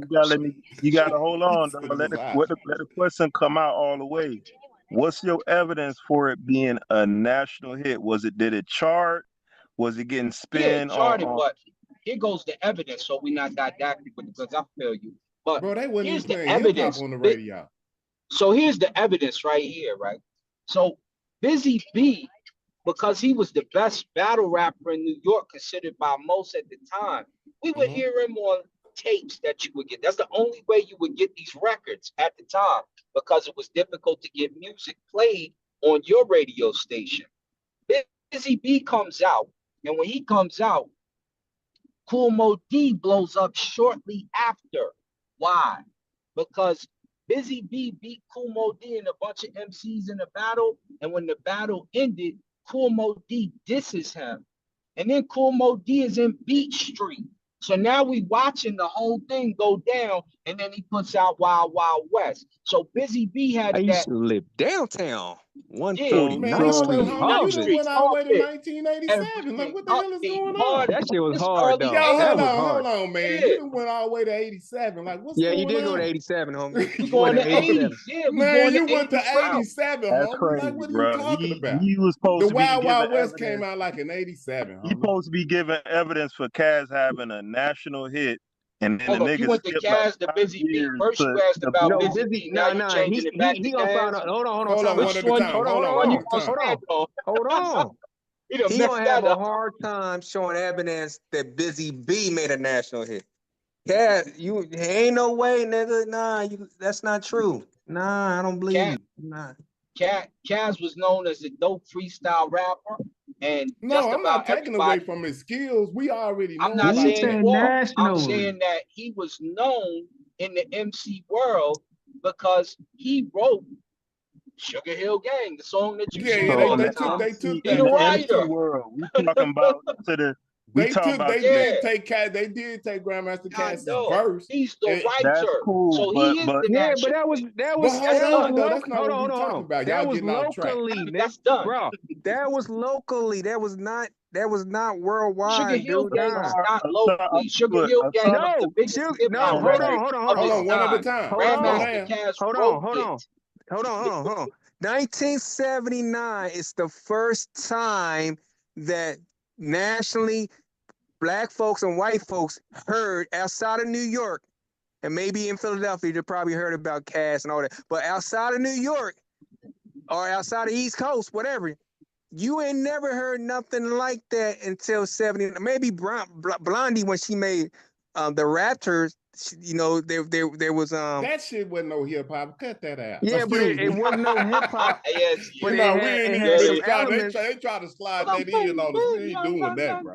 When No. MTV No, I'm talking breaks about records, it I was know what on. you're national talking about, scale. Fab Five Freddy Yeah. and all. No, we ain't doing But that. I'm talking about international scale. That's you get a little taste of that. Now, when you Yeah, go she was commercial, biting. Yeah, like she was trying to. Yeah, she was trying to mimic what she was hearing in New York. It was sounding real whack. Yeah, but that was she cool was though. But that song was ain't jamming, no Busy Yo, he B. said it was Hold on, jamming. Busy B was not outside of damn. No one knew Busy B outside of damn. I tried to tell us all this. Yeah, Which one y'all ain't gonna no stand on? Y'all nigga. gonna stand on Kaz or y'all gonna stand on Busy B? I ain't Both saying on of none of them. If we standing on Kaz, we standing Kaz on both of them. See, nah, we ain't gonna let you move the goalposts. Hold on. But no one knew can't even front Kaz. on Kaz because you heard Sugar Nobody, Hill they Gang. knew He the was a Sugar Hill writer. Gang. They didn't knew Kaz. He's saying Quit that doing that. because Quit rewriting history. Hold on, the one at a writer time, of Sugar y'all. Hill Hold on, Gang. slow down. hold on, y'all. Yeah, Cause so he doing the shuffle, bro. He's saying because there is no Sugar Hill Gang blew up and Cavs was essentially the engine, then by proxy he really Right. blew Yeah, up. we got He you, was not so you a slick. true. You tried to slick us. so watch this. Watch this, because you hit me with a pseudo. You hit me with a pseudo run right there, brother. Because he said this. He said, "What was the national record that Kaz was known for?" He wasn't known for that. Kaz wrote. Either one. Stop. Kaz wrote Sugar Hill Gang's No, record. you know that's not what we meant. He is We the talking about writer of Man, you need He to is the stop it, son. writer of the Sugar Hill Gang, and Hey, you know that record. Hey, And this is why. Hey, you know who he See, you can't, now you're trying to run from the fact. This is when we go into the metal lecture and we get to the you TLA. acting like Buddy Kaz done is with the Egypt shit, writer. dog. They play the Kaz is same writer game of with Sugar this Hill Gang. Egypt shit. You know what I'm talking about, James? What? Which one? He playing the same game how Buddy done play with the Egypt shit. The little 3-card No, Monte you just game. played it. You tried to say Sugar Hill Gang is the one, and then you give me a Kaz. You don't know that Kaz is the writer of Sugar Hill Gang. You messed it all up. Hold on. We done went into That the is TLA right. now. Okay, but what you saying? Hold on. What he's saying is correct. Hold on. What he's saying? Hold on. What he's saying is correct. What he's saying? Hold up, y'all. One at a time. Slow down. The Ghost Rider, dog. A Ghost Rider is called a Ghost Rider for a reason, bro. You asked me what was the national record Kaz was known for. Man, that ain't what we said. Gang, that is not what we said. You just that switched is that up. exactly what he asked me. That ain't. Hold up. See, now hold on. I gotta That's his interject. exact question. Hold on. This is what I see. I said that Rapper's Delight was the first national song that I heard in the South. I said that in New York they had rap. Y'all had the precursor to rap that we never heard. So you could put. I was trying to give you leeway to put Grandmaster Cash and all of them, the great ones that came before him, the Cool Hercs and all that we never heard. We didn't know nothing about nothing jamming in the park. We didn't know none of that.